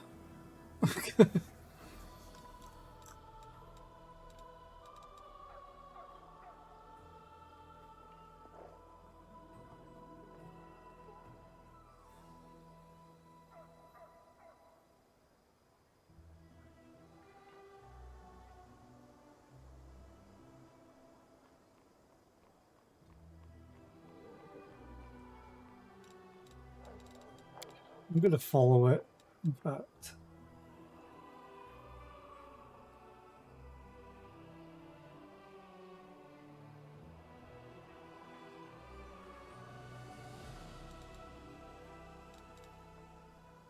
Effects caused by spells whose level is more than half the witch's class level. So level 5, actually level 6 and up. Let's just do this. Beast's Gift. And then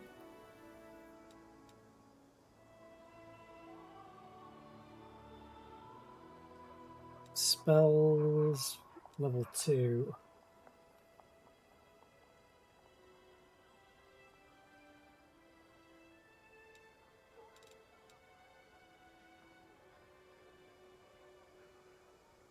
She doesn't have great perception right now. It recommends this.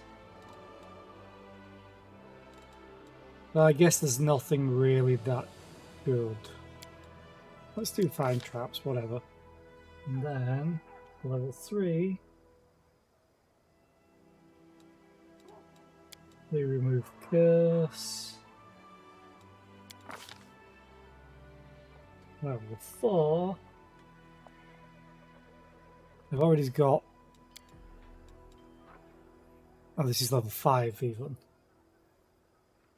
Mind Fog. Great command. Innovation, it says. Oh, no, these are level 4s. So why are you on level 5?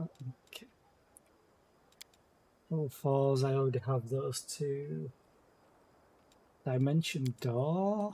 Oh, yeah, I'm gonna take Dimension Door because may need it later on for teleporting around to certain places.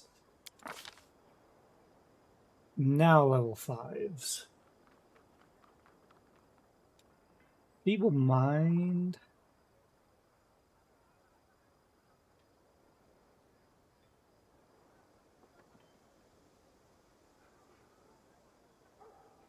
A baleful polymorph to a dog.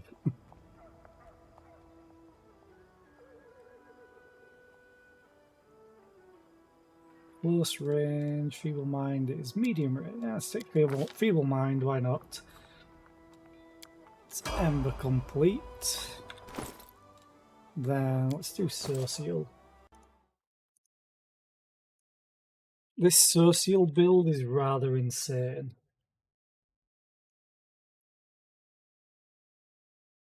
Rather stupid just how many different buffs he can get. So level 11. Cleric. Religion, Persuasion, and Perception. And we have improved critical. Live.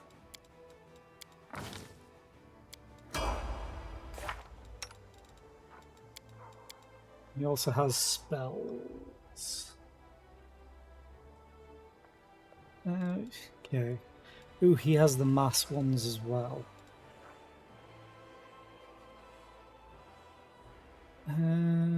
Morale bonus. Yeah, that's fine. He has Hellfire Ray. Stone Skin Communal, I think I'll probably take. It's Brilliant Inspiration.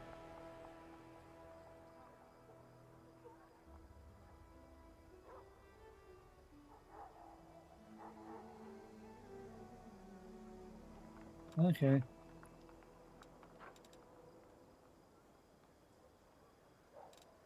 I think I might just take Heal.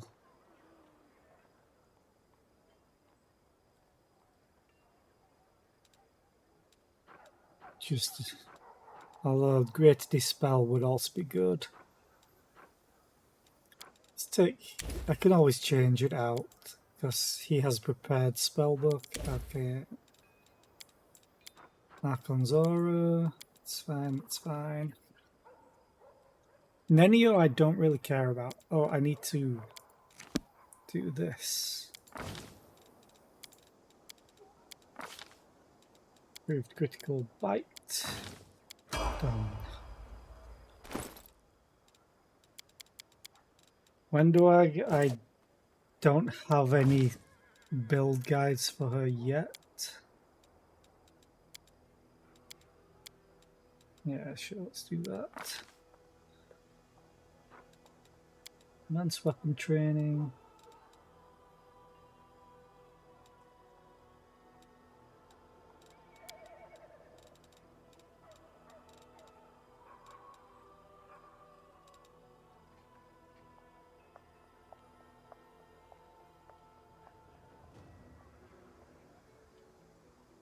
At this point,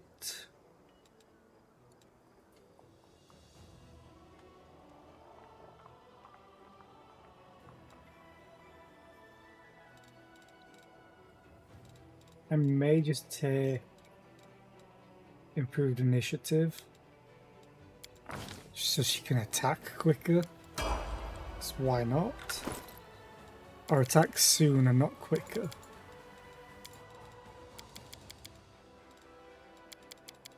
I'm not even going to bother leveling up Nenio right now. Healer, who I should honestly start using more because apparently she's really broken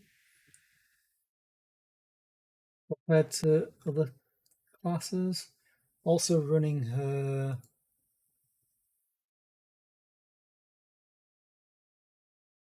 pure paladin.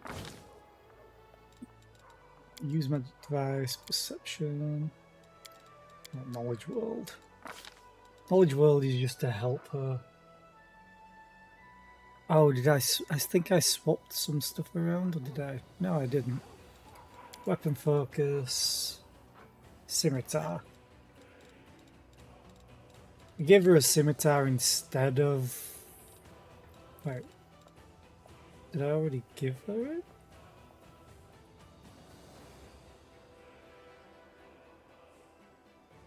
No, it's up at the top. I'm stupid.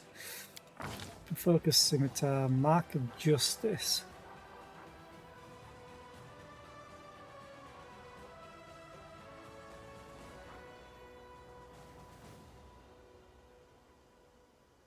Oh yeah, mark of justice is amazing. The paladin can expend 2 uses of her smite evil ability to grant the ability to smite evil to all allies for 1 minute, using her bonuses. As a swift action, the paladin chooses 1 target within sight to smite. If the target is evil, the paladin's allies add her charisma bonus, if any, to their attack rolls and add her paladin level to all damage rolls made against the target of her smite. Smite evil attacks automatically bypass any damage reduction the creature might possess. In addition, while Smite Evil is in effect, the Paladin's allies gain a deflection bonus equal to her charisma bonus, if any, to their AC against attacks made by the target of this smite. If the Paladin targets a creature that is not evil, this smite is wasted with no effect. The Mark of Justice lasts until the Paladin selects a new target. It's crazy. Basically, it gives allies her charisma bonus to their attack rolls. She has a +4, and it's an untyped bonus, so it's just added. The same with the damage rolls, which would be +11 to damage. It's insane, because the damage is based off her level.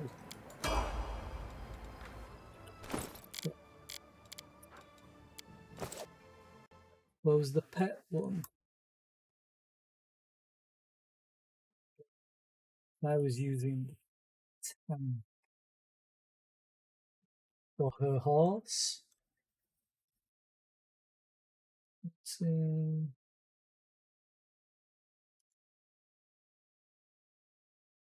Aha, here we go. You're a bulwark, perception and mobility. And you have crane riposte. Take only a -1 penalty on attack rolls for fighting defensively. Whenever you lose the dodge bonus from crane ring because an attack missed you by 4 or less, the enemy provokes an attack of opportunity. Okay. And then I'm not going to bother with Nenia. I may want to respec her Let us anyway. be careful. So, I need to talk to the storyteller, but for now, I'm having more cake. So, om nom nom.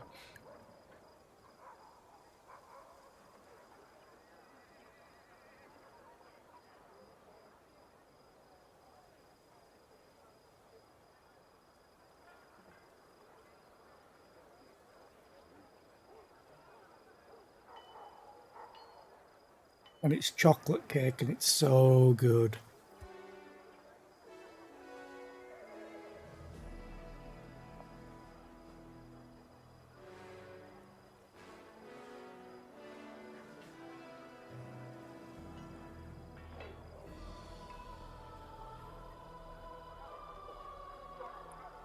So, I think this is going to be a lot of talking because I have 4 elven notes. So, buckle up. The blind elf whispers something under his breath. Hearing your steps, he turns to you slowly. Greetings, Selena. Have you brought me a new story? I want to discuss our encounter in the dragon's lair. I'm sure you do. You're wondering how I ended up there, and why I wasn't killed. Am I right? Why did you go to the tower? I've been looking for a certain tower for several years now, and in that place I had a strange feeling of recognition. It seems that tower once belonged to me a long time ago. Knowing my habits, I assumed that some records or other items that could answer the questions about my past may have remained in my home.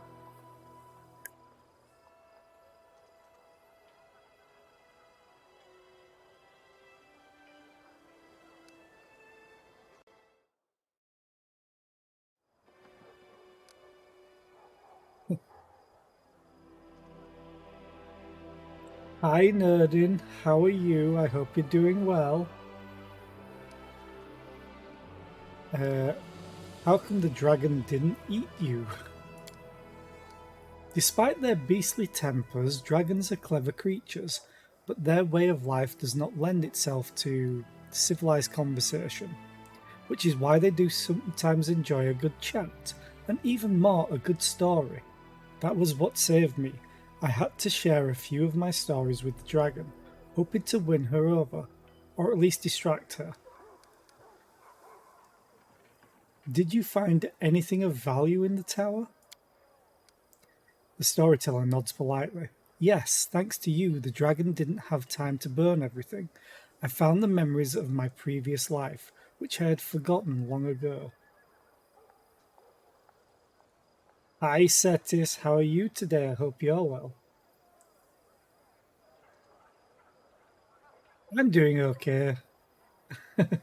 I'm doing more pathfinding. It's always fun for me because I love CRPGs.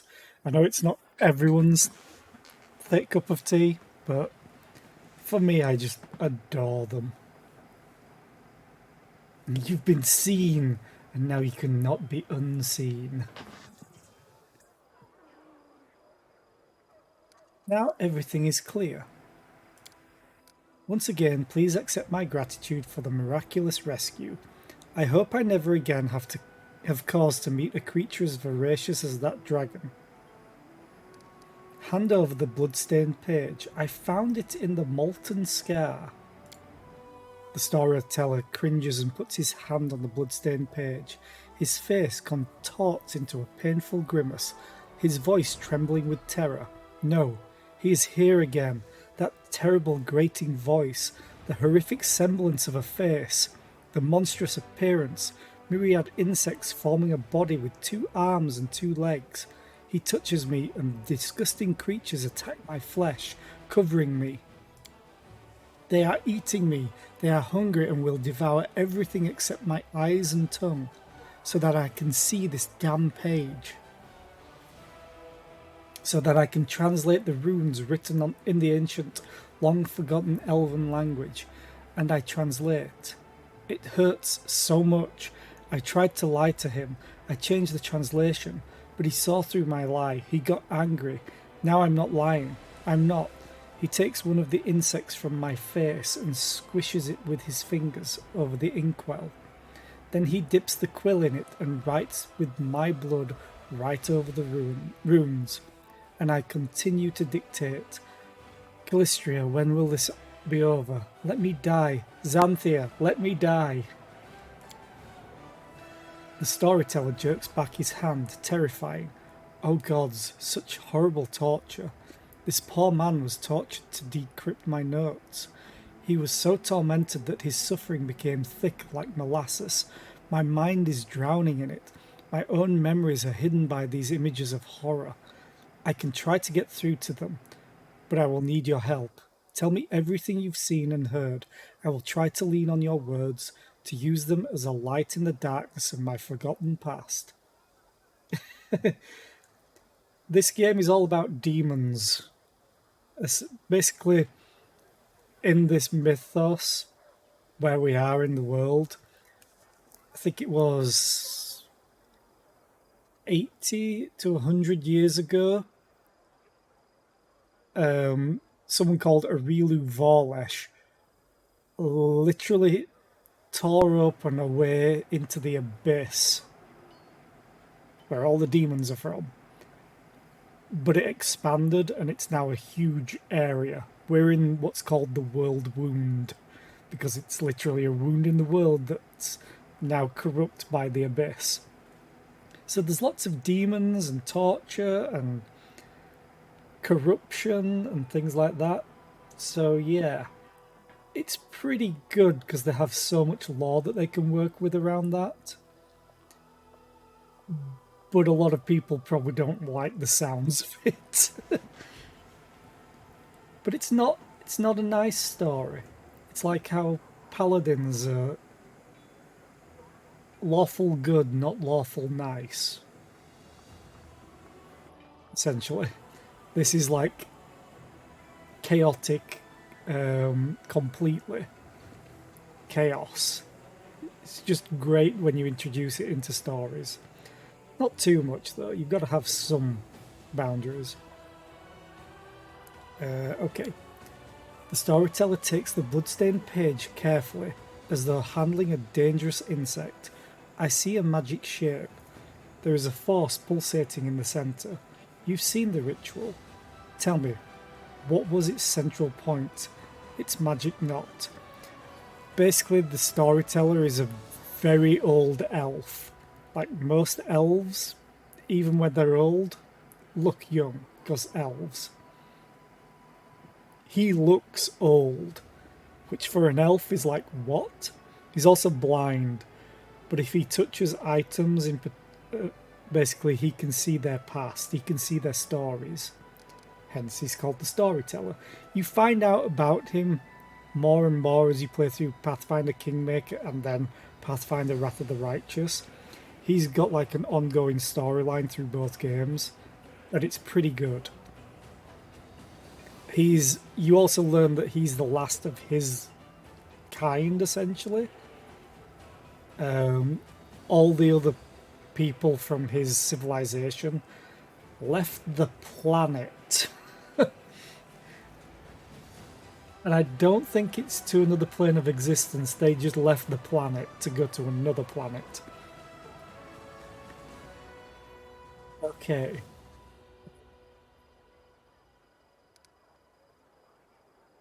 Center of the magic shape was a prisoner. I don't think the lava lake has anything to do with it. There's no corpse, I'd think, under there. There was a lot of blood. Technically, I think you could be right. I'm going to do 2. The center of the magic shape was a prisoner. The storyteller shivers. Yes, a storm of force spiraling into a sharp knife, and a living soul inside. In the eye of the whirlwind. There must be a living soul, for the knife is just a tool. The energies are too bright. I can't see through the glare. What did you see during the ritual? What was it like?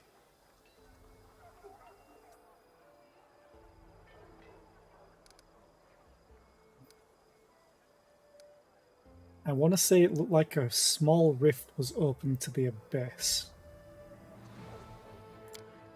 Yes, a rift.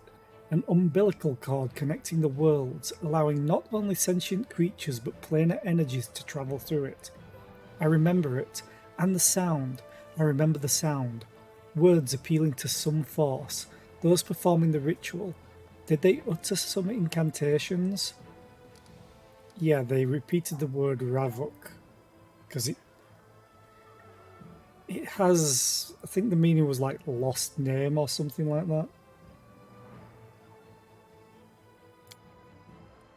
The old elf is out of breath, overwhelmed by memories. Ravuk, no name, that's it. An old word with tremendous power. The language to which it belongs died a long time ago, but the power of this word lives on. In the past, wizards used it in rituals when they intended to do something far-reaching and contrary to the natural order of things. By hiding their names, they protected themselves from the consequences and the wrath of the gods. Ravuk, I have no name. You will not find me. The storyteller trembles, as if he's about to fall. Now I remember. I know where I saw this ritual, part of it. I am one step closer to understanding what happened to me. Thank you. If you find more pages like this, please bring them to me. Maybe by putting them together, I will be able to lift the veil on the mystery surrounding my story. Now we have the 4 pages of elven notes to give him. I found a page that might interest you. The storyteller carefully takes your find. Yes, you are right. Another piece of evidence from the past I have forgotten. The old elf's expression becomes withdrawn. Thank you. If you find... Oh, okay. If you find more pages like this, please bring them to me. Maybe by putting them together, I will be able to... There, yeah. I found a page that might interest you. Yes. The storyteller clenches the pages you brought. His voice becomes a bit younger and more energetic. My hand touches the stone wall. The cold pierces my palm like the teeth of a hungry dog sinking into a piece of meat. I don't take my hand away. I let the stone enjoy my warmth in return for its service. It accepts my caress and my unasked question, the one it's been asked thousands upon thousands of times. Where should I go next? Behind me I hear the loud stomping of the minotaurs that guard this god's forsaken place. I tricked and outwitted them, leaving only a trace of my presence. There is darkness lurking up ahead, honing its swords, claws and teeth in the hope that a rare traveller visits its lair. But today it will get no one. This labyrinth is alive. Its red-veined stone walls resemble the guts of a huge creature. If you keep still and listen closely, you can hear it breathing in the wind that sweeps through this place. Where do I go from here? Forward? To the place whence the wind carried a faint chuckle? Whence comes the faint smell of ash? Whence a few days ago Demon Lord Baphomet began his great escape? Baphomet, are you inside his labyrinth? Yes, I'm travelling through the Ivory Labyrinth. This is not the most pleasant of my journeys, but it is necessary to reach my goal. Baphomet is a demon lord. Were you able to evade all the dangers of the Ivory Labyrinth? The storyteller raises his chin proudly. Have you forgotten who you are speaking to? I am the last Archmage of Kyonin.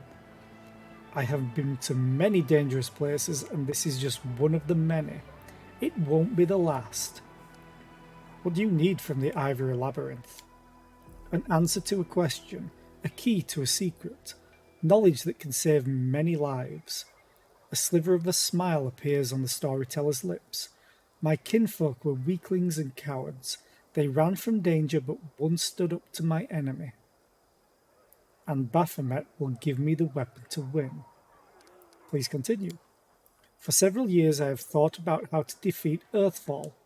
My enemy has no flesh and is impossible to kill. It blazes through everything in its path. It doesn't enslave but destroys life itself. And I have found the answer. I know how to save my world.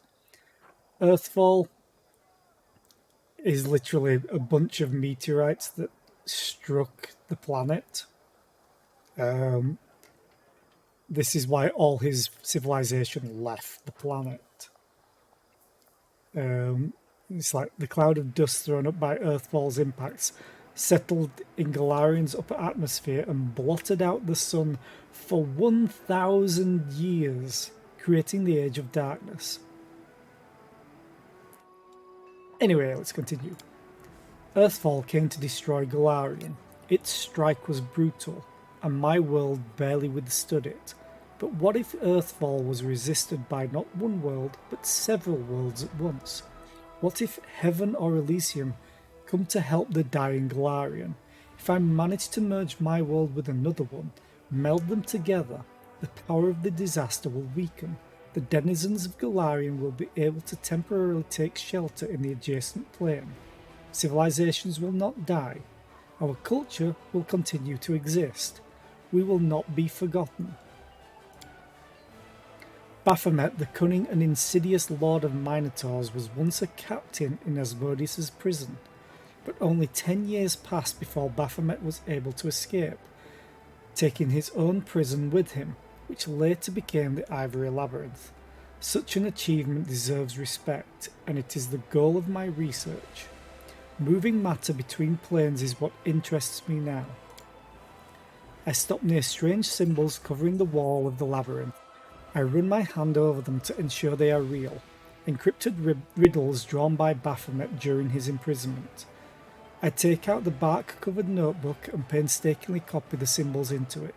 Behind me, 2 Minotaurs are fighting, deceived by the net of spells I have wrapped around myself like a blanket. Do you want to connect the planes? That's dangerous. Kind of like the world wound. I wonder the person who did it got the idea from.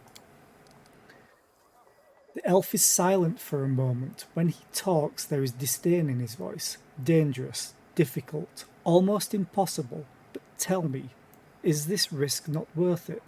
The Thassilon Empire perishing before my eyes? Does Golgan, the Cyclops' kingdom, deserve death? What about the Aboleth Empire? The storyteller moves his lips silently. Another plane will pay for saving Galarian. There will be wars, and then a new world will come. But we will survive, we will defeat Earthfall, and history will not condemn the victors. A bark-covered notebook? The one your mentor gave you? The storyteller lowers his head, but a moment later jerks it back up. Yes! Blinded by my pride, I tore it to pieces when I thought I would not follow my kinfolk. I am still not going to run, but the knowledge written in this notebook by my former mentor might serve my purpose. The elves managed to open a portal to Savirian, and keep it open till all our people escaped from Galarian. Their cowardice deserves disdain, but their knowledge is unquestionable. I returned to Keonin and gathered the pieces of my torn notebook. Now it is my sword aimed at the heart of Earthfall. By combining the wisdom of elves and the cunning of Baphomet, I will save the world. What happened next? I copied the strange symbols into the notebook. I haven't the slightest idea what these scribbles mean. What was the future Demon Lord thinking when he wrote them, while he was imprisoned in a cell with no way out? Was he still in his right mind? I will need help to understand these notes, otherwise decrypting them might take more time than Pharasma has given me. One of the Minotaurs behind me killed the other one, tore his heart out, and devoured it. His blood-stained nose sniffs the air sharply. His bloodshot eyes shift from wall to wall. He senses a stranger, but he doesn't scare me. I am certain of my powers and the spells hiding me. I've done my work and can now leave this place. And still I linger. What is this strange presence I feel behind me? Like someone is watching me, despite all the protective spells. Who are you? I ask carefully, not hoping for an answer. Darkness! A coy female voice whispers in my ear. Against my will, I shudder. The storyteller stops talking for a long while. The vision ended at the most interesting moment, didn't it? He says bitterly at the last. Please find the rest of the pages from this bark-covered book. I must know what happened next. Tell me about your journey to the Ivory Labyrinth. It's literally just everything I've been through. Okay. Thank you for your stories. I found a page. Okay. I found a page. Nothing new. Okay. Please examine the items I'm carrying. The storyteller nods politely. Let me touch them and I'll tell you what I can see. Hi, Pernt. Thank you for the gift sub to Nerdin. I really, really appreciate it. No ads. Okay, let's see what we get. A fragment of a ring appears in the old man's hand. What a powerful item. This ring was created by an inquisitive and free mind.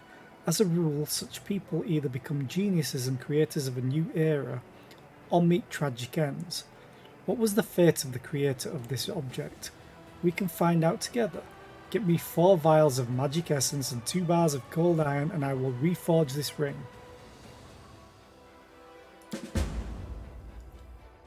Okay, restoring an antique ring. The old elf gently touches the crumpled metal of the gauntlets. I sense the souls of the 2 who were bound to this relic. One was an animal, the other a man, but neither was the master of the other. They were brothers, a most intriguing tale. Do you want to hear it? If you bring me 1 vial of magic essence, 4 bars of cold iron, and 2 vials of demon blood, I can revive this relic and see it to its past.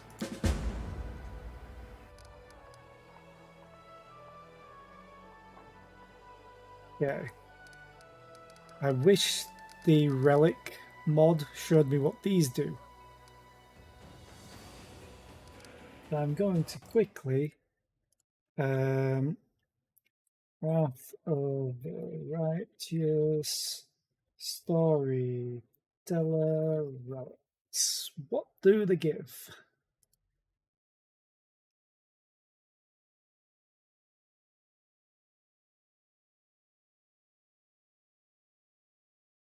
Um,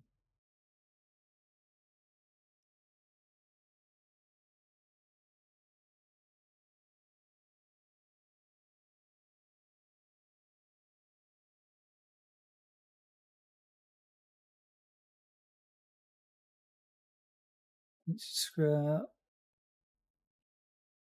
think that's what it is. Melted shard of a ring. You. What were the others? Broken gauntlets. Broken buckle.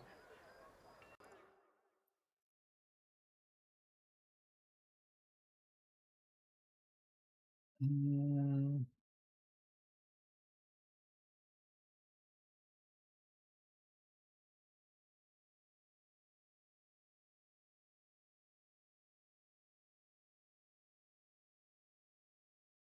they're going to be nice.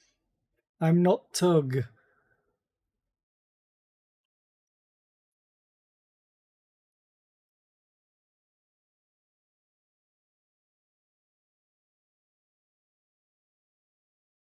Yeah, I know. I saw all those emotes and I, oh, good God. Why? Then I remembered it's Tug.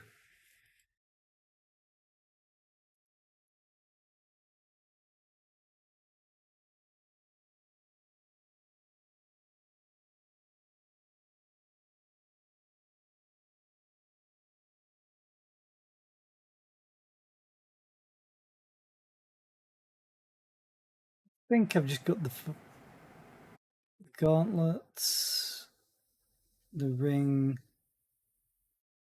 and the belt. Okay, so I was right. Yeah, because Tug. 30 feet gain +2 bonus to weapon damage rolls and +2 bonus on saving throws against attacks made or effects created by chaotic creatures. That's pretty good. Gauntlets. These spiked gauntlets grant the wearer's animal companion, as well as a Zarta's dragon or a Lich's skeleton champion, a +6 bonus on strength ability score. At the beginning of battle, the creature must pass a will saving throw or start attacking party members. If the initial saving throw is failed, the creature can... What? No.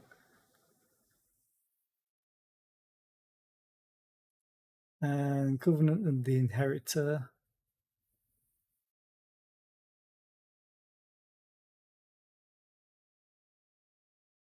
Okay, that's pretty good.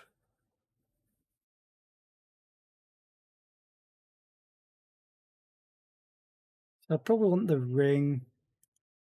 Well, the belt. I think I'm going to do the belt first. If I can afford them.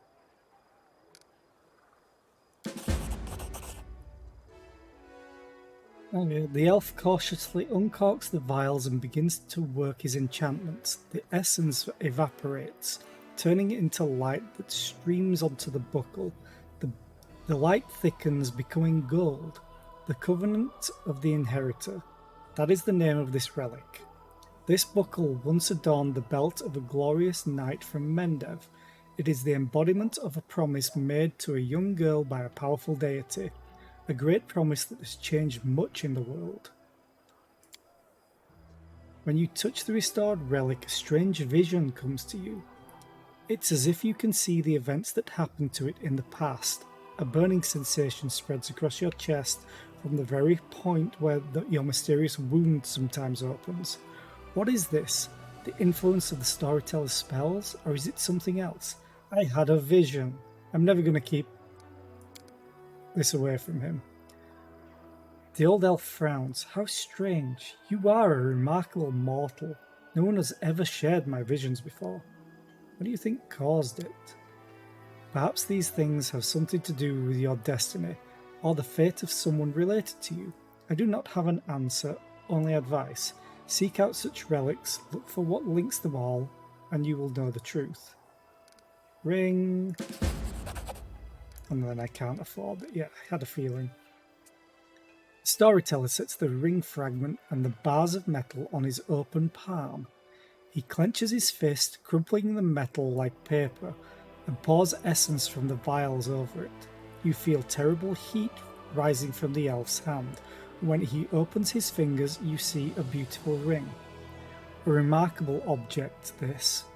It was created by a talented spellcaster and is able to summon beings from other planes, as if the boundaries set by Pharasma do not exist for it. It is a powerful and dangerous item, but it was created by an honourable person. That is probably why it was not used at the crucial hour. There is quiet sadness in the storyteller's voice. Okay. I have to go. 2 new items. I also need to get the other half of them, which I can't afford. Okay, Ring of Summoning. This ring grants the wearer an ability to summon either Axiomites or Soul Eaters, randomly selected, once per day, as if they were summoned by a Summon Monster 8 spell. Caster level 15, DC 22. All allies, including the wearer within 30 feet, gain a +2 bonus to weapon damage rolls, and a +2 bonus on saving throws against attacks made or effects created by chaotic creatures. It's an untyped bonus to damage rolls.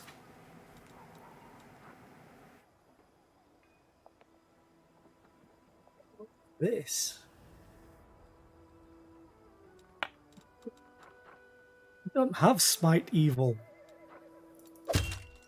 You do.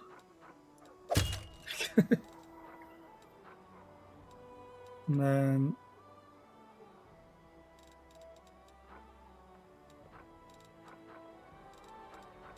it's the belt. Oh, here it is. Oh, it's usable item. It's not an actual belt. This symbol of Iomade, when placed on the belt, emits a holy aura. All party members in 30-foot area get +2 bonus to caster level checks made to overcome spell resistance. Their weapons become good aligned and count as if they were made of cold iron.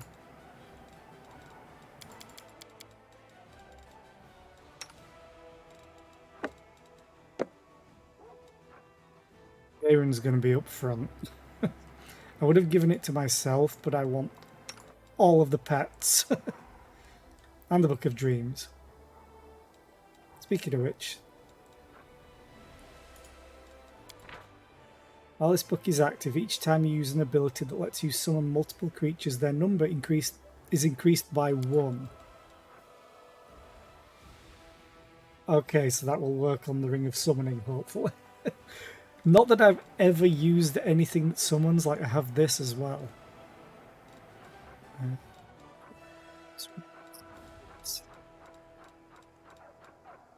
Okay.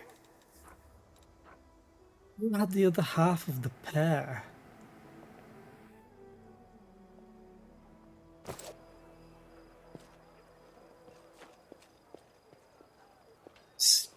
Sneaking suspicion I can't actually get the other half of the pair now.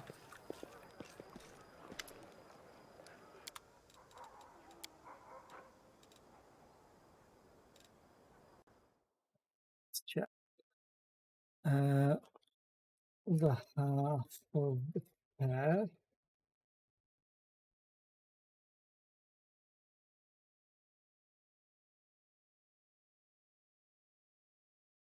Oh, completely missed that I have another. I have another merchant that I keep forgetting about because I never think to go to the church.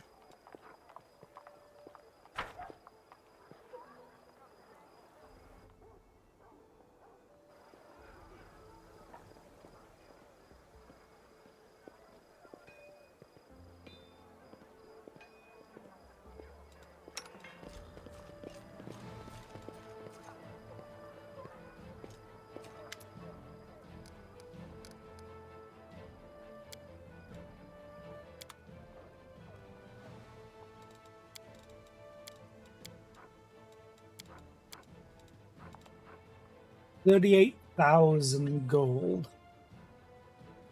Yeah, I can't really afford that yet.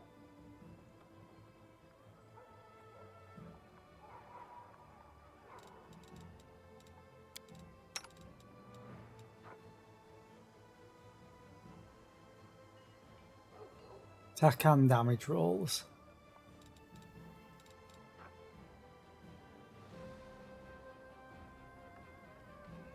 So this would at least, this wouldn't be damage rolls, it would be attack and AC. Which may be okay. I'd probably have to put it on day run. He's wearing natural armor. Problem is you get the mighty fists. Okay. Tread lightly. Now I need to go here.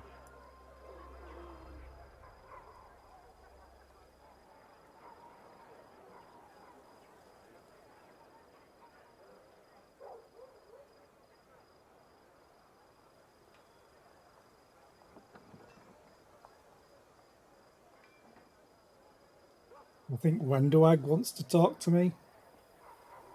As soon as I get up here.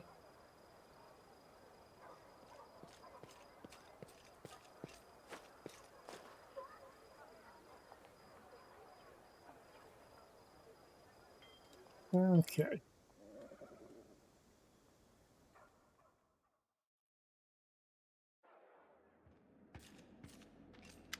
Yep, here's Wendoag. Oh god, a lot of options. Mistress, we have gained foothold in Dresden, but I can see our army is too small to attack the Worldwound. It's time to bring up the army of Neathers I promised you. Come to Neathhall with me, and I will get you an army that will crush any enemy. Why do we need to go to Neathhall? We need to hurry Old Sol along. He promised to bring the underground crusaders to the surface to help the crusades, but it seems he forgot his promise as soon as we left. Or maybe he's doing his favourite thing again, waiting for the right moment. Come to think of it, who knows what's been going on in Neathhall? Maybe the demons attacked again, or Sol died of a heart attack, leaving the tribe without a leader. That wouldn't actually be a bad thing. All we need to do is show up in Neathhall and declare that their new chief is, say, me.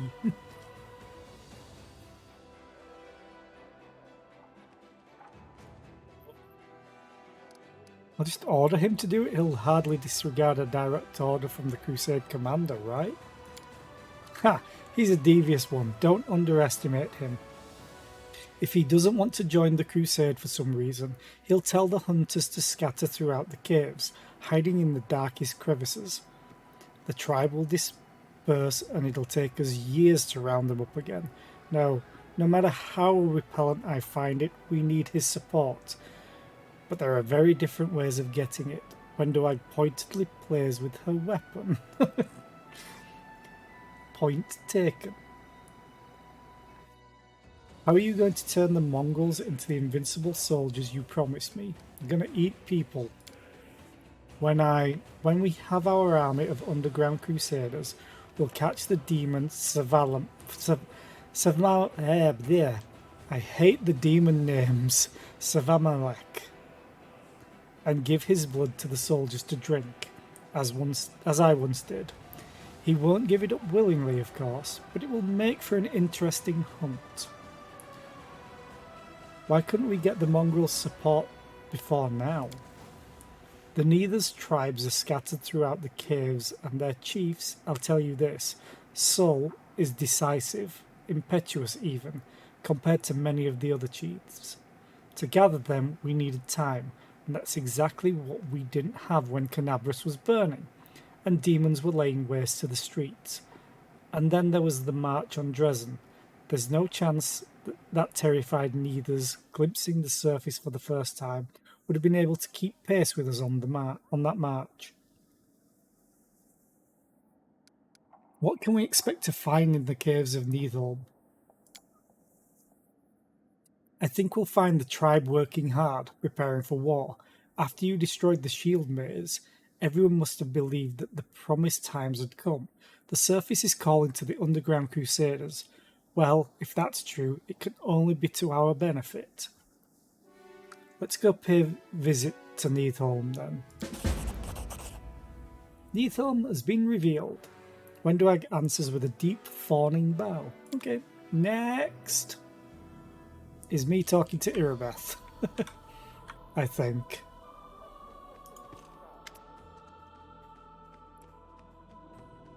Yeah, she's still far away. I've taken care of the dragon that was attacking our patrols.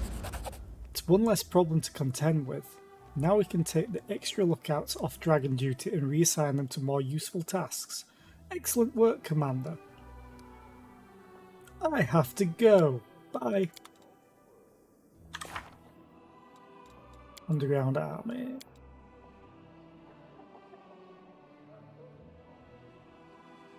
Want Walgif back.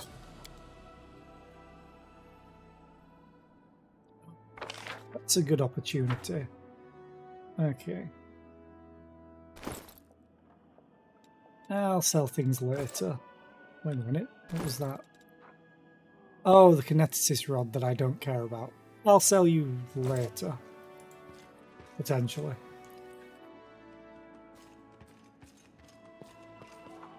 Actually, let's go and sell you now because I need the money. I really do.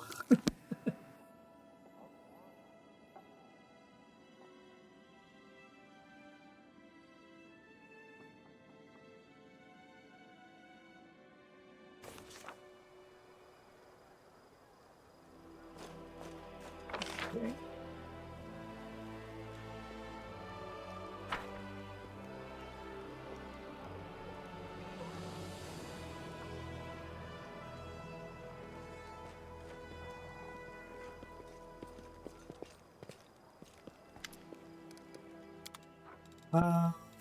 Bulk selling is fine.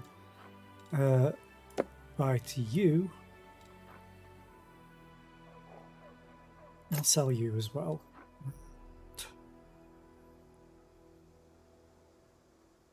Yeah, let's sell you. I might just keep them on Belt of Mighty Constitution. Everything else I can keep except for you, which sells for 14 grand.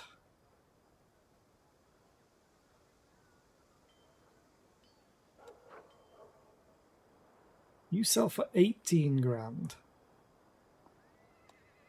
And I can't use an S-stock.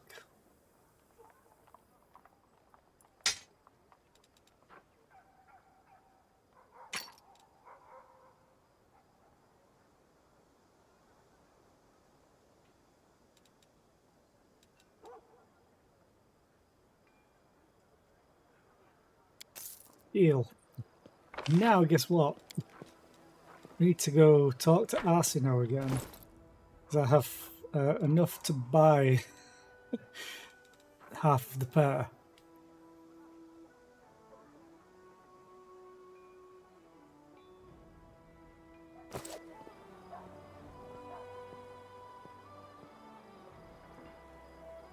And once we've done this, because I'm going to put it on Darren and his pet. Because I want to improve his chance to hit. Because his damage isn't that important. I lose damage on my other pet. On Darren's pet. And technically one attack. But I could put that onto Ivu.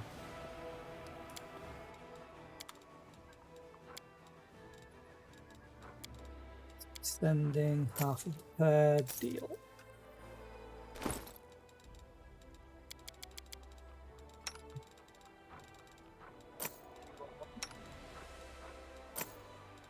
It says your AC goes down, but it'll actually be going up.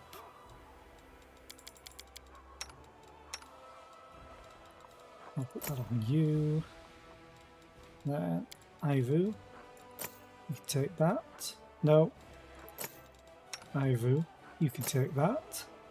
I'm going to keep the Amulet of Agile Fists +2. Okay, I think that's everything I want to do. We are going to go to Needhome.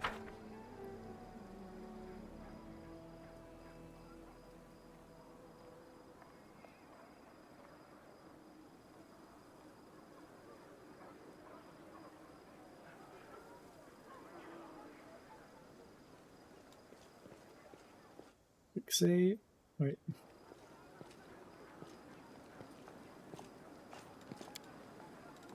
And bye.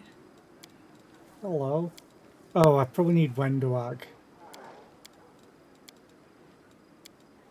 Actually, as well. Yeah, let's do that. Sorry, I'm leaving you behind. Don't look at me like that, please. You too, sir.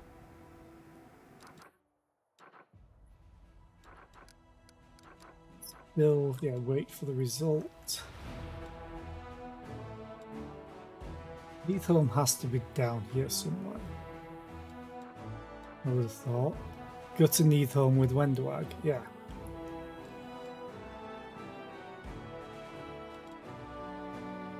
But I want to go to Wintersun as well for the Find the Missing Crusaders.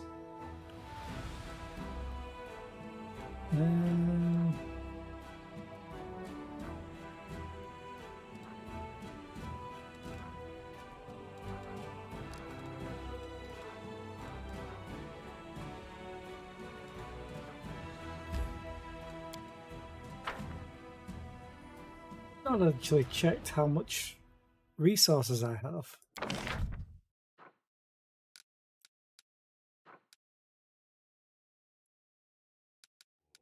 You can't get a teleportation place here? Ah.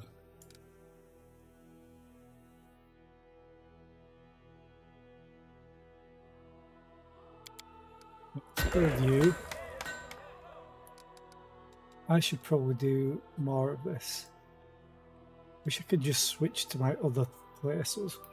I completely forgot that I can get more material points from places.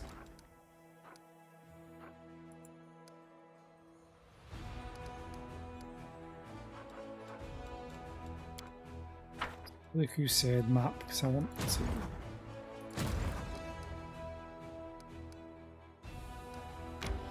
No. I'm gonna manage that.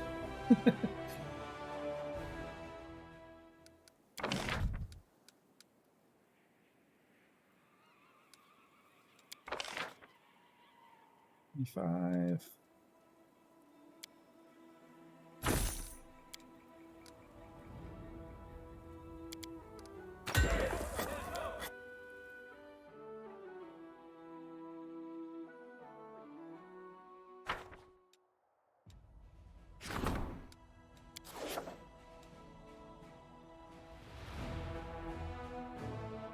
And then you enter.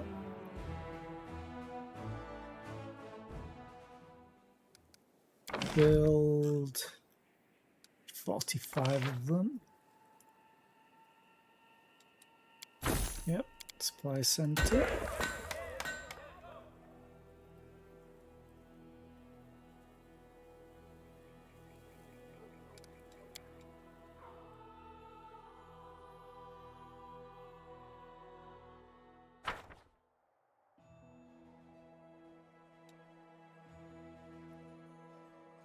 We did that one already, didn't we? Yes. Or did I? No. Okay. Bye. 45. This will help me build stuff later on. I should have done this before completely.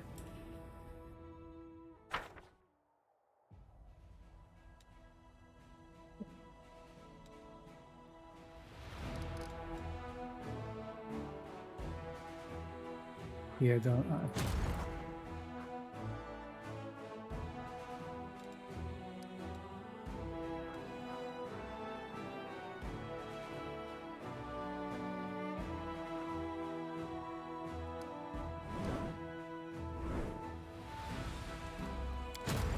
Don't want to select anybody. Just want to select towers. Actually, I do want to move you back there. Oh, I can right click, I think. Can't I?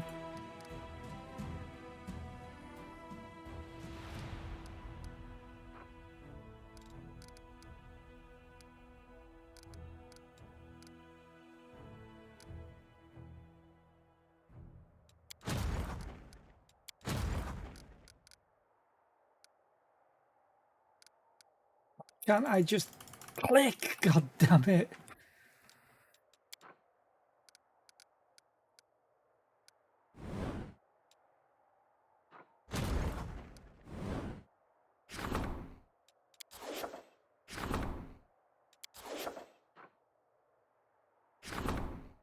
There we go. So awkward. It's probably a very easier way to do it, but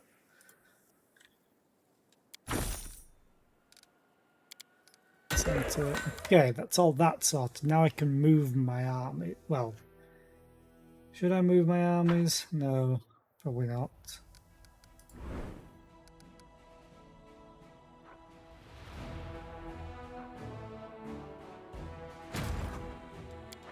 Yeah, the annoying thing is it just targets them, not the fortress. Let's check recruitment.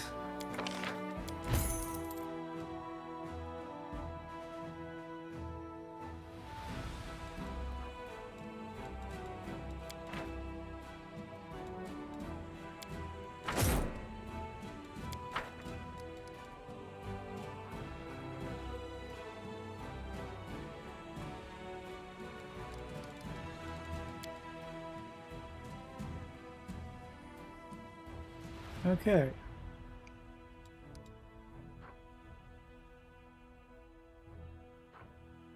Don't want to go there.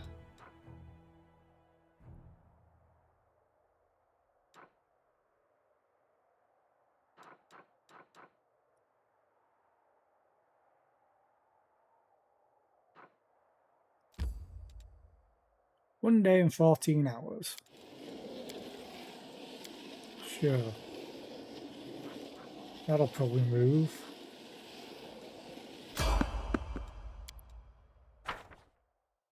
Random encounter, you say? Who could it be?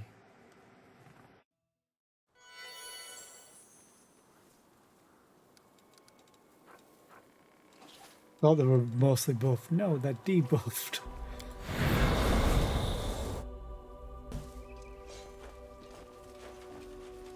Let's head out. Okay.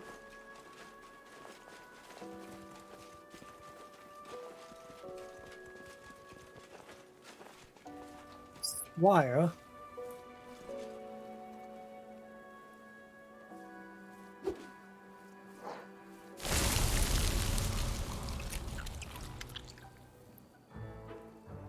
all the scrolls the Intendant gave us, you chose this one? Really? It didn't even occur to you that this was a problem? How are we going to face our mentor now? This is just a spell that, well, long story short, it will help us against the demons. We still want to be saved from the demons, don't we? The young man who stands staring at something squirming in the centre of the meadow turns his gaze to you. Oh, seems like we've got reinforcements, and it's the commander no less. Who are you? The young man salutes you hastily. We are Crusaders, Commander. The squires of Sir Alfred, Commander. He will be here shortly once he finishes inspecting the positions. We are preparing for battle. What happened to you? We are escorting rescued prisoners to Canabras after we heroically liberated them. The young man beams with pride. But there's an issue. Those from whom they were rescued now pursue us, so our leader and mentor, Sir Alfred, decided to take a defensive position and fight. And we tried to get ready for battle. The young man looks hesitantly at the squirming plants. Point at the moving sprouts. What is that? This is a cluster of flexible, elongated, pulsating objects. These are the sprouts of plants whose behaviour seems highly uncharacteristic for plants. You can call it a demon trap. Yes, definitely it's a demon trap. They only look like ropes that are wider at the base and narrow at the ends and suddenly gain the ability to move. You're trying to say like tentacles.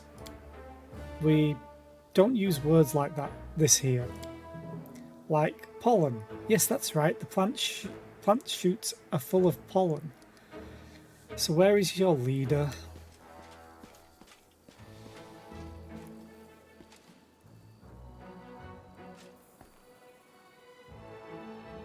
Here he is, and hurrying to appear before you. The Aasimar standing before you screams of chivalry. His armour and gear have seen many battles, but they are carefully polished. Every belt is properly fitted, and every buckle sparkles. The Aasimar gallantly greets you. My sincere greetings to the Knight Commander of the 5th Crusade, the heroine of the Battle for Canabras and the Battle for Dresden.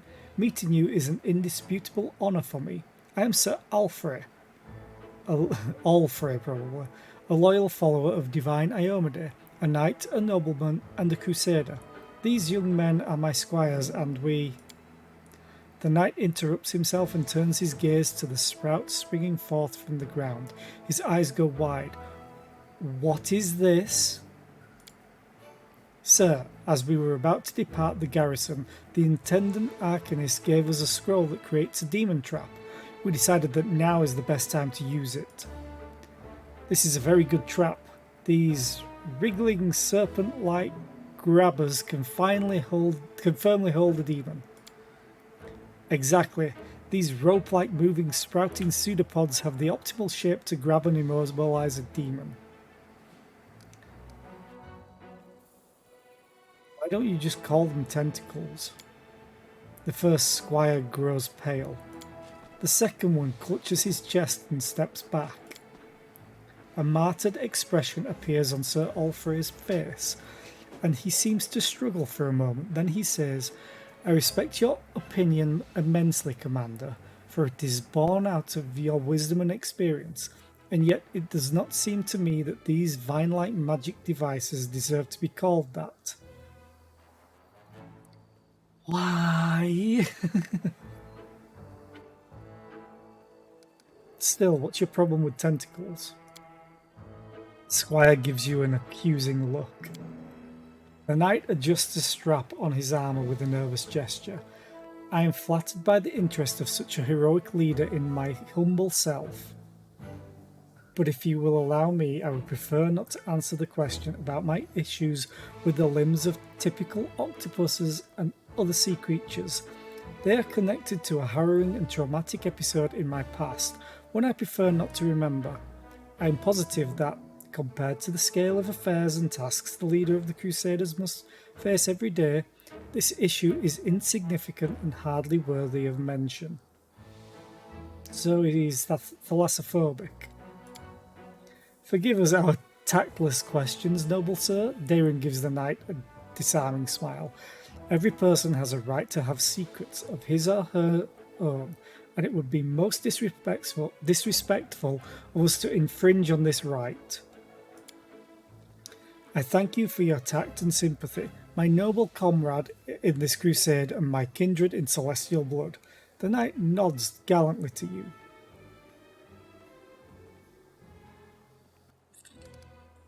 God, can't fail the check. Be brave, Sir Alfrey. Don't run from your fears. Say tentacles proudly and boldly, and let the shadows of your past recede. A fire flares in the knight's eyes. What heartfelt words! I am humbled and grateful that you took the time to address me in the dark corners of my soul, so to speak. I feel like your words have awakened something in my soul, something worthy of pride. We have cleared up the question that troubled me. Now it's time to turn our attention to more pressing matters. Tell me, my squires, did you brief the commander and outline the gravity of our situation? Yes or no? I don't remember. I think something was said about a very, very nasty demon. The knight sighs. Right? I do appreciate that they throw little jokes in like this, that they build sort of a background on but don't fully flesh it out. I beg your pardon, I ask that you not judge these young men harshly. They cannot be blamed for a lack of diligence. They are just young. They have not yet fully mastered the art of war and have not realised the importance of discipline. In time, they will become the pride of the Crusader forces. I am certain of it.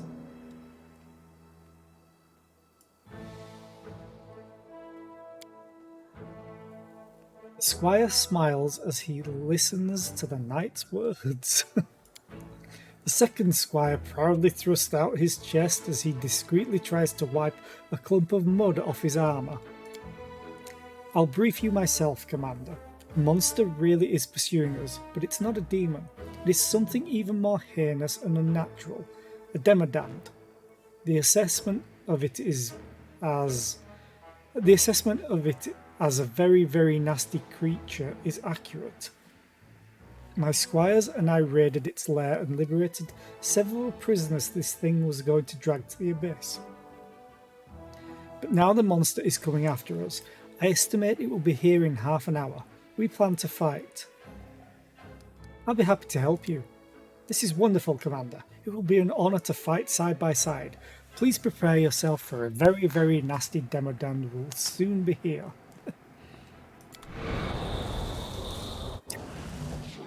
33 minutes, he wasn't far off. Oh, that's what it is. God damn it. It's literally called Very Nasty Demodand. The creature that appears before you, that's probably why they didn't want to mention tentacles. It's a Cthulhu. The creature that appears before you looks alien and disgusting even to those accustomed to the abominations of the Worldwood. Very, very nasty is a fitting description.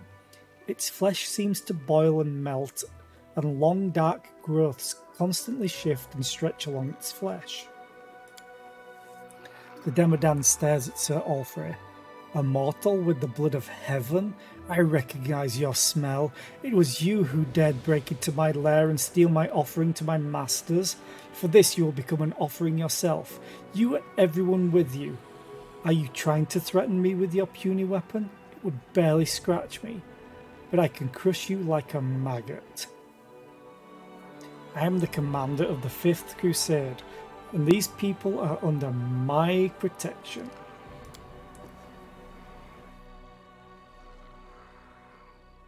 You hear that, monster? We're not the only ones standing against you. Our heroine and leader stands with us. Be afraid, monster, for the final hour of your villainy in the land of Galarian has come. And don't try to threaten me with your might, your invincibility, or even those... The knight casts a wary glance at the Demodan's ever-shifting skin growths, disgusting appendages, tentacles. For the strength of a true knight is not in his shield, sword, or armour. A brave heart is my sword, and my faith in a righteous cause my shield. Yet even more importantly, the knight casts a glance at you and then grins at the monster. This knight has the power of tentacles. God damn it.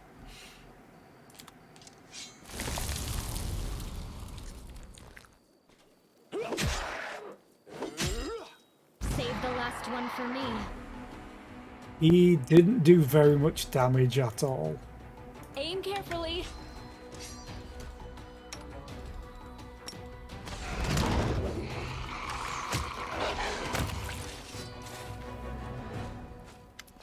Well then.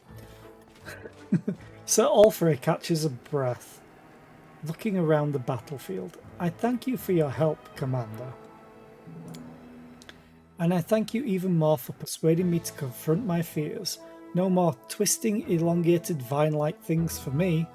Now, when I see tentacles, I will boldly exclaim, these are tentacles.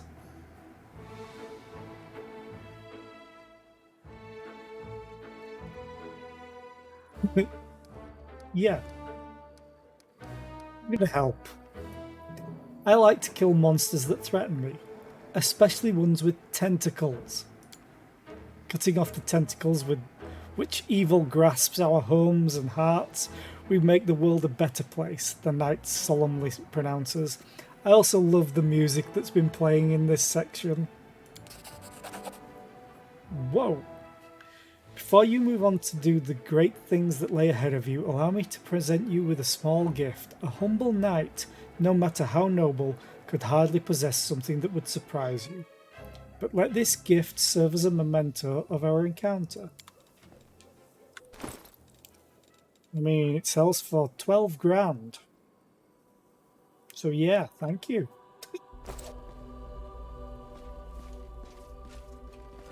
Let us be careful. Question is there anything for me to loot in here?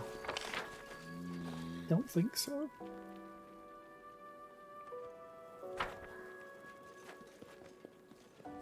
Tread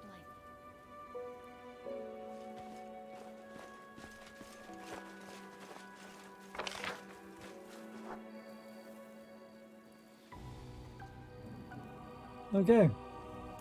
Actually, can I talk to any of them? Rescue prisoner.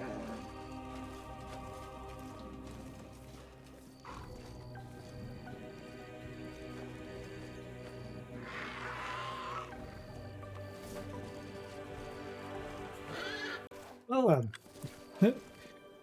Onward we go. Although I probably need to rest my party.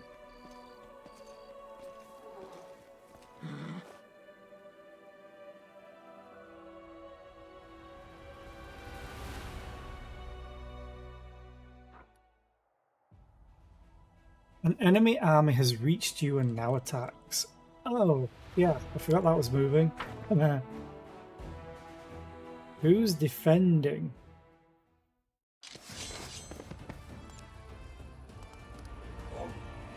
Oh, Setsuna Shai is defending.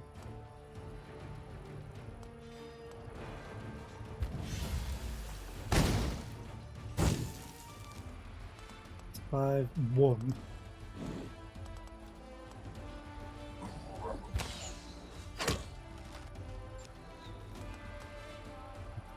It's 0. What? Fine.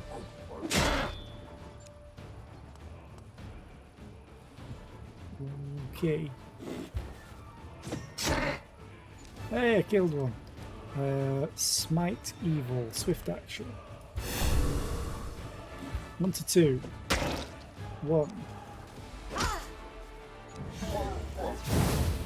Damn it, stinky cloud went off. Oh, and then these three are stunned.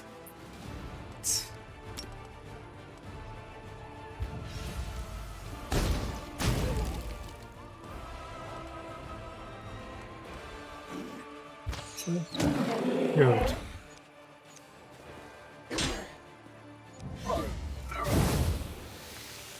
Stop it with the stinking cloud, god damn it.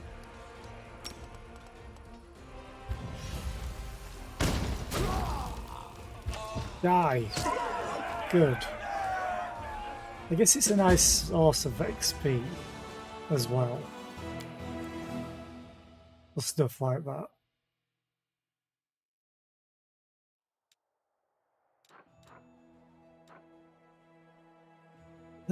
I need... Oh, god damn it.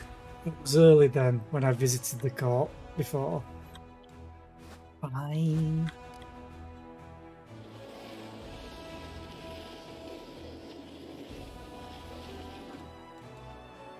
We're all legitimately just exhausted. Uh-oh. Fight them. We're all basically dead.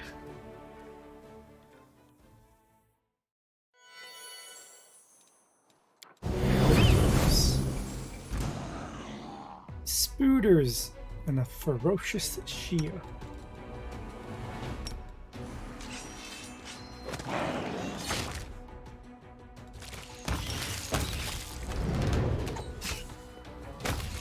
Why do you never use this properly?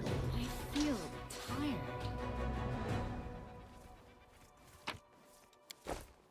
I'm gone. Well, it doesn't. Well, you use it properly, but it's not showing up again. Maybe it's just bugged.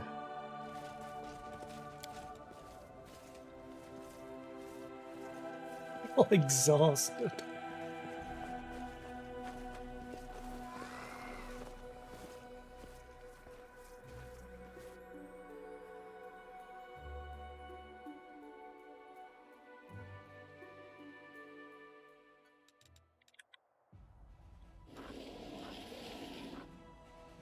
Okay, now we're all exhausted. Although I'm fairly sure they were before. Let's rest. Ooh, I could potentially fail that. Nothing else gets failed though, so...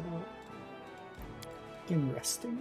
Sometimes I worry that demons could take advantage of my inexperience. I know nothing of life. I am ill-prepared for the temptations they might offer me. Will you tell me about them? Don't think about it. You have a pure heart, it won't lead you astray.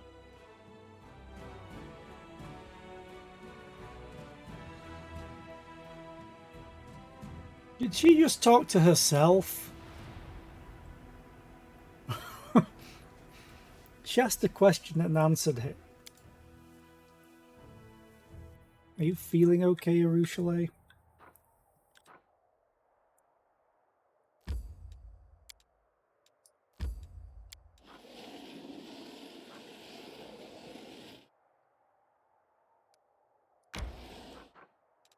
Okay, I had a feeling that was just that. It's a lot of skeletons. A broken phylactery.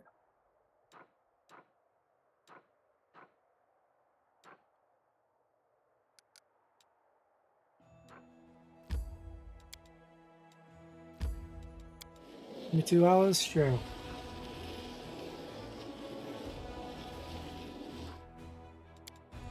Carry on walking. Ravaged campsite? Okay. Oh, I can enter there. No, crusade stuff. Frenemies. Okay. A conflict between 2 officers has led to a defeat in a skirmish with demons. One of the officers, a charming young noble, tried saving the lives of the soldiers. The other, a cynical veteran mercenary, acted based on the principle that victory is all that matters. The soldiers from each unit blame the other unit's officer for the defeat. How should the investigators arbitrate the guilty parties? Punish them both. Okay. Punish the young aristocrat. Give moral. Okay. Or finance points.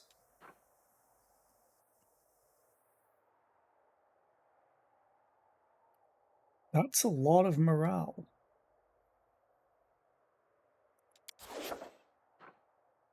But I'm not sure if I can go above 20.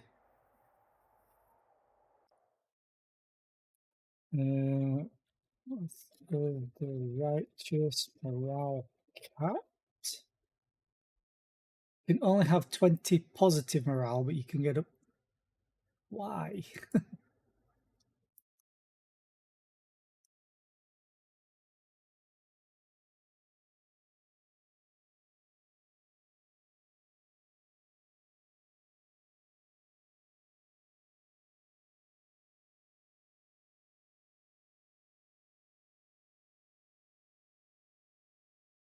Okay, so yeah, it's just 20k. Okay. So I don't really need to do morale at all.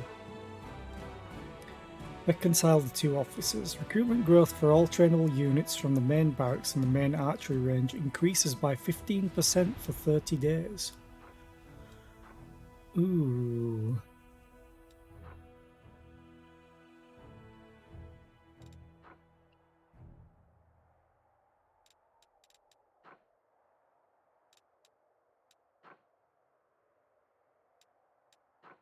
Honestly,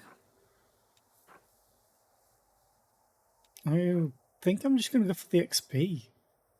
3,500 XP, especially on leadership, which requires the most XP. So yeah, punish both officers. Both officers took part in this quarrel, and thus they were both responsible. The commander's fair judgment has improved the officers' discipline. The other one that I was going to do was potentially this one, but I don't need the morale. Or this one. I didn't want to choose just one side. Clues. No decree, no rank up.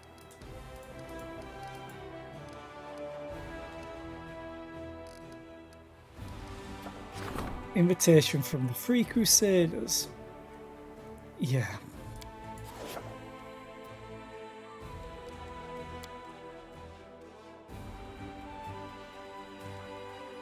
I can enter here, but I need to I need to recruit. Kind of badly.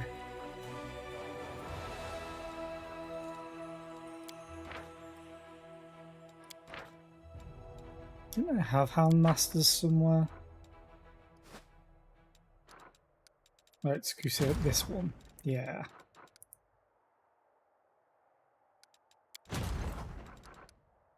Move the leftovers there and these back. Okay. Recruit. There's a bunch of champions I can recruit. Good. Recruit those as well. I need to start recruiting a bunch of archers again. I prefer marksmen, but I can't get them just yet.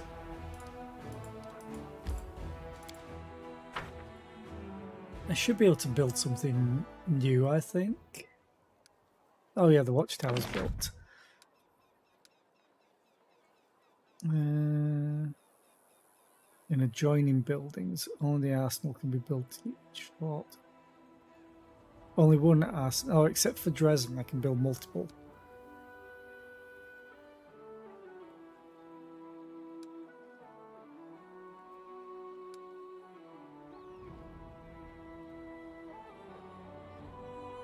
All generals.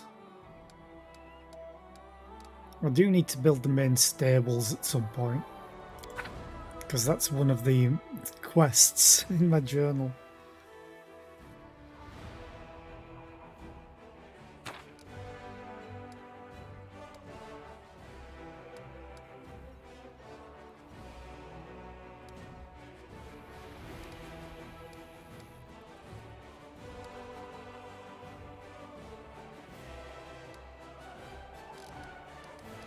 Okay. I do need to build something.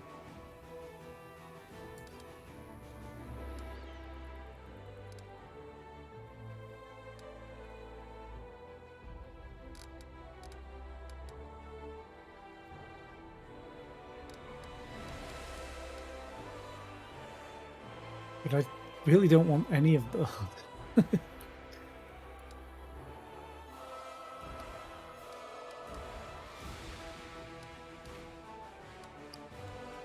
So what would I need? 384?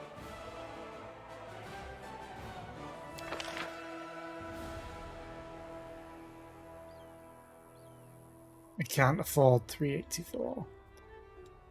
Okay. I won't bother building anything else then.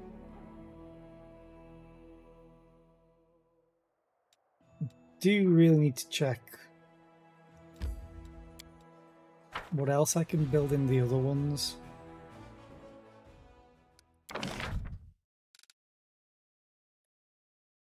Increases recruitment both growth for the main barracks by 25%.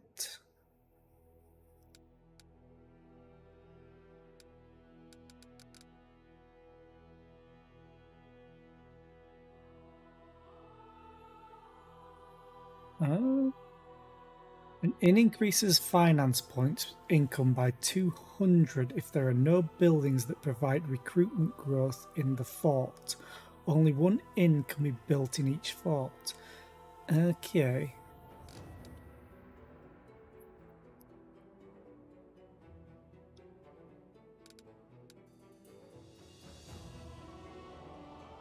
So I can't build any of these if I build an inn.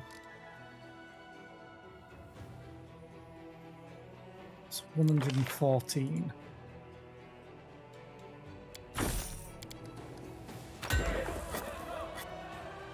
I want to start building a bunch of inns then. Potentially.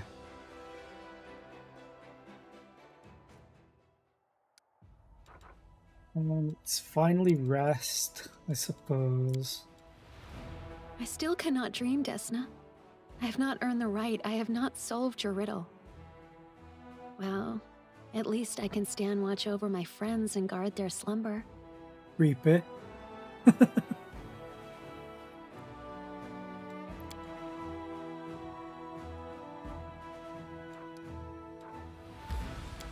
I want to enter this place.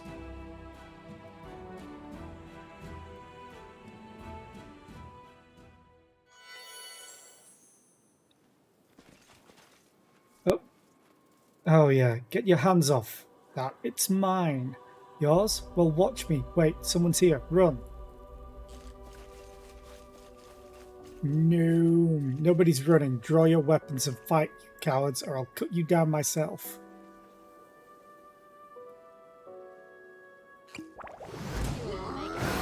Trophy. Marauder leader.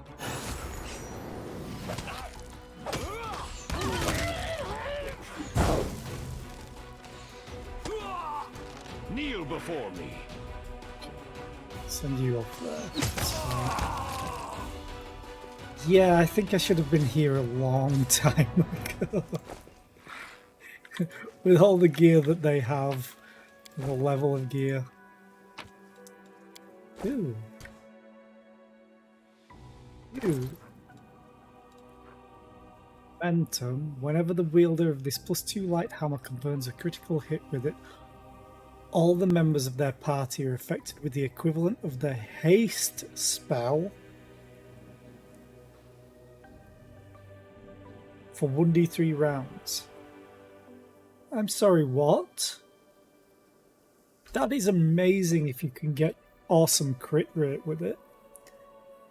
Hell, I would use this forever if I had crit rate for it. Light hammer +1. There's another thing that I got.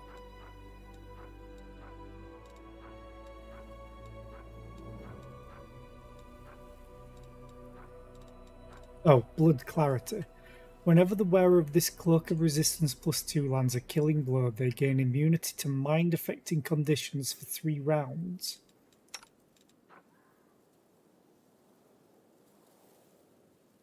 You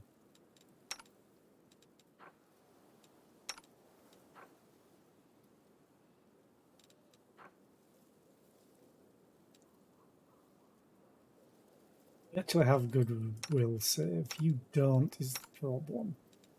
So I may...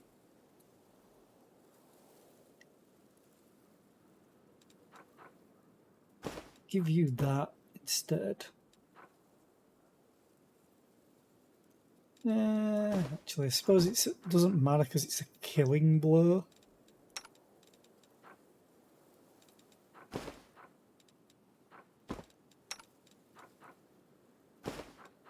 You have a good chance of doing it though. And you could take that and then Cloak of Resistance +1. Ivu, here, have a cape.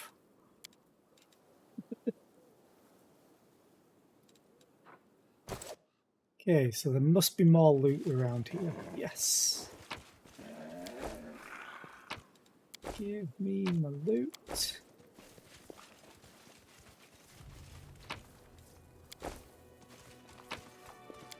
Letter. Letter to a noble crusader. Oh god.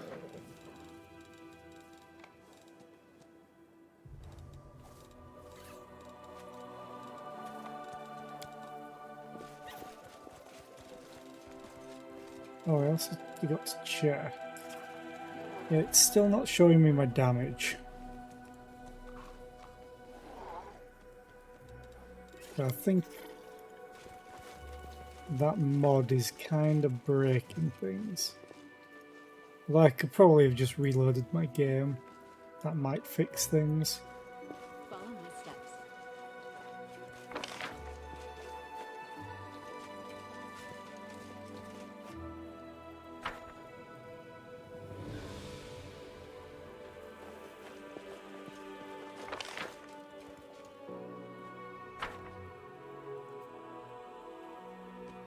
Okay, let's leave. I always have to check for loot.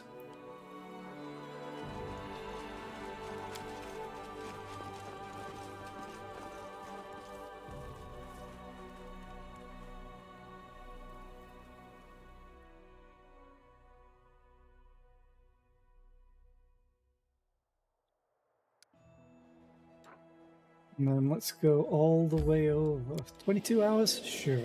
I didn't even buff people. I failed a law check? Oh, I rolled in that one. Yeah, I'm gonna rest. Corruption is getting up high. Although I think I can halve it. The gargoyle attack should have undermined troop morale, but the boost from the march on Dresden seems to have outweighed it.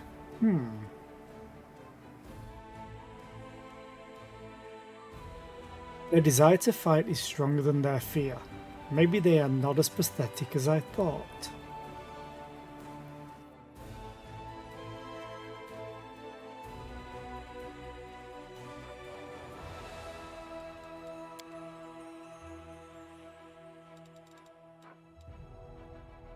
Save.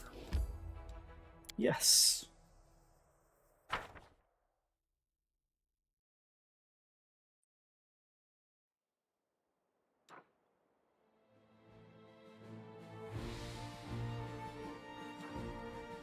Do I still have to march like this? Northern Gates. Yeah, sure, I'll enter it. Not being here. Oh god, really? It was just leaving. Come on. Beam.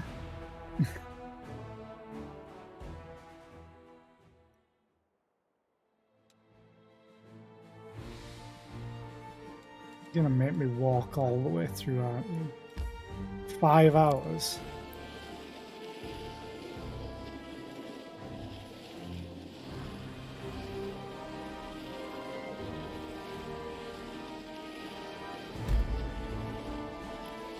I've been to Market Square before, but it's not a new location.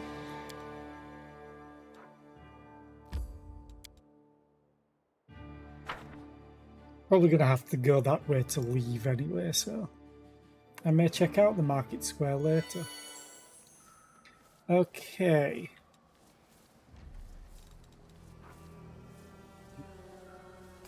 Actually wanted to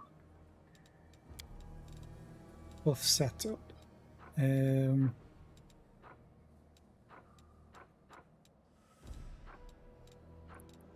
enemy. See invisibility communal. Important.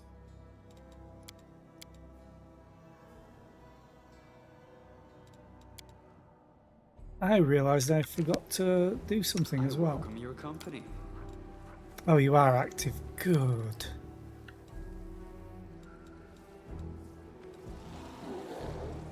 Let's head out. See, tighten the formation a little bit.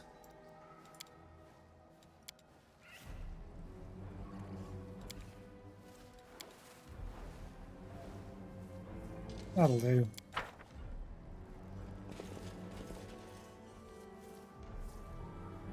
Save.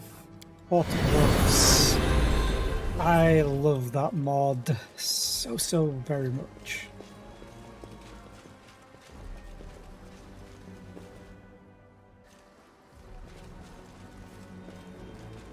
Tread lightly. Where is everyone?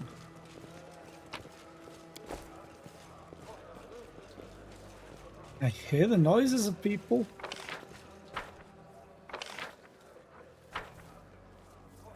I'm gone.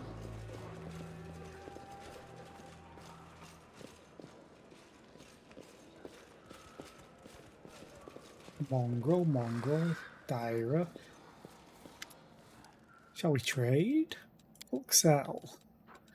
And you can take that. And you can take that. I'm keeping momentum. Pricing descending. Yeah, you have nothing I'm really interested in. Heal.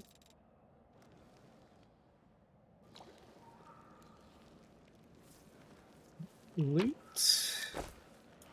Should have talked to Dyra after this.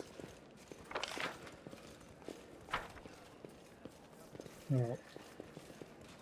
Just talk to Chief Soul. Soul greets you with an anxious look. Ah, Uplanders. Back again. Congratulations on your victory in Canabras.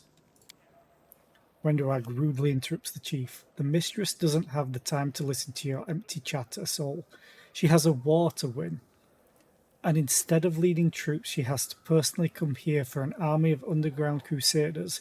Where are the warriors? Where is the tribe militia?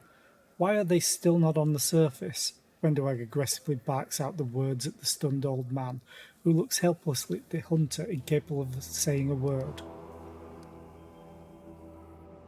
How are things in the tribe? Things are hectic. Everyone says it's time for the Neithers to take up their weapons and go fight the demons.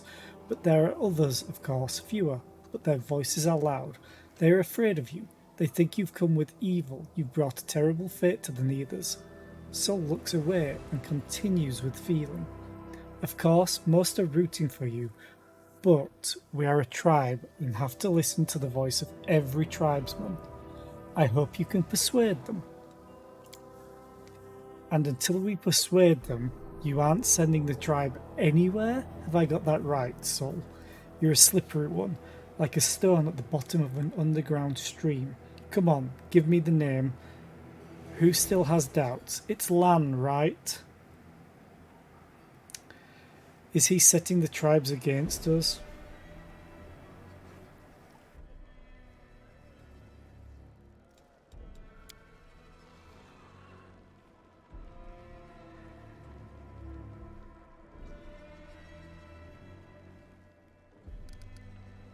Soul's voice becomes angry. So what if it's Lan? Maybe he isn't ours and doesn't want to live like we do, but he is loyal to our people. and has never once disgraced it. And he knows how upland life works, and that's why many listen to him now. And he has the right to speak even if you don't agree with him. Even if I don't agree with him, everyone speaks at the fire, and you, girl, shouldn't be so impudent with me. I remember you learning to shoot a bow for the first time. I was old and smart even back then, and you are still young and stupid. Don't you dare insult my party. Don't you dare. Did demons show up again? Of course they did. The Uplanders are celebrating victory, but there is still evil in the dark caves. Hunters go missing. It's like they hear some whispers in their heads, calling them, luring them, as if their blood is calling them somewhere. Those who were weaker left and never returned, and as they were leaving, they mumbled that he would come soon, and all of us would be his. Sol shakes his head hopelessly. I don't know who they are talking about.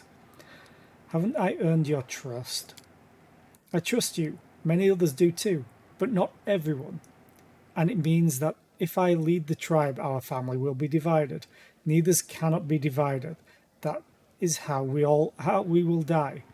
That's why, if we are leaving together. The mongrels must come with me and join the war. Sol starts laughing loudly. Well, we need to gather at the fire, argue, persuade those who disagree. We can't give the answer now. Hi, Lan. God, you're quick. There is nothing to argue about. I'm not going with you, and none of those who believe me will. Wenduag, you betrayed your people when you decided to turn us into beasts of war to serve the Uplanders. When you decided to destroy our minds and our faith, replacing them with foul demonic power. How blackened is your heart that you would offer the lives and blood of your fellow tribesmen as payment for your rise to power. Were you eavesdropping, you little rat? You were probably dying of envy that the mistress preferred my truth to yours. You better shut your mouth and get out of my way, or you will regret it till the end of your very short life.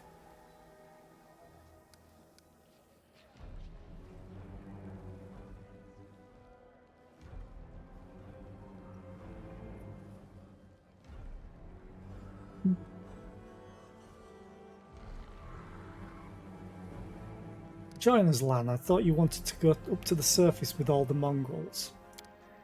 I wanted to, sure, but not like this. He points at the smiling Wenduag. Just look at her. She'll either get us all killed or make us into demon slaves. And I don't know which is worse. Lan, come to your senses. I don't wish any harm on the mongrels. I'd like to believe you, but the fact you relied on Wenduag's help says more about you than any words could. She can't wait to turn all the mongrels into a howling horde, crushing the enemy at her command. This army is not for me, but for my mistress. I will only be a military leader. If you stand in my way, you will regret it. No. I'm going to do this. I'm going to do them in order. When you think of a threat capable of frightening someone who grew up in these caves, do tell. I'm so curious to see how you are going to surprise me. I have the power of the gods. My healer is riding a wolf and riding into melee. I have a pet dragon. Do you think you will survive this? Because I don't. Sol, bring Lan to heal. What can I do? Lan is not one of us, but he is part of the tribe. And after the maze has fallen, many began to listen to him. He's got everyone thinking now, wondering what it's like, this surface. Who are they going to ask if not Lan? What am I supposed to do with him? Put a bag on his head? Neither don't do that. Everyone who is permitted to approach the fire is permitted to speak. I won't leave and I don't have time to convince you, Lan. So what are we going to do? I suggest we settle our argument with a duel. The hunter looks furiously at Wenduag. I'm not a great hero and I'm not a chief, but I'm not a coward who forgot his responsibility to his tribe either. That's why I'll be waiting for you in our cave, Wendoag. Come, and we'll fight for the future of the tribe. I know you won't stop until someone makes you. If I need a rope made of your guts to drag the needers up to the surface, I'll be happy to make it. Sol lowers his head grimly and mumbles, "It means there will be a fight. Well, the customs of the tribe don't prohibit this. Otherwise, no unity can be achieved. I will ask you once, don't shed the blood of your tribesmen. Settle your argument peacefully, and if you can't, then fight. I am an old man, I can't stop you." Succeeded at a perception check. Ooh. Okay.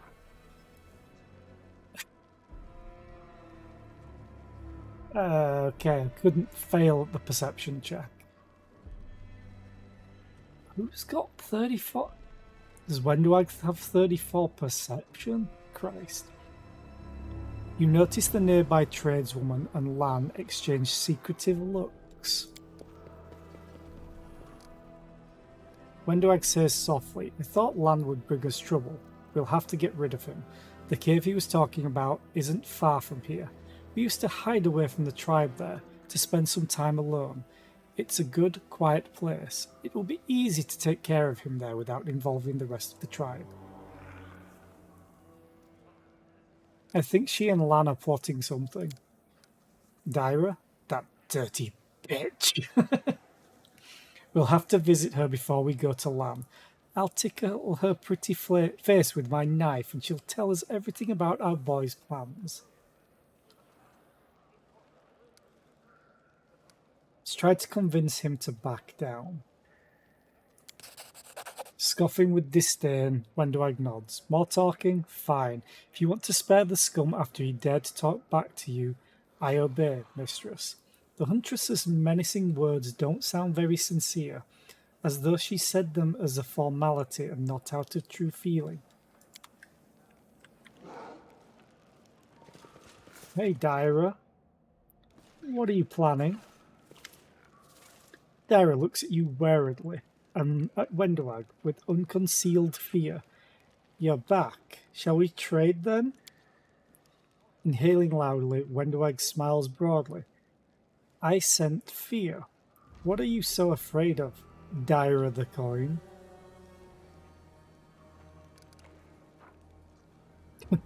Tell me what Lan wanted, or you'll talk to Wendoag. Punching, Dyra looks away and blurts out, Lan wanted potions. I go up to Canabras sometimes. I buy potions and powders I've never seen in our caves from their wizards. They trade the potions for the prey our hunters kill in the caves. Lizard skin, bile, chitin. Lan promised me that he would give me his kills to me for 100 gongs if I got warrior strength potions for him on the surface. Ha! So he's afraid. Pissing his pants, scrambling for help. Nothing will save him from my knife. And I'll punish anyone who helps him. Got that, trader? Dyra nods, scared, looking at you as if begging for protection. What am I going to do? Have you seen her? Follow my steps. She's part cat and part spider. They're both predators.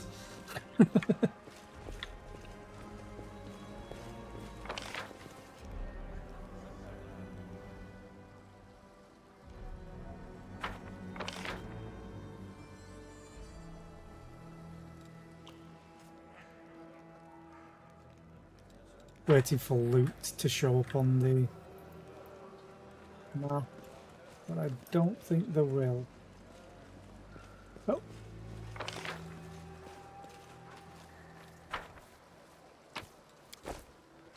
A flail.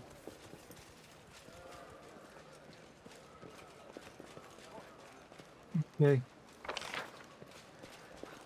Secret hideout. So I guess we're going over here.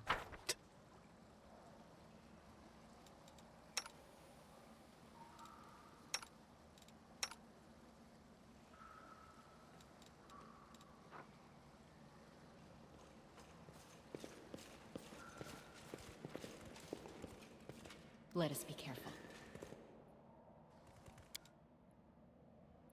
I wonder if I could change who duels.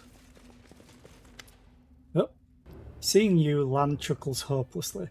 I see you've brought your new friends, Wendu. I was only expecting you. So that's how we're going to resolve our argument. As warriors. Just me, you, and your bodyguard? By the way, you shouldn't have intimidated Daira. Hurting people who can't fight back? I'm embarrassed for you. Lan resolutely takes up a fighting stance. He lets out a grim sigh, full of tired disappointment. Wendu, I trusted you. You turned out to be rotten to the core. Like a mushroom riddled with mold. Well, now it's time to pay for your deception. You failed to see me as I truly am, but you're blaming your blindness on me? All you do is whine, Lan. You can't even kill someone without snivelling over them first.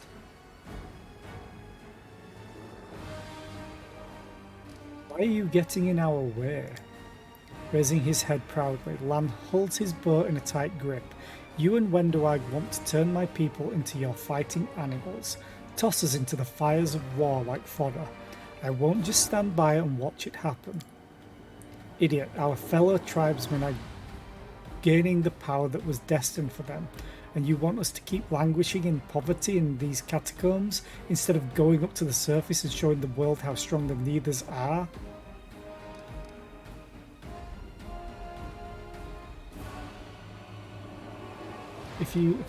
I wish no harm to the mongrels. I'm only helping you fulfill your destiny. We are underground crusaders, not underground demons. The path you've prepared for us isn't our destiny. If you lose the fight, will you back down? Lan shrugs indifferently. If I lose, I'll be dead and no longer a thorn in your side. Really don't want to kill you. Wendoag bares her teeth in a rapacious snarl. She looks at Lan greedily and without remorse, like he's a juicy piece of meat. Not if, when. You don't stand a chance against Wendoag. I wouldn't be so sure of that. I'm fighting for my tribe, but she's only fighting for herself. Little Lan's always wanted to be a hero, right? Well, in honor of what we had, I'll let you die as one. It's like a fight is inevitable. Lan nods grimly, and I'm asking you, stay out of it. You're not a mongrel, you don't decide our fate.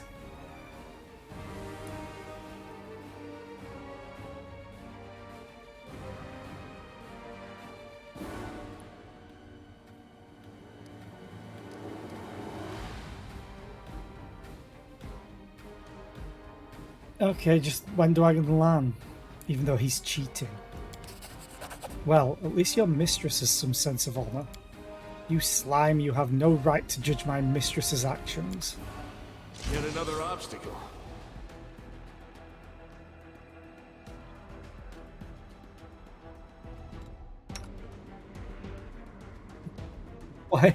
Why is Camellia selected?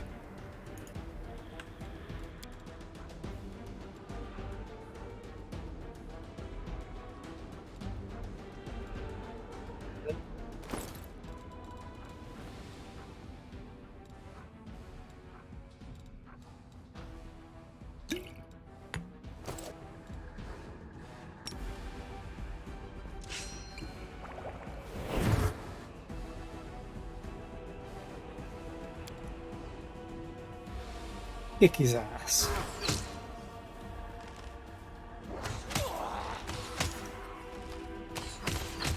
This is not my time yet.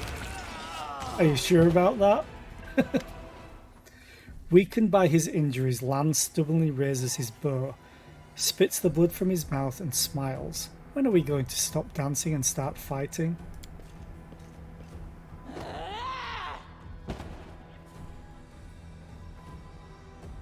Lie down and stay down, Lan. Don't even try getting... He stood back up. Even though the mongrel is no longer able to put up a fight, the huntress hesitates to deal the killing blow. Or what, you're going to kill me? You'll do that anyway. Suppressing a painful grunt that rumbles up from his chest, Lan rises with effort. Sorry, Wendu. but I'm not giving up today.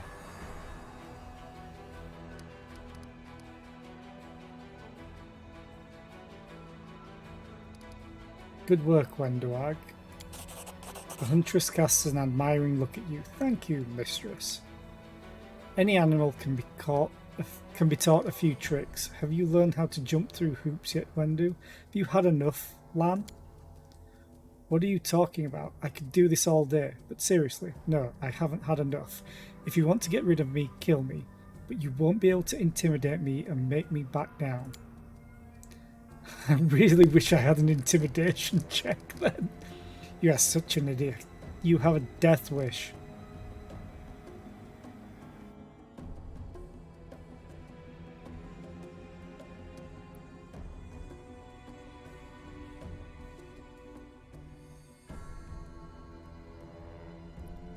Honestly, kind of want to let her decide. Because she hasn't killed him. Like, she hesitated. Where is it? Yeah, the huntress hesitates to deal the killing blow.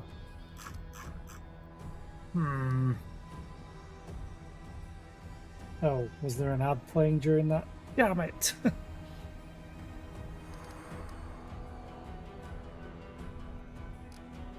I'm going to ask her, why are you hesitating, Wendoag?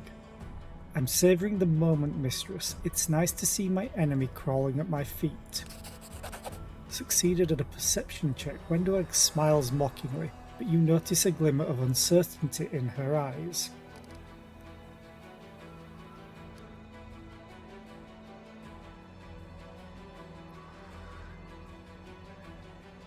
Wendoag, you decide what to do with him. Wendoag shrugs. What to do with him? Kill him, of course. What else? The huntress stares at you and then, baring her teeth at Lan, bites out. Too bad we're in a hurry. We have demons to defeat. Otherwise I'd have a lot of fun with you before I cut your throat. With every word her voice sounds more sincere and bloodthirsty, mad rage burning in her eyes. Wendu, have you really forgotten everything? Are you really just going to kill me, your friend? I remember the old Wendu, the good Wendu. Wendoag replies with mocking laughter. I just kept you close because you were the next most skilled hunter in the tribe. It doesn't mean I felt anything for you or considered you a friend. You're a dead weight dragging me down, so get out of my sight. I don't ever want to see you again, alive or dead. Wendoag strikes a blow with a desperate grunt.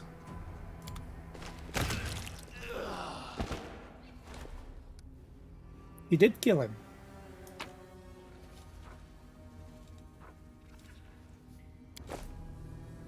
Composite longbow +3.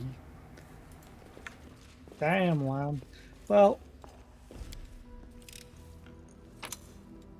kinda happy that I let it resolve like that to a certain degree. I would have liked to have saved Lan, but I think letting Wendoag decide was the best course of action, really. Merciless shot. The wearer of this ring gets a +1 bonus to attack while using point blank shot. Weren't you using that, Lan?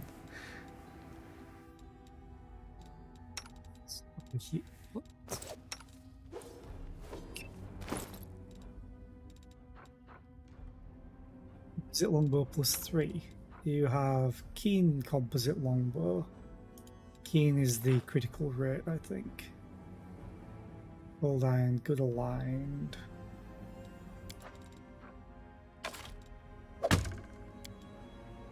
Yeah. She has improved crit, I think.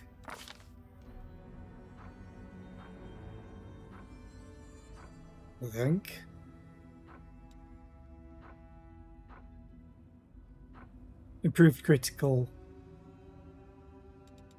Okay, so I can actually replace the keen composite longbow because the crit rate's the same.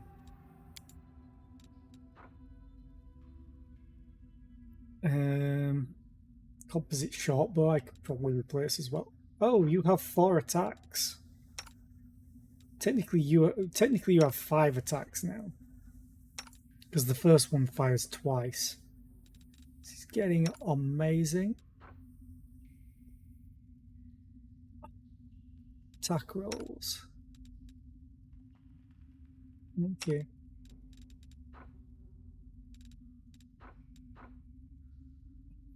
Whenever the wearer of this ring shoots an enemy engaged in melee combat and hits the enemy, suffers a -1 penalty on attack rolls for 1 round. That's pretty good. Sure. You're using point blank shot.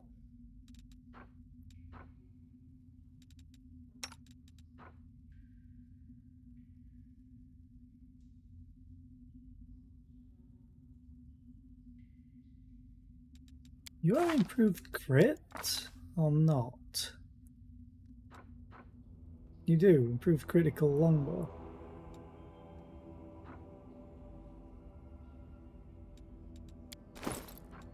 Thought you would have more than that though.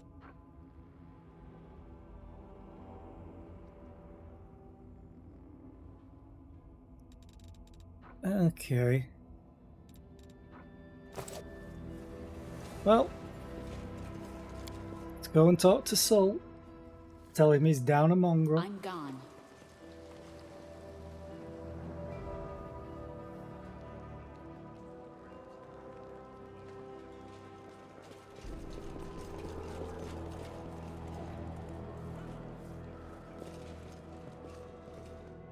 Save.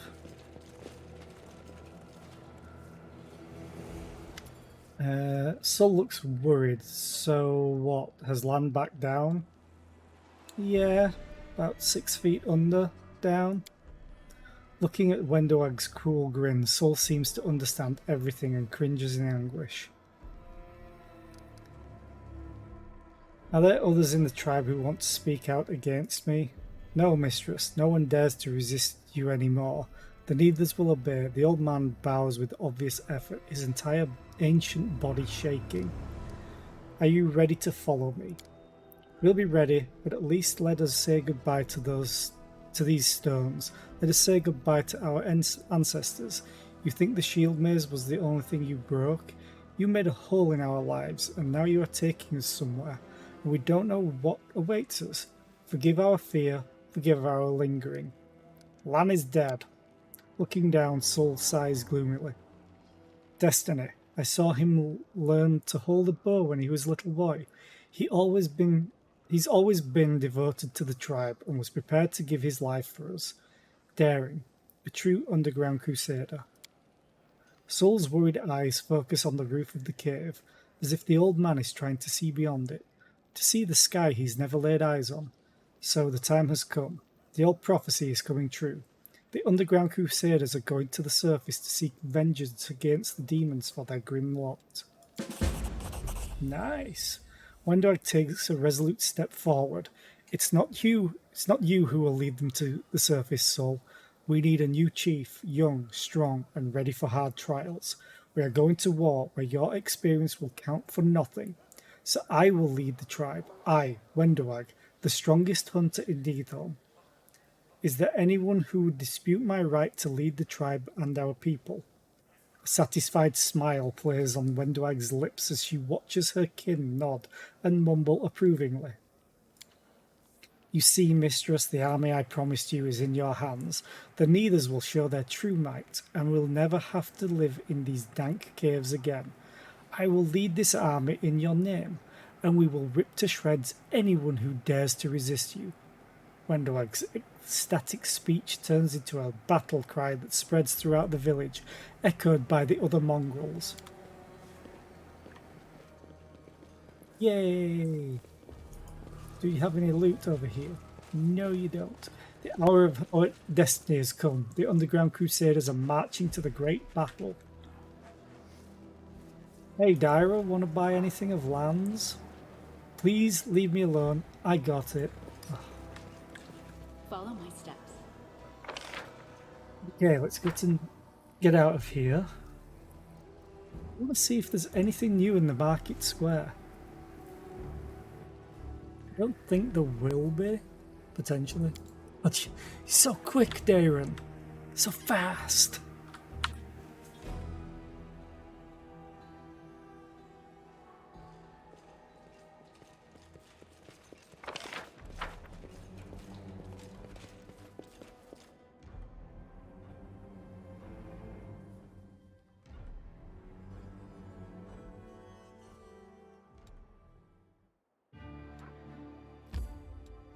Location is not available?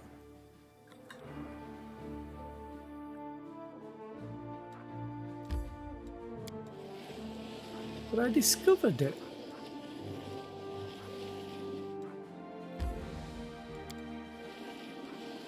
Okay. I guess I could go there later.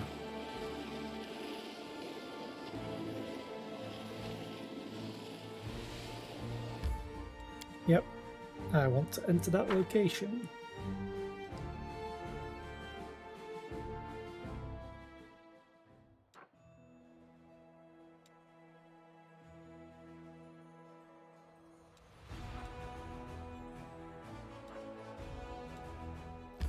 Let's go and see if we can find this ravaged campsite. Burned down shack. Fight! Because they'll have loot. I need all the loot.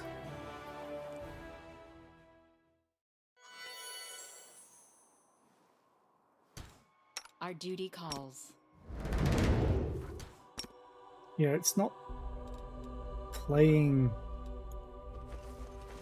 Let's head out.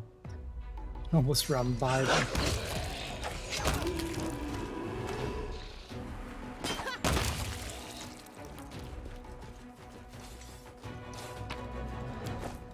Yay, good fight.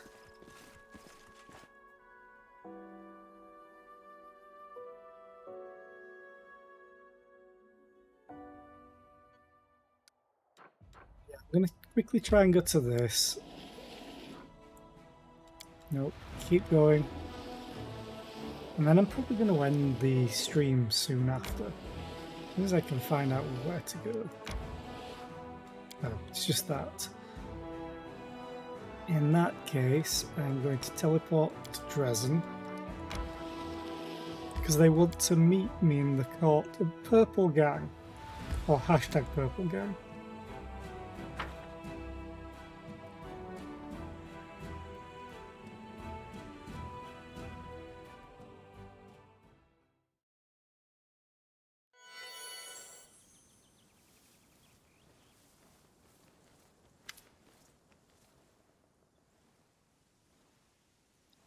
Okay, the surrounding noise and clatter dies down as you approach.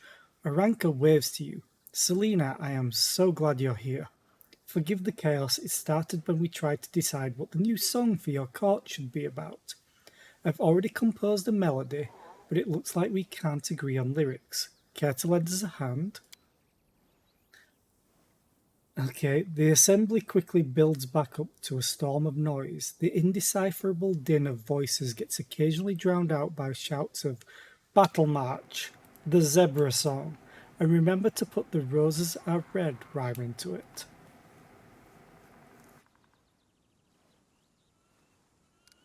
I'm at your service as always. What's this fuss about? Hush everyone, this is the part where I, and I alone, you understand, tell the commander how far from reaching common ground we are, dear friends. We are choosing the theme for the future song. I actually suggested we make this decision together. I did not expect it would lead to such chaos. After much arguing, we narrowed the choice down to 3 options, then got stuck. The first one is a battle march, which speaks for itself. The second one is a song about life and nature's renewal. The third one is a song about heroism, both personal and the shared among brothers in arms. We'll never come to an agreement, and I've already broken my least favourite lutes over their stubborn heads. Please, judge which is best. Okay. Early Sunset, standing nearby, shakes his head. Such disputes are not uncommon among mortals who seek a balance between self-expression and the common good. It is impossible to rid inquiring minds of the need to defend their opinions, but a wise mentor should offer her guidance in navigating this balance. What does it do? All generals gain the inspired advance ability. All units gain a +2 bonus to speed and +1 bonus to damage for each square they moved until the end of round. This is a mind-affecting effect. All generals learn the Song of Seasons spell. Each unit in the army restores power times power d6 hit points to adjacent allied units and deals power times power plus 5 d6 magic damage to adjacent enemy units at the end of the round. This is an arcane spell with a heal effect. Okay.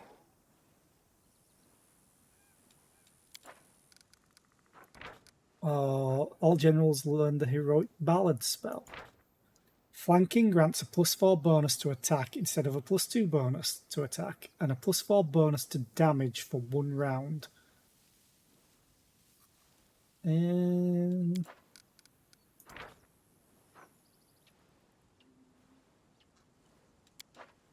I mostly use things for... Yeah, if it's a spell, I mostly use spells for damage.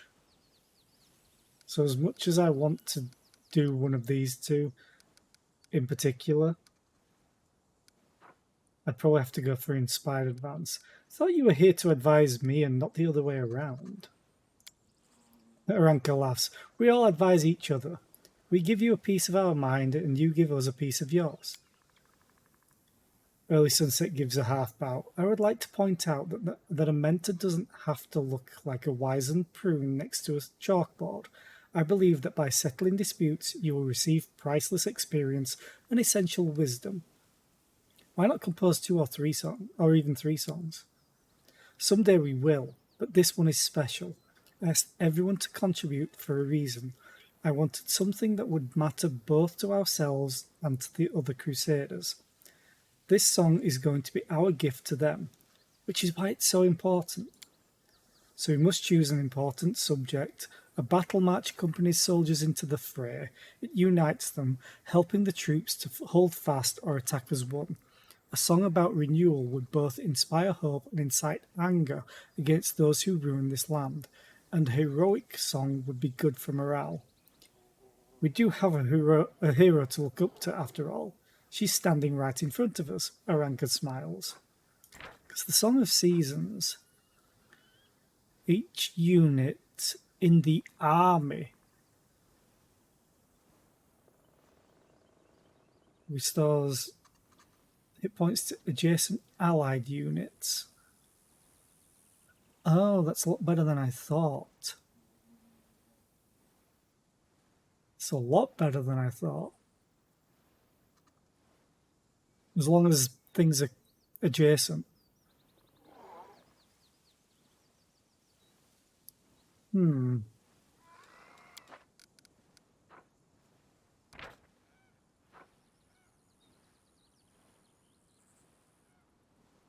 think I'm actually going to do Praise the Life that is returning to these lands. Because that one is flanking bonus. It's a spell. Spell-like ability. Spell. So this is an ability.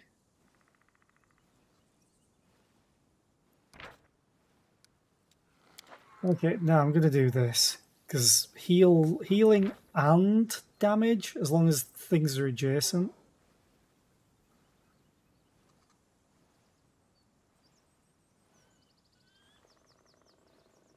The only problem is they have to survive. Well, it's at the end of the round, so I prep it. It's not the end of the turn. Okay, yeah. I'm going to take this. Rebirth of Life. How exciting. There's great power in music. If we praise life, it will revitalize everything around us. We're in accord, aren't we? My free Crusaders. The simple joke makes a few sullen faces light up. I am glad we worked it out. I really want this song to be good and bridge the gap between Free Crusaders and the Crusaders of Dresden.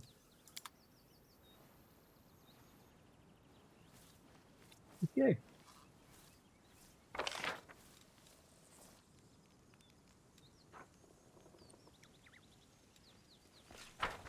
I think I'm going to end it here, to be honest. I've been going for 6.5 hours, so let's do a hard save. Let's do a quick save. And I'll definitely need to rest here. So I need to find someone to raid. So thank you all for being here. I'll be back tomorrow with more Pathfinder, and then Pathfinder again on Wednesday. But I stream 2 hours early. I start 2 hours earlier than I do today for anyone that's new to my schedule. I do update my schedule both in Discord and below the stream. Because the days that I work, I can only do 4 hours maximum, unfortunately. So Sunday and Mondays I generally start 2 hours later so I can sleep in. But I generally stream longer sometimes. So yeah, thank you all for being here. I appreciate it. We are going to raid, as I refresh.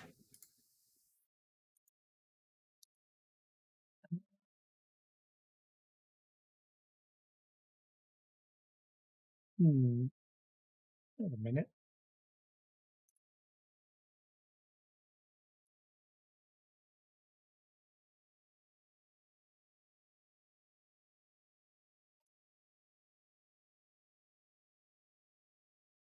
We'll raid.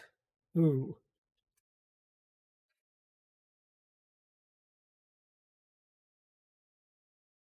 Either Skier for Darkest Dungeon 2, Orcish for Gas Station Simulator. I raided KG yesterday, so one of those two.